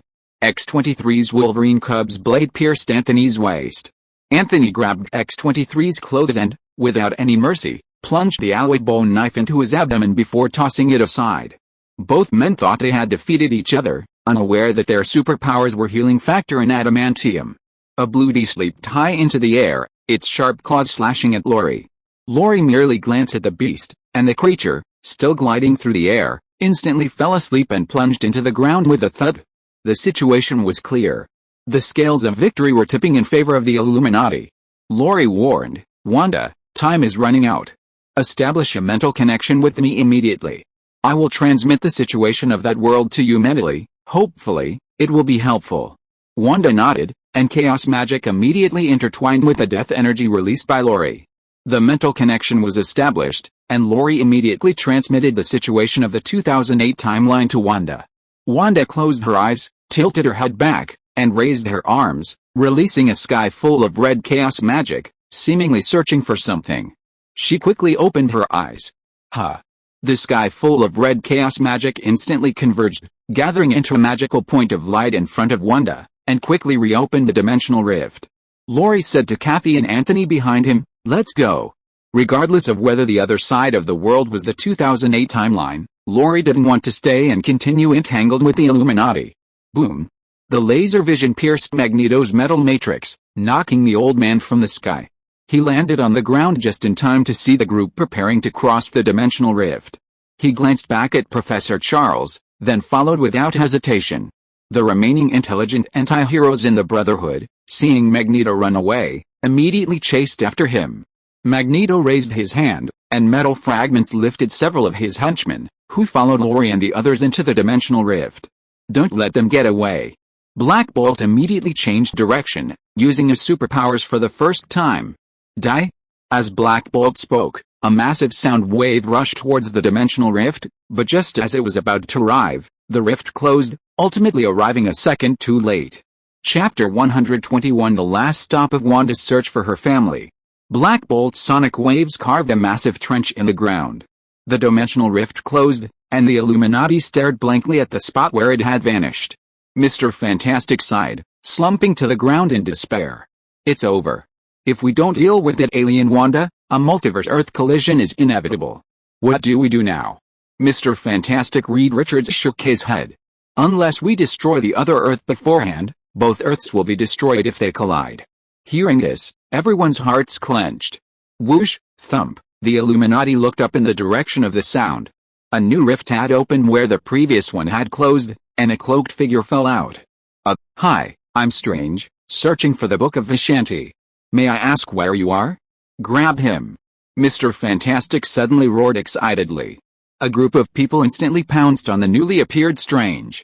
Seeing the swarm of superheroes, Strange was paralyzed with fear and could only surrender without daring to resist. Having captured the suddenly appearing Strange, Mr. Fantastic exclaimed excitedly, "We're saved! As long as we open a dimensional rift and track down Wanda, we can solve the Earth collision problem." Mordo, the sorcerer supreme of this world, lacked the ability to open dimensional rifts, but fate had sent them Strange, who could. "Heaven has not forsaken us." Rory and his companions passed through the dimensional rift and appeared at a dock. Magneto and the others, who had come with them, distanced themselves from Rory and Scarlet Witch, then curiously surveyed their surroundings. Scarlet Witch, ignoring the hitchhikers, looked down at Rory in his wheelchair and asked, "Is this the location you found based on your memory? Are you sure this is the world?" Rory didn't answer, but stared intently at the energy conversion chamber not far away. "I'm back," Rory murmured softly, giving Scarlet Witch a definite answer. "We really found it." Wanda's voice trembled with excitement. "This is Hell's Kitchen Pier in Manhattan, New York. It's where Rhodes completed his third genetic completion project. He was captured by the Ancient One here and then taken to another universe by Strange." Magneto, who was not far away, approached and greeted Rhodes with the air of a gentleman. "Thank you for rescuing me from prison. If there's anything I can do for you, please feel free to contact me. By the way, this is..." Before Magneto, Eric Lancer, could finish speaking, the surroundings drastically changed. Rhodes said speechlessly, "Mirror dimension, Ancient One." A group of mutants who had hitchhiked immediately came to Magneto's side, watching in shock as the world underwent a kaleidoscopic transformation. The Ancient One, in her yellow hood, appeared not far away, staring at Rhodes with hostile eyes. "Hi, long time no see," Rhodes smiled slightly. "I told you you'd regret it." "I won't regret it. It's not too late to kill you now." The Ancient One's amiable exterior crumbled, her eye sockets gradually darkening, and a rune appeared between her brows, a sign that she was drawing energy from the dark dimension. Seeing this, Scarlet Witch Wanda sneered, "Hypocrite." Ancient One's face turned pale, not from anger, but from absorbing too much dark energy. "None of you belong here. Either go back to where you came from, or stay here forever." Rory laughed, "Sorcerer Supreme, do you think you can defeat all of us by yourself?" Before Ancient One could speak, Rory asked Magneto, "Aren't you going to make a move?" Magneto didn't move. If he didn't move, his subordinates wouldn't either. Anthony drew his alloy bone knife and stood before Rory, while Wanda's hands glowed with red chaos magic.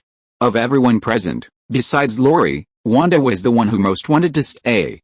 Vision hadn't appeared in this world yet, and Quicksilver Pietro wasn't dead. If she could stay, she could start over with Vision and change Pietro's fate.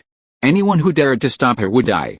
Seeing that Magneto showed no reaction, Rory snorted coldly, "If you're not going to fight, get lost, lest you get hurt in the process." Magneto's face turned pale and then red, but he still showed no intention of attacking. In his view, this battle had come out of nowhere, and he didn't even know either of the people on either side. Huh.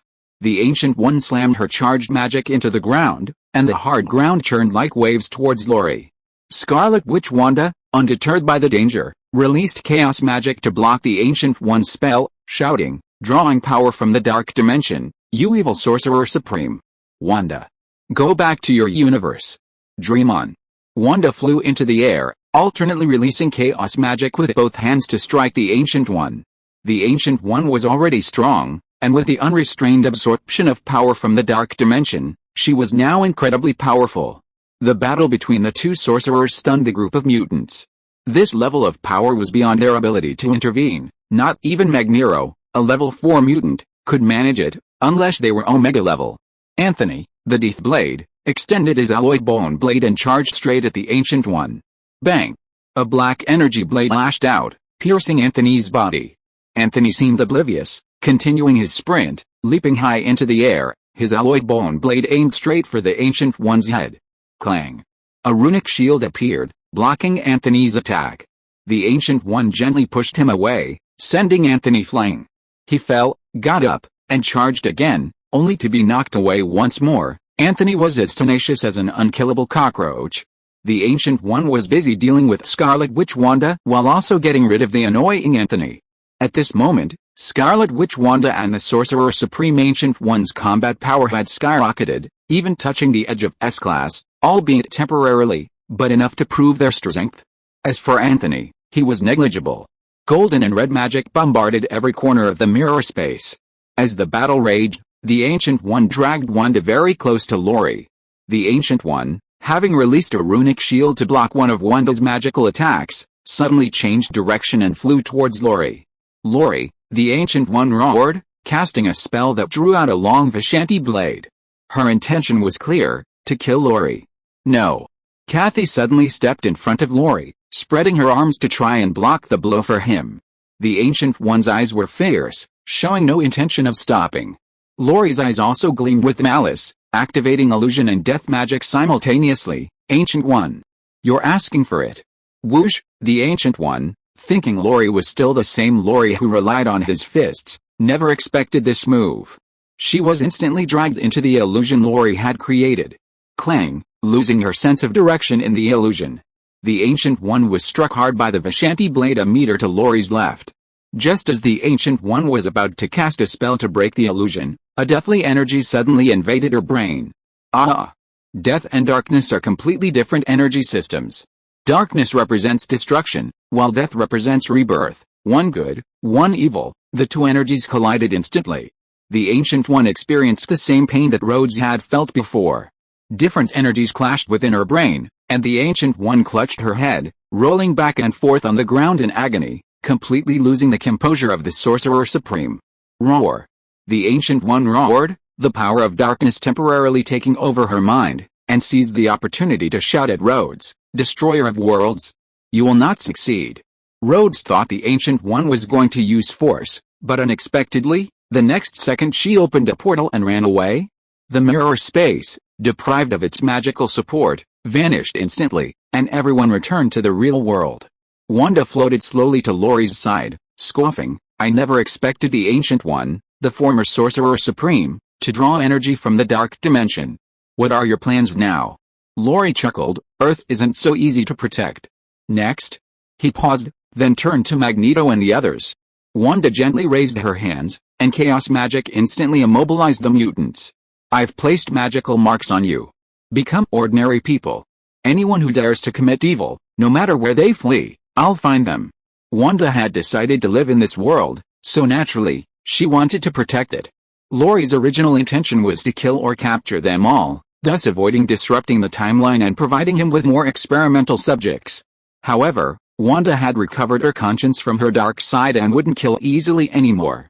After careful consideration, Rory felt these people were still useful, and letting them go for now wasn't a bad idea. They might come in handy someday.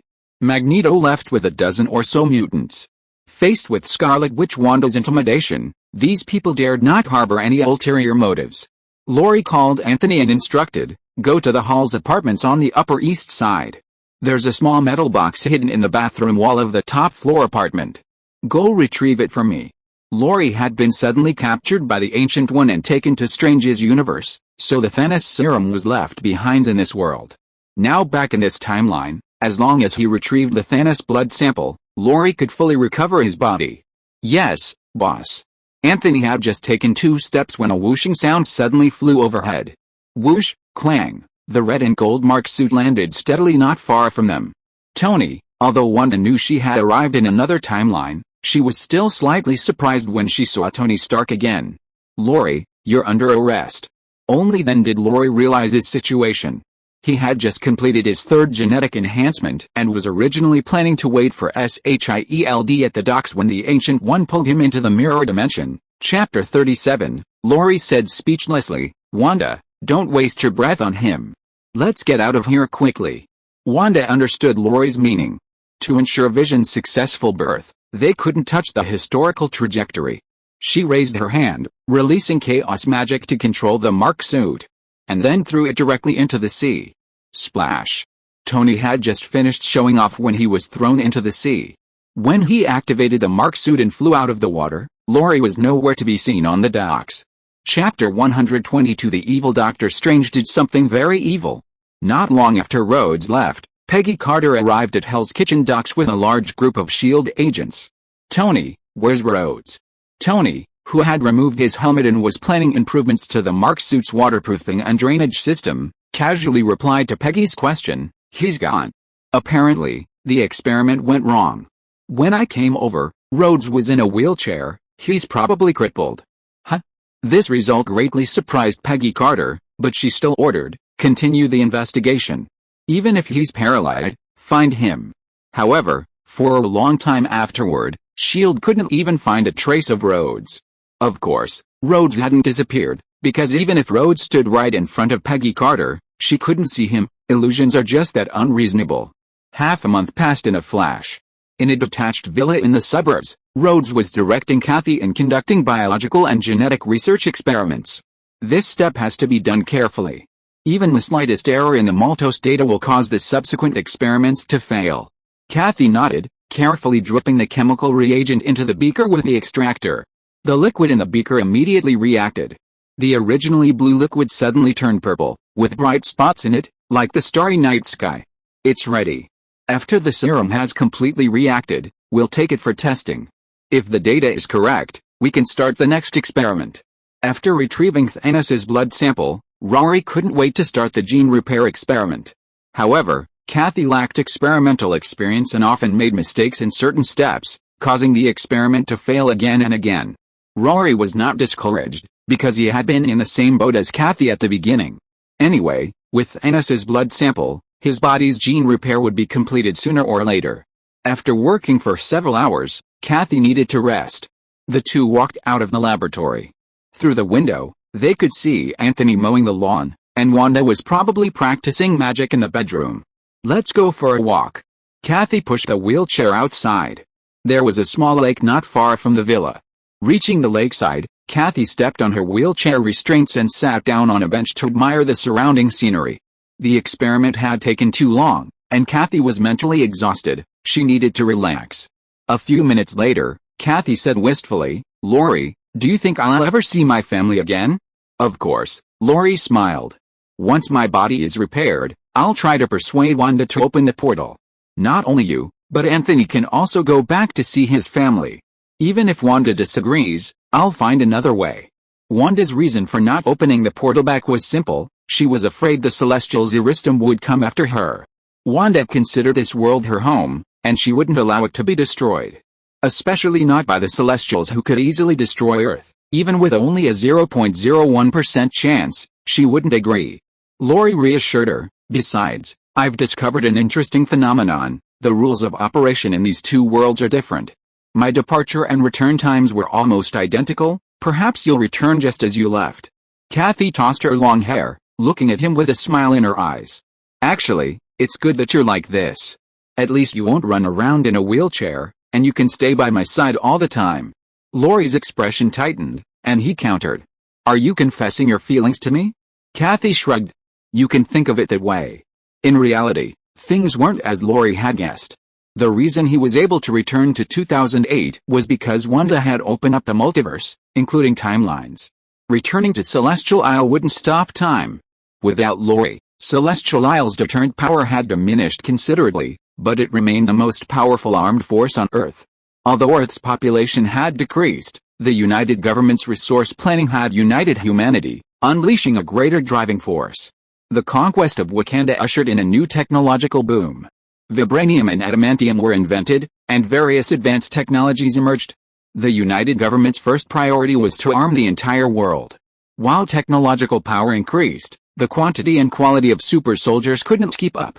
Besides Laurie, no one could create a super serum capable of deciphering the genetic code. The Secretary General of the United Government, Ross, even made a special trip to Celestial Island for this matter. Mayor Payne, can Celestial Island provide a more advanced super serum? Payne knew what Ross was up to and shook his head. No, the most advanced serum we're using right now is. As for Commander Laurie's laboratory, no one can go in, and no one can go in. Ross said irritably, but we need to deal with crises from space at any time, and our number of warriors is too small. That won't work either.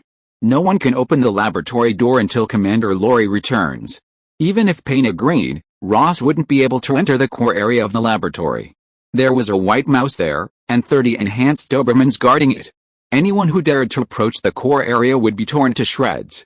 Ross wanted to cultivate his own top-tier fighting force. He didn't want to be constrained by Celestial Island. The higher one's power, the less they want another mountain above their head. Currently, all of Earth's top-tier fighting force is concentrated in Asgard and Celestial Island. Besides controlling the world of ordinary people, Ross even wanted to control the world of superpowered individuals. Just as Ross was about to say something, a portal suddenly lit up not far from them, and Payne immediately became alert.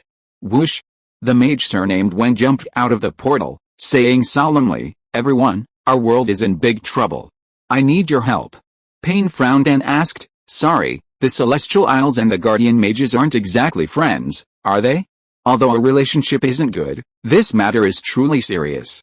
Our world has been invaded by another world, by a very evil Strange. If we don't eliminate him, our world is at risk of collapse at any moment. You mean Strange has become an evil mage, or you mean another Strange? Another Strange, a Strange who has cultivated dark magic. During the battle between Laurie and the Celestials Eristham, Earth's protective magic array was damaged, making Earth's barrier in the dimensional world extremely fragile. To repair the barrier, Strange had to find the Book of Vishanti. Unexpectedly, while traversing the multiverse, he opened a dimensional rift, inadvertently attracting the attention of another evil Strange, who immediately followed the dimensional rift. The Guardian Mages had been searching everywhere and had even clashed with the evil Strange several times, but they were no match for him. If this continued, more dark energy would be drawn to Strange, potentially leading to the destruction of Earth. With nowhere else to turn, the mage surnamed Wang had no choice but to seek help from Celestial Island. Payne frowned for a long time before saying, I need to convene a meeting on Celestial Island. Leave me your contact information, and I will contact you after the meeting's outcome. The mage surnamed Wang nodded sincerely, thank you. He still needed to seek help in Asgard and didn't linger on Celestial Island. After exchanging contact information, he immediately opened a portal and left. Once the portal closed, Ross turned and asked, Do you really believe him? I can't decide this alone. I need to hear the opinions of others on Celestial Island. It would be best if he didn't, but if it's true, I don't know how to handle it. Ross didn't get what he wanted and returned to the World Government headquarters on his private jet. Celestial Island Mayor Payne called a meeting of the other members to discuss the Guardian Mage's plea for help. Meanwhile, the evil Strange they feared was in a dimly lit sewer, speaking to a moving corpse. I've never seen a Steve like you before. Raw the zombie Captain America was bound tightly by Strange's rune whip, unable to move, only able to roar in anger. The three-eyed Strange clicked his tongue twice, then opened the dark tome at his waist and began casting a spell. In my name, I summon the god of darkness, granting eternal life.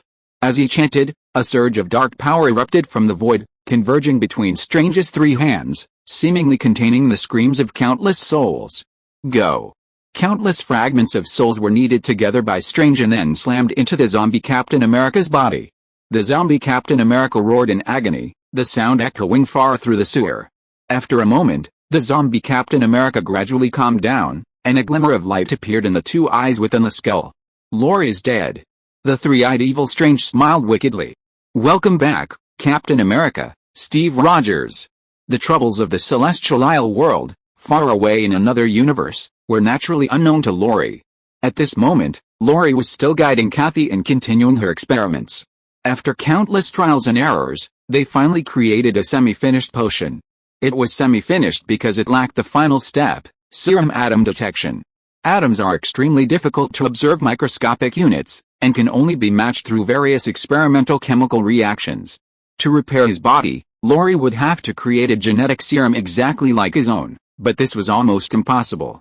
So Rory thought of another possibility, the enhancement plan he had previously considered, further enhancing the Thanos bloodline. Just like the first use of the super serum by humans, upgrading the existing genetic system. Rory didn't know if this plan was feasible, but he thought it was worth trying. Having finished their work for the day, Rory and Kathy came out of the lab and happened to run into Anthony, who was returning from outside. "Boss," Anthony greeted them proactively.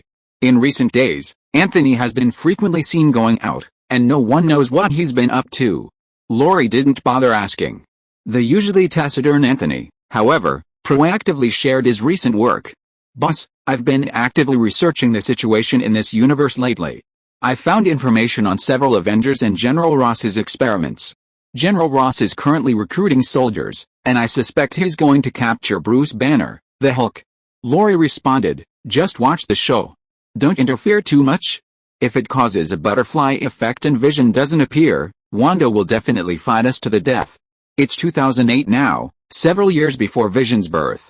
Rory not only can't interfere, but he also has to ensure the timeline continues to develop normally. The thought of managing this world for several years makes Rory feel exhausted. Why? Because he's the one who caused all of this. He created the enhanced Kingpin and the super soldier Frank, brought Peggy Carter to this point in time, and caused Captain America Steve Rogers to awaken prematurely. Rory himself has completely distorted the historical trajectory. If he wants Vision to be born smoothly, he must actively correct the historical trajectory. No wonder he's exhausted.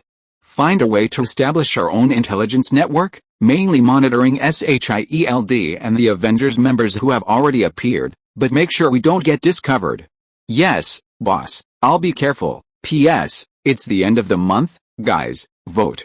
If you are listening to this novel on a channel other than Fanfic World, it means it was downloaded and re-uploaded without effort.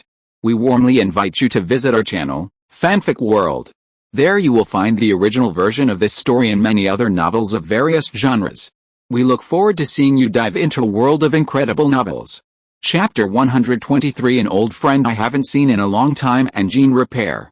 Rory and Kathy grabbed a quick bite in the kitchen. Wanda, who had just finished showering, came down from the second floor in a bathrobe. After sitting down in the dining room, she asked, "What are you planning to do with the other me?" Kathy wiped Rory's mouth, and then Rory replied, "Keep a close watch on him. Follow the normal course of events. Without Wanda's help, Tony Stark might not have created Ultron and Vision." During the Ultron incident, the Avengers stormed a Hydra base in Sokovia and retrieved Loki's scepter containing the Mind Stone. It was at that time that Wanda cast a spell on the Avengers, influencing Tony's mind and ultimately leading to the creation of Ultron and Vision.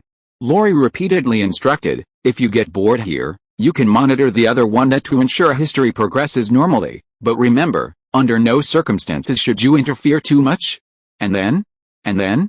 Of course, I'll switch you over when Vision is about to be born. I'll bring the other Wanda and Quicksilver Pietro over, so you can reintegrate into the Avengers. Starting a completely new life, Wanda was thrilled just thinking about it. This time, she wouldn't let Thanos harm Vision again. If Thanos dared to come, she would tear him apart with her own hands. Looking at the smile on Wanda's lips, Rory was speechless. This was the difference. Others who traveled through time thought about conquering the world and changing their regrets. She, on the other hand, only thought about falling in love. Rory also noticed that Wanda's fingers had turned black due to practicing the dark book, but the blackness seemed to have faded considerably in the past few days. Wanda got the answer she wanted and stood up contentedly, saying, "I've been feeling bored lately, so I'm going out for a walk. Call me anytime if you need anything." "Okay, remember what I said. Never try to change history, or Vision might never reappear." Wanda nodded. "Don't worry, I know what to do." Rory thought to himself, "You know nothing, you're the most unreliable one." The next day, only Rory and Kathy remained in the villa. Anthony went to carry out Rory's orders, borrowing manpower from Magneto to establish a brand new intelligence network. Wanda integrated into the world to monitor the life trajectory of another Wanda. Kathy was busy with experiments while also taking care of Rory. Rory was worried about the expenses and considered hiring a few caregivers to help ease Kathy's burden.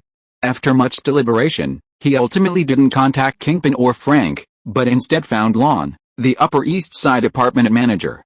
Lon was a bit older, but a very good person. He could manage an apartment building very well, so managing a villa estate was naturally no problem for him.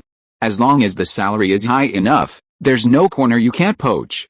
Thinking it through, Rory immediately called Lon and arranged to meet him at his home the next day. The following day, Lon arrived at the villa estate in an economy car and, guided by Kathy, entered the living room.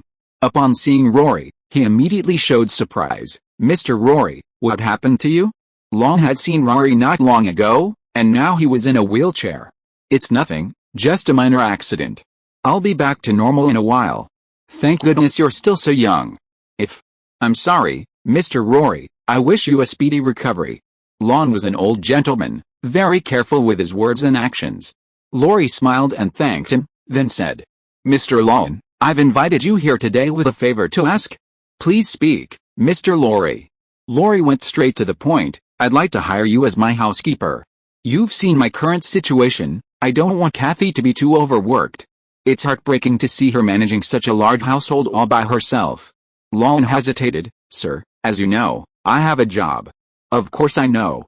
I can offer you a higher salary. You can ask for whatever you want, I won't refuse."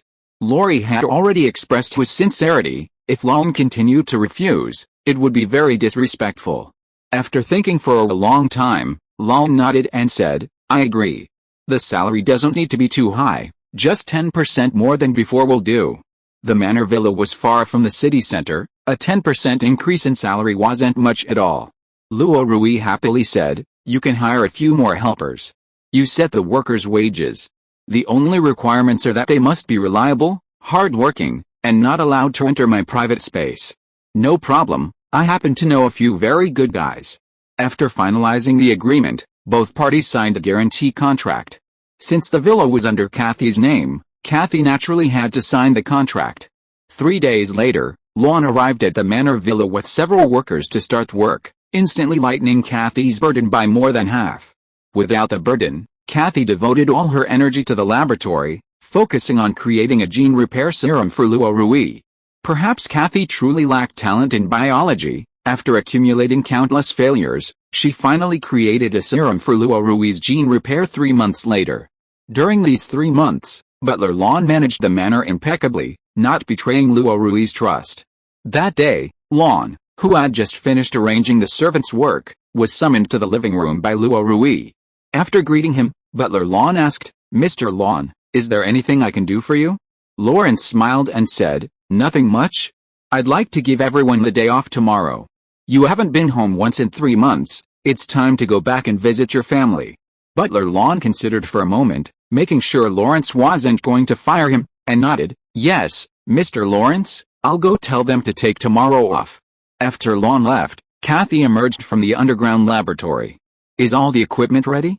Kathy nodded, "Almost ready. Only the power parameters of the bioenergy conversion chamber need to be tested again." Lawrence had chosen to conduct the body repair experiment tomorrow, so he wanted to give the servants the day off.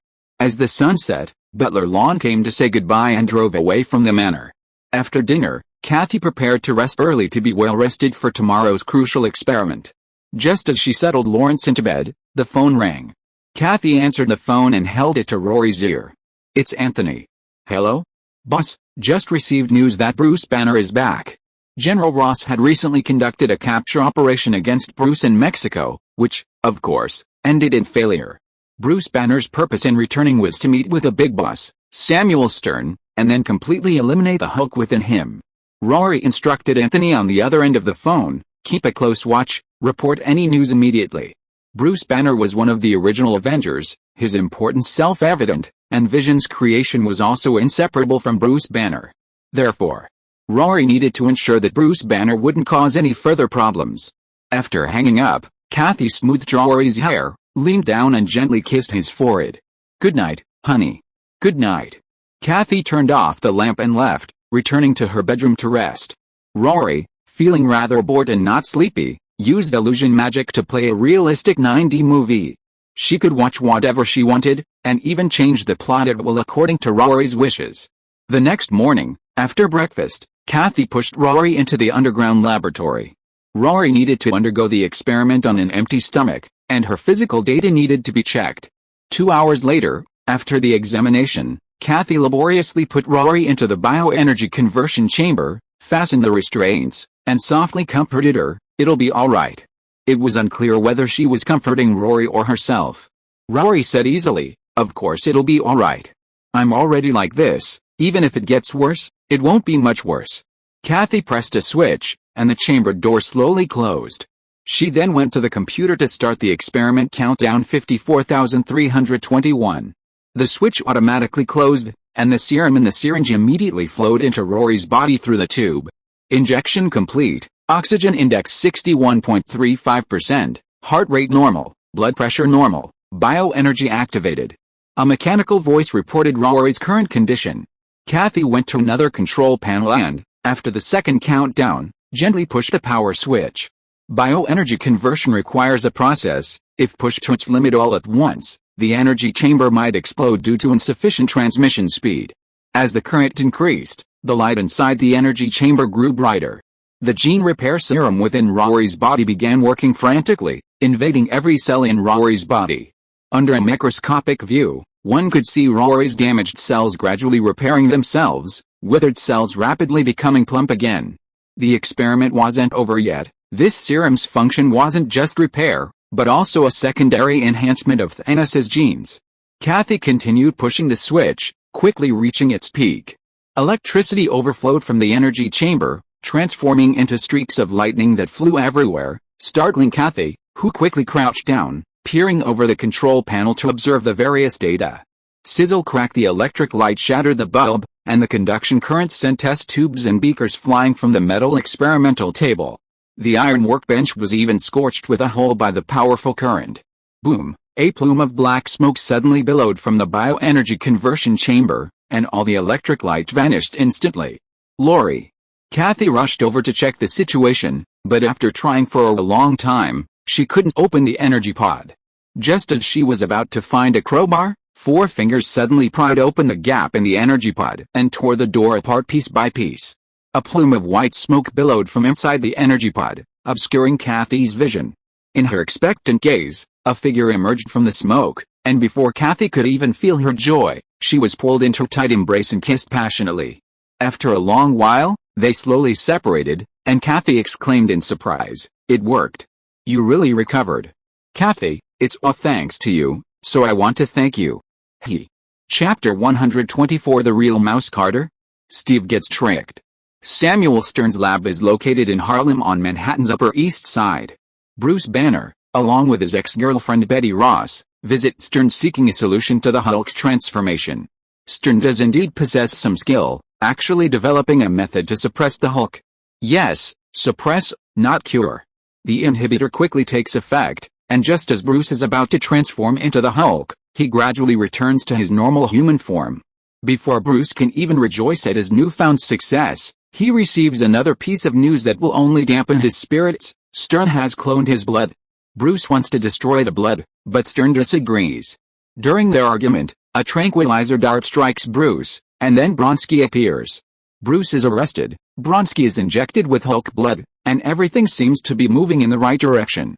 On a rooftop not far away, Rory, watching the show, lowered his binoculars and asked Anthony beside him, "What's Magneto Eric been up to lately?"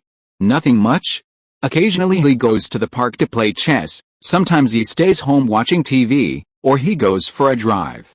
These actions seemed normal, but Rory didn't believe he was truly integrating into society and living an ordinary life, because without causing trouble, he wouldn't be Magneto. Perhaps he was just getting to know the world, or perhaps he was being cautious because of Scarlet Witch, Wanda and Rory, hence his Loki behavior. Have someone keep an eye on him. He then asked about the movements of the Avengers members and Wanda's current situation. Anthony answered one by one, saying what he knew and investigating what he didn't. On the streets, Abomination had appeared, and the Hulk arrived as promised. The two giants, green from head to toe, engaged in an extremely violent hand-to-hand combat in Harlem. But then, an unexpected event occurred. Ring ring, Anthony's phone rang. His face darkened as he answered, turning to Rory and saying, "Boss, SHIELD is here. Stop them." With Peggy Carter now the director of SHIELD and Captain America waking up prematurely, SHIELD wanted to get involved in everything. Rory, busy correcting history, would absolutely not allow SHIELD to get involved in the battle between Abomination and Hulk. Anthony's approach was simple and brutal: create chaos to surround and block SHIELD's people. Rory lightly leaped across several buildings, arriving at the only route SHIELD could take. Whoosh, the illusion activated. The driver of the lead car in the SHIELD convoy suddenly saw a little girl in the middle of the road and instinctively swerved to avoid her. The SUV crashed into a convenience store. The unexpected turn of events caused the SHIELD convoy to immediately stop and prepare for action. Captain America, Steve Rogers, got out of the car with his shield on his back and looked around. The next second, the surroundings changed drastically. Rory had thrown Steve into a World War II scene. Peggy Carter remained seated in the car, seemingly on the phone, completely unaware that Captain America, Steve Rogers, had already run away. Rhodes raised his arms, spreading them wide, casting a massive illusion over everyone at SHIELD. He created a shooting illusion at the intersection, and the SHIELD members instinctively opened fire, unleashing a barrage of gunfire and creating instant chaos. Bang!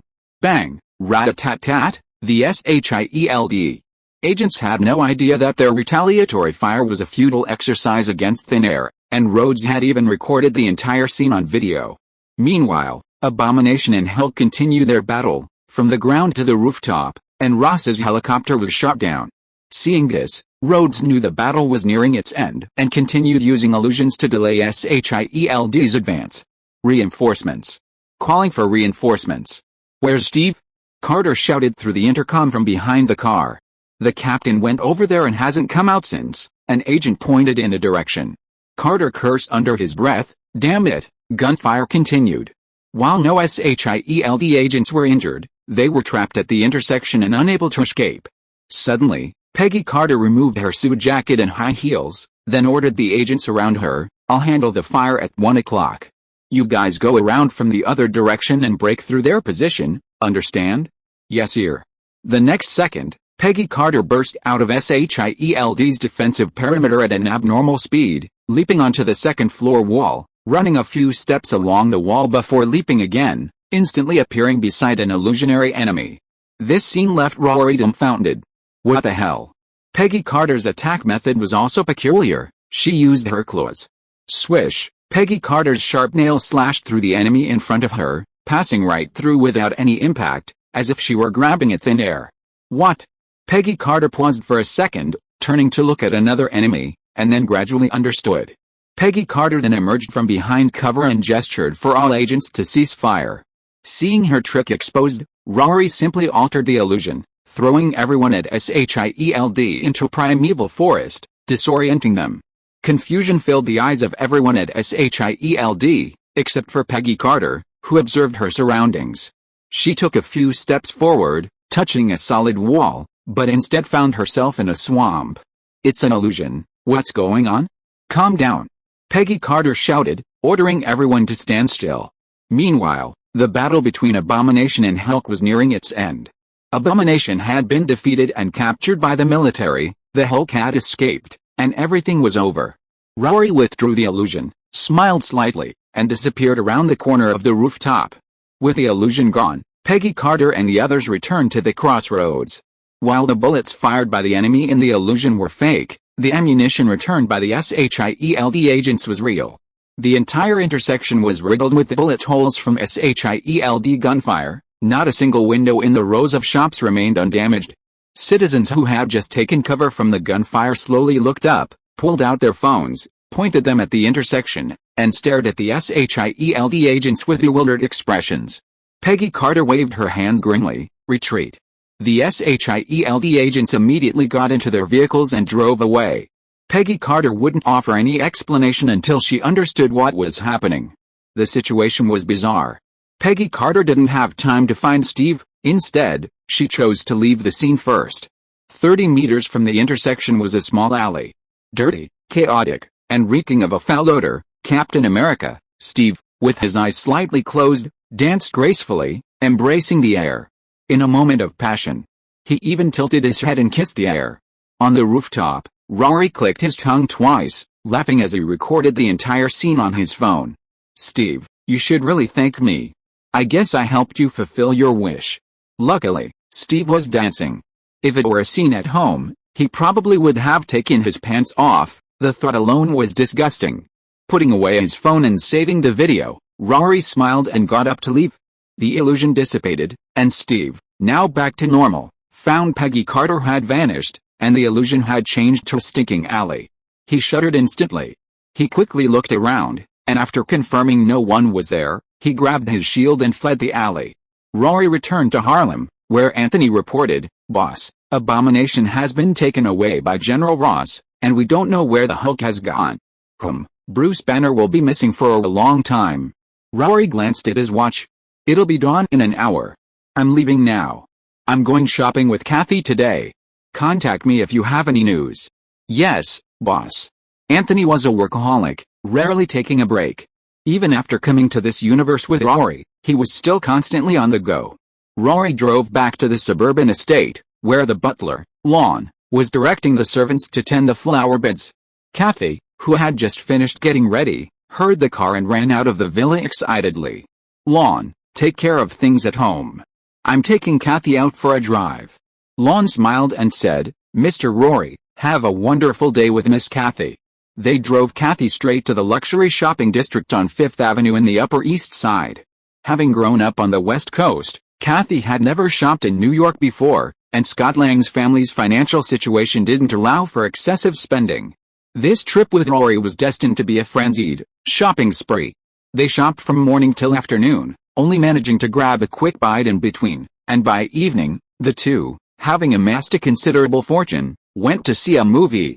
Back in the car after leaving the theater, Rory suddenly asked, "Kathy, how about we go to San Francisco?" Kathy, still processing the day's excitement, was startled. She turned and asked, "You mean, go to my house?" Rory knew Kathy missed home and her family. While they couldn't return to the other universe for the time being, they could at least visit Scott on this world. Kathy hesitated, but Rory smiled and continued, "And I really want to see you as a child." Kathy blushed slightly. "What are you thinking? I'm only 1 year old now." But the thought of seeing Scott made Kathy excited again. Noticing Kathy's change of heart, Rory immediately said, "It's settled then, let's go now." The two embarked on a spontaneous trip, flying that very night from New York in the eastern United States to San Francisco in the western United States. Kathy had no memory of her previous life and had no idea where Scott lived now. After finally finding the address, Kathy hesitated again. Looking at the apartment building in the distance, Rory asked, "What's wrong? Aren't you going to go up and take a look?" Scott hadn't yet been sent to jail for theft, nor had he divorced Kathy's mother. After a long period of mental preparation, Kathy took a deep breath and said, "I can do it, let's go." With that, she took Rory's hand and walked into the apartment building. Scott's life was a complete mess. Becoming a father for the first time. The arrival of his daughter Kathy had left him overwhelmed, and his wife's dissatisfaction with their current situation led to frequent arguments. When Rory and Kathy came upstairs, Scott was arguing with his wife about dinner. Kathy, standing outside the door, said dejectedly, "He's not a good husband, but he's a good father." Rory placed his hand on the back of Kathy's head, comforting her, "Men need time to grow. Scott just matured a little late. Perhaps I can help them change their current situation." Kathy knew she shouldn't interfere in Scott's life, much less try to change the course of history, But when people actually went back in time and encountered their own or their family's past misfortunes, how many could truly resist? Human thought is never driven by reason, but by complex emotions. Chapter 125 Adult Kathy buys diapers for her younger self, Wanda's paradox. Perhaps we can offer him a little help, Rory said with a smile to Kathy. Kathy couldn't help but ask, really? Ant-Man is important in the future, but Scott isn't that important now. Ant-Man Scott hasn't been involved in many major events, the Avengers Civil War, exploring the quantum realm, and time travel in Endgame.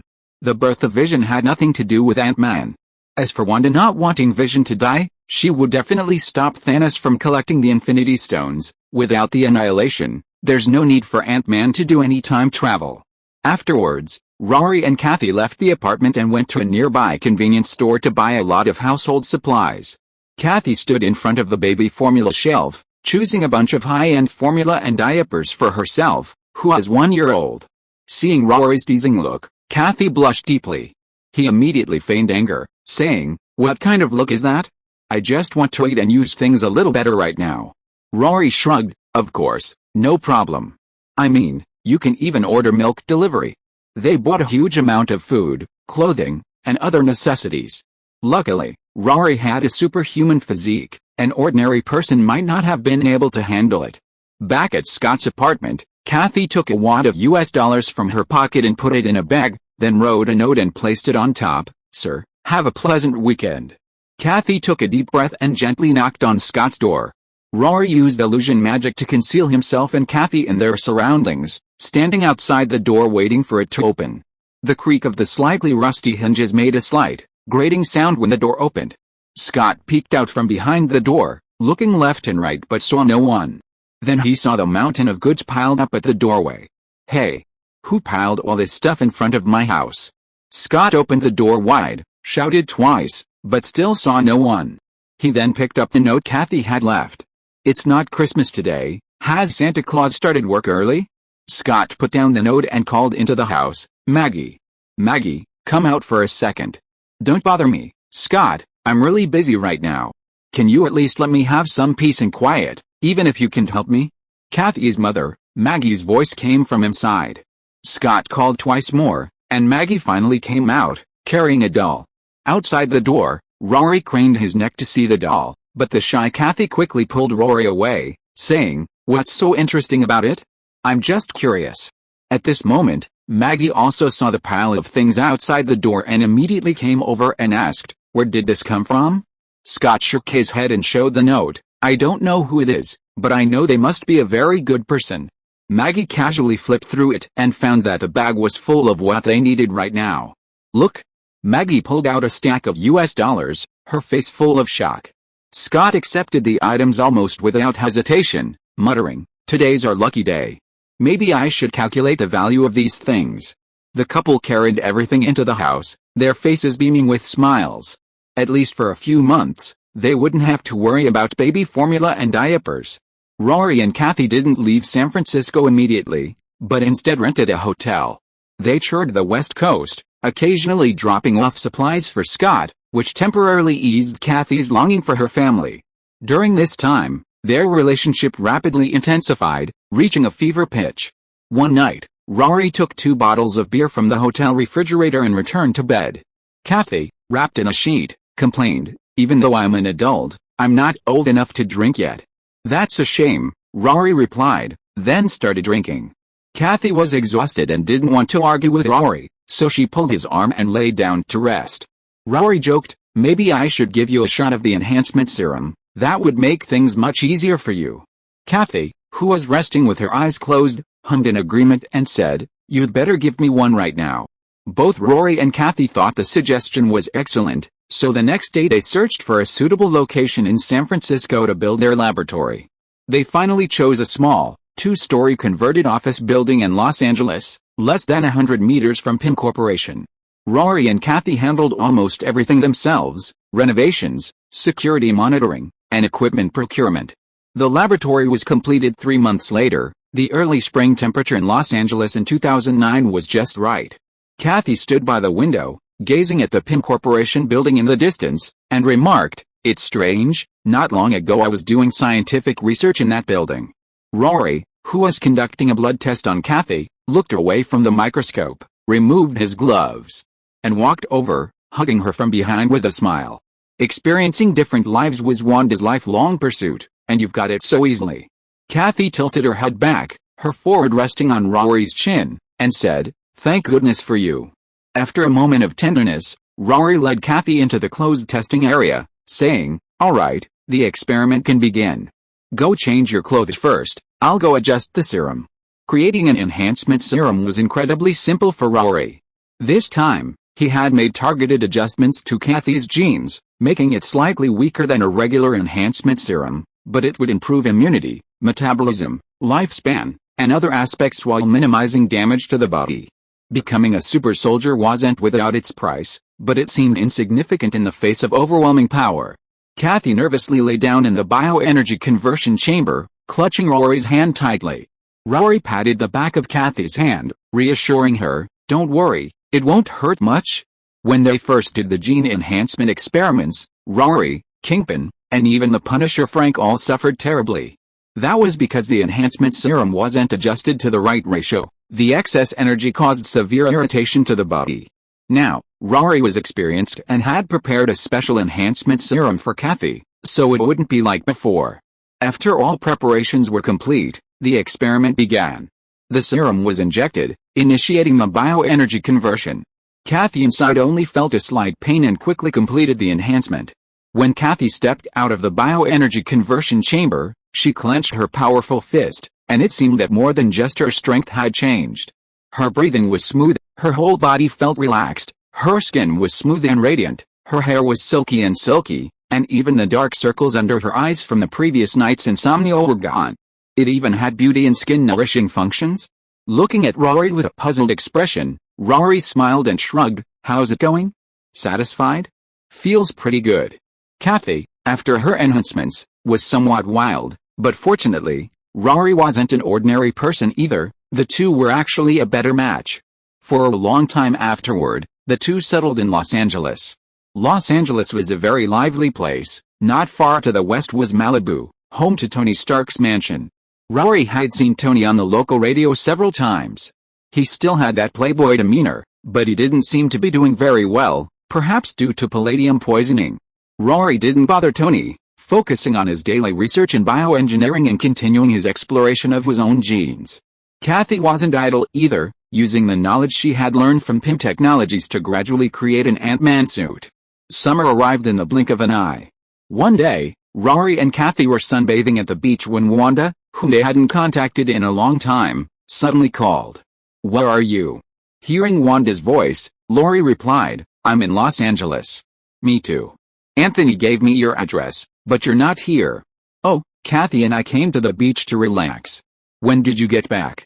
Rory finished speaking and hung up. A few minutes later, Scarlet Witch Wanda appeared before Rory and Kathy. Seeing the two inseparable, Wanda gave Kathy a knowing look.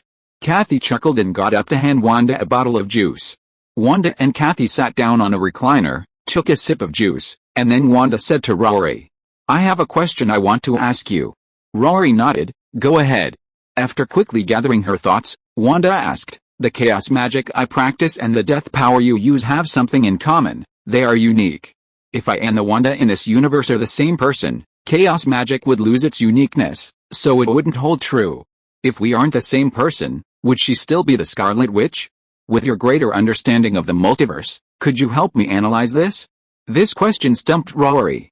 All the Wandas in the multiverse possess witches' talents, but only the Wanda before him has obtained the power of chaos.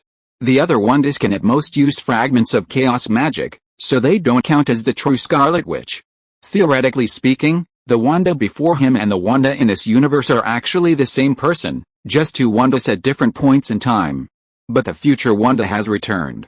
If another Wanda awakens, it would be equivalent to two inheritors of chaos magic appearing in the same universe, breaking the unique rule established by the god of chaos magic, Sithon. Rory frowned, lost in thought. He finally understood the meaning of Tony Stark's words, "He who plays with time will be played with by time."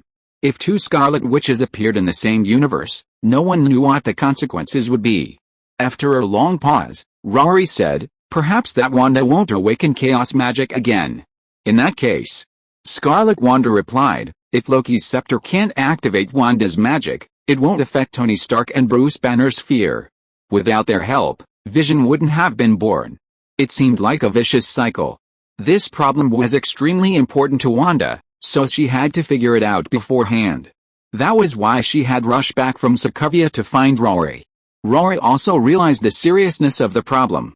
After a moment, he said, let's prepare for both possibilities. If Wanda can complete the mission, we'll proceed according to the previous plan. If she doesn't awaken her magic, then you'll have to take on the task yourself. End of this chapter. Thank you so much for reading until the end. Don't forget to give it a like. Looking for more exclusive content and immediate access? Subscribe to our Patreon. Remember, every like, subscription or donation encourages us to continue. Thank you all. See you in the next video.